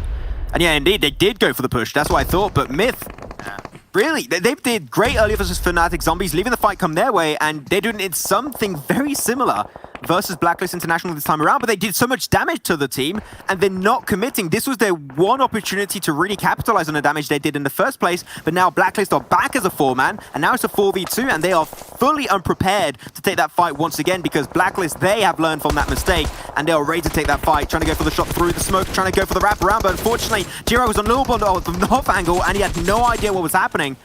And now it's only Ramsey up in a 1v4, and there is no way in hell that he's going to be able to win that one. Blacklist need to be aggressive because it's only one building as a protection. Ramsey is doing his best to dodge, duck, dip, dive, and dodge his way around the players of Blacklist, but at the end of the day, the pressure is going to be too much to handle. All 4 players of Blacklist have stopped and slowed down. How they let that happen? That shouldn't be the case. However, it also signifies, and once again, shows really how passive Blacklist are, and they're just happy to be in the circle, so to speak. It's like they don't really want to control it. I do want to give a lot of respect to Ramsey though, just definitely deserved. He was shooting from windows, doors, and another window, and he was really feeling like multiple teams at once, but though Zuxi is going to be solo and without a team this time, and Duello will be up and still trying to survive for the Japanese representative. We'll see how he can make it work out. The rest of the team is not there to back him up, and that's the end of the road for Bigatron Red Aliens, as that's 2 kills going to Reject, and they are still in a pretty strong position actually. They got a good entry point through the South Imperium. That's looking good. Did you see that peak from Duello? Oh, it was so good. That lead, yes. That lead was absolutely beautiful. So good from Reject, and BTR shut down once again. Now, Yala committed to Mini Milta in the last phase, and they've kind of benefited from that, but not before DS Sporta, with the new crate weapon in his hands, take out Bandar. I think that's the first time I've seen it actually get playing competitive. I haven't seen the kill feed, so it was great to see it played a little bit more, see if it'll become meta as more and more players get used to it. Though Arsenal, got to be careful, got to get inside of Mini Milta, otherwise you're going to be showing your backs and your sides over to Zeus, and you do not want that to happen because Zeus are very opportunistic in situations like that. With the circle about to go down, Valdez dead center, you know they should be into the circle, and that is indeed going to be the case, but another slope finish here, Imperium. This is going to be another tricky one to deal with if you're not fully prepared. Yeah, this is incredibly difficult. You are better off being favored on the low ground, in my opinion, in this situation, but it's going to be easier said than done because of the amount of teams that committed towards that Mini Milta area. You have Valdez in this circle, you have Myth and Blacklist, but then outside you have I8, you have DeXavier, Yala, DS, Reject, and Zeus. So all of them are going to be fighting for any kind of angle on the southern side of this circle. Now, Matic just a little bit. Oh, that's a great spray. Lasered down by Tixie. Now it's down to 3. DRS, got to be careful. Don't allow that push to happen. But now Tixie is nade range. You could try and chuck a few little presence in direction of DRS from the POW. That's looked like a good one behind the tree. Had a good idea. Unfortunately for him, nobody was really hiding behind that tree, though. Zeus and also Blacklist International going to be having their own fights. A lot of teams falling on top of each another. But yeah, there you go. Zeus indeed going for the breach onto Blacklist International's compound. The entire team is now going to be joining up. Dion makes it inside and Scathe, but that's the end. That's Blacklist International, unfortunately, caught out and naded to their doom. If you want a lesson, Blacklist, on how to push a compound, a building, there you go. That's your prime example. I'm sorry, but that's what they should have done against Myth earlier on, and they would have had an extra building. But Na'Vi pushing on to DRS. Yeah, Na'Vi, they got the high ground position. Whoa, whoa, whoa, whoa, what a spray from Nima. That was disgusting. That was absolutely illegal, but DRS now juggling even more. Boro's got, especially that off angle to the bottom side. Na'Vi still got two. That's going to be Tixi and Meku. Do you push this or do you leave? It seems like they're trying to push it, but unfortunately there are so many teams that are alerted of this fight that's currently unfolding that there is such a hard fight to really take, but Tixi gets it done. He takes so many players down with his own teammates. But you gotta be careful. Consider's still giving the information. One bullet, that is all you need. And Nemo does get popped down at the very end. That is it for DRS. And Na'Vi will be able to remain alive, but Kitsune will not go any further. A1 actually was a benefit to Tixi in that situation, knocking down Misaboro. Now, Zeus, who took out Blacklist International inside this building, are going to get breached by Reject. And that's what I was talking about with the East and the southeast area of this circle. Teams are fighting for Reject, covering on the sidelines. Icy is knocked down, but Zeus do have the cover where they can't play around these buildings. We talked about the macro rotation in Japan, how strong they are. They were straight up down south and understood how hard that rotation was to pull off in the first place. Cross over the road, breach compounds. They went straight up to the northeast and found another compound that was relatively strong inside the circle, and they went for that fight instead. I love that play from Reject. We got to see if they can push it to 11. Though, they're still going to get involved in some way, shape, or form, especially it's going to be GeekFam and A1 taking their very own fights. But things are getting dicey as we see the circle shift again, and it is straight on top of the compound where Zeus and Reject currently stand. I actually think that's a better circle shift, though, because it's not as kind of hilly. It's a little bit flatter, with still a good few rocks and trees to play around. On a side note, I8 were taken out by the Xavier. Unfortunately, it was bad pathing by I8 trying to play for the late game. They didn't really push onto Valdez, and Valdez are now closer to the circle in which they can third-party this Zeus and Reject fight. To touch on what you said, the terrain sure maybe is a little bit better for the teams to deal with, but there's very little teams in there. There's currently only 3, and one of those is actually the last remaining player of NASA that's going to be Miracle. And the last player, actually, Na'Vi gets picked away. A1 and Na'Vi go out back-to-back. Now, only 7 teams remain, but this is going to be a really hard one to pull off. Powerful is still up and ready to go for Yana Esports. He's trying to get involved a little bit into the kill feed, but can't really make the most out of it. Miracle, he's going to be uncontested up northwest. He might be able to just steal a top 3 literally out of nowhere.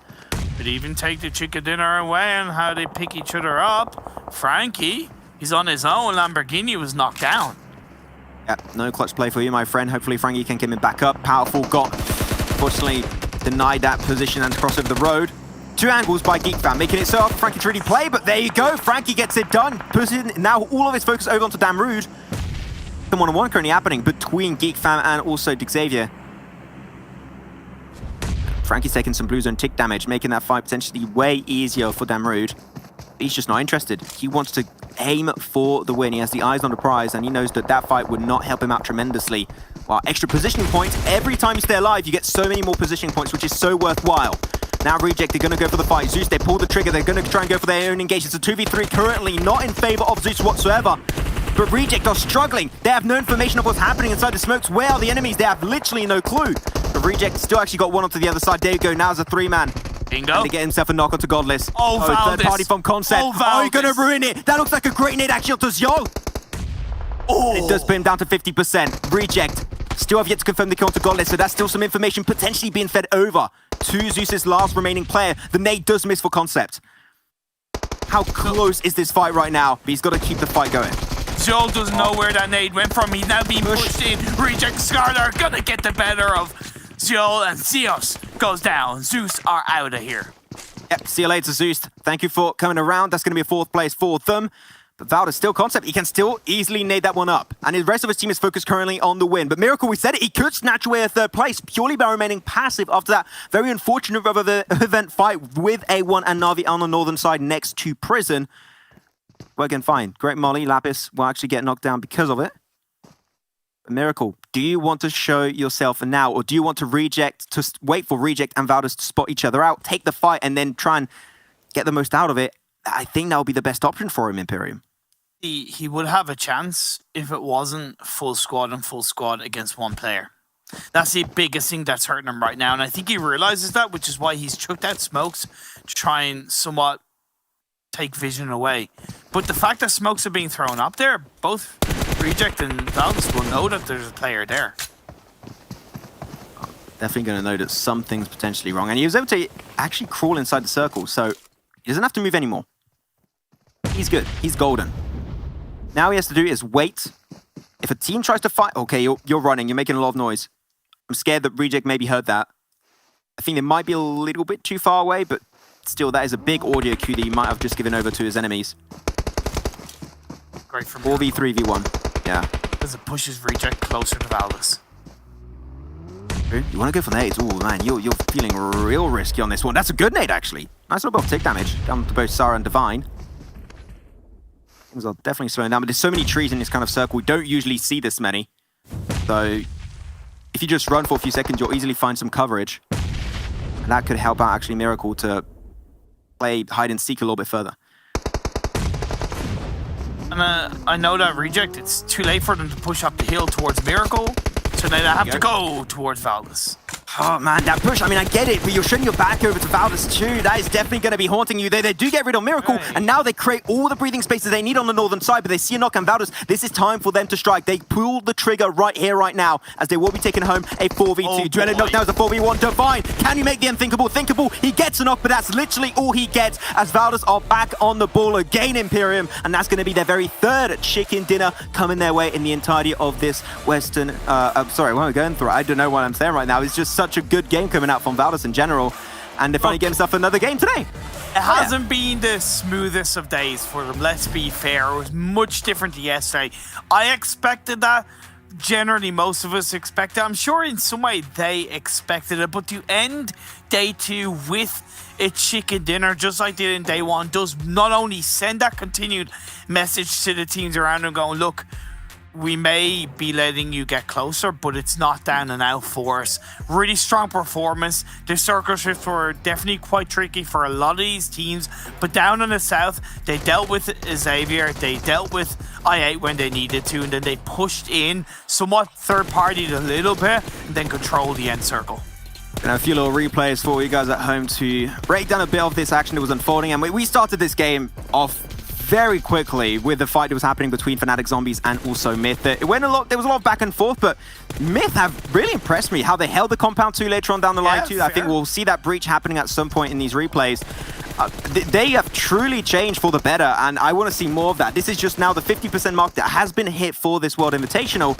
I want to see a lot more of that. Look, this is the breach I was talking about, where sure they did not win it significantly, but they're defending. They are not scared of taking fights anymore, and that is the Myth that we wanted to see coming into this event. I also like Navi's play throughout this game. I really liked how somewhat proactive they were, and they seem to be regaining their confidence, you know, each and every game they move on, especially Tixie himself, right? He looked a lot more dangerous in that game. I'd like to see the rest of the team step up with him, because it feels like he's the one that's leading the pack. But as far as how they performed yesterday, I definitely think it's a massive improvement. It's a big improvement for sure, and it's great to see once again the team from Thailand of Valdez Esports actually able to get himself another win under their belt. We all said, hey, you know what, not able to replicate too much of what's happening yesterday, but they had such a big lead, really. Did they even have to? Not really, and they're just making sure that teams cannot catch up to them, so that's definitely what they were trying to achieve. So I'm really happy with the likes of Valdez. But now, when you're looking at it, we said it, 50% mark done. If you are currently on the second page, it will be a little bit hard for them to deal with. But that's going to be it for myself and Imperium for this second day of the World Invitational East. We're going to be leaving it over to the boys on the desk to close this one up. It's been an absolute bang of a day, so thank you very much for checking out these games. Thank you so much, Max and Imperium, and I just want to say I'm still waiting for my check so I can lead. Yeah, well, congratulations to Valdez, able to close things out and redeem themselves from before. Blank and Bleh, how you guys doing, man? We finally had Valdez come back to the light that we saw them shine just yesterday. We were wondering, has that line dimmed out a little bit too far? But they still got it. They're still maintaining a lead, I believe, at the top of the leaderboards. Let's take a look at the results, though, from the last match. I'm just jumping in there like a madman. I sound like a Tesla starting up. JK, that thing's silent. But yeah, Valdez Esports, total of 27. Yes, finally Valdez come back on the board. But this is a great thing for Valdez because you start the day weak, and that is a bad thing totally. But, you know, if you end the day strong, at least you have momentum coming into the next day. So this is something that Valdez can then kind of hold on to. And it's a nice feeling to end the day and your morale is still quite high. Reject, though, thank the Lord they made second place. They've been really reaching up towards the top of these ladders for a long, long time. And finally, those fingers clasp around the rung and they get away with a 20-pointer. Yeah, I'm just going to give a shout out to Nasser Esports as well, right? I mean, I've been kind of harping on the fact that they've been struggling so far. This time they did not run away from the fight. They did get only 3 kills though, but hey, you know what? 10 placement points, 13 points in total. Definitely a good showing overall. Zeus Esports, they were in a bit of a rough spot there. It was a 2v4 where they weren't able to take down Reject, but still going to be kind of happy with the 4th position as we do take a look at the second part of the table here. And now V-Blank, every single time, they're just in a 6th, 7th position. Yeah. That's gotta suck. I was thinking the exact same thing. I was like, man, these guys are like such a middling couple of dudes at the moment. I mean, they're not doing well, they're not doing too badly, but it's a rough position to be in. Consistently, like, average, yeah. So it's not the worst thing in the world. It does just make you feel a little bit worse for wear, to be honest with you, though, where you're just not able to get towards the top. But Bigatron, Red Alien, 0 points. Now, I was thinking about this whilst we were chatting away over in the green room, but Bigatron, honestly, are a team where in previous tournaments, I have criticized them for a slow start. And I've been like, oh, Bigatron's not really pulling it out. They're not quite there yet. And I say this for so long, and then all of a sudden I'm like, wait, Bigatron's in 2nd, 1st place? What happened? So I'm not really sure that this is where Bigatron's going to remain. But we had some great discussions, Jason. You brought something really cool, which is the fact that, you know, they lost Microboy as supporter. They brought in Liquid, but now it's all fraggers. Yeah, it's all fraggers, and obviously not everyone can pull off the kills. You need some people to play support for the team, which it seems like from the kills, Luxy and Luxy have been doing so. But if you guys missed out on any of the action today, don't worry, we got you covered. We got all of our results from the games. Maybe it's a little bit of a spoiler if you do want to go back and watch, but at least you know which teams to watch, because they're the ones taking the chicken dinners. In game 1, it was going to be Zeus Esports coming out strong, as well as A1 with some back-to-back good games out of them.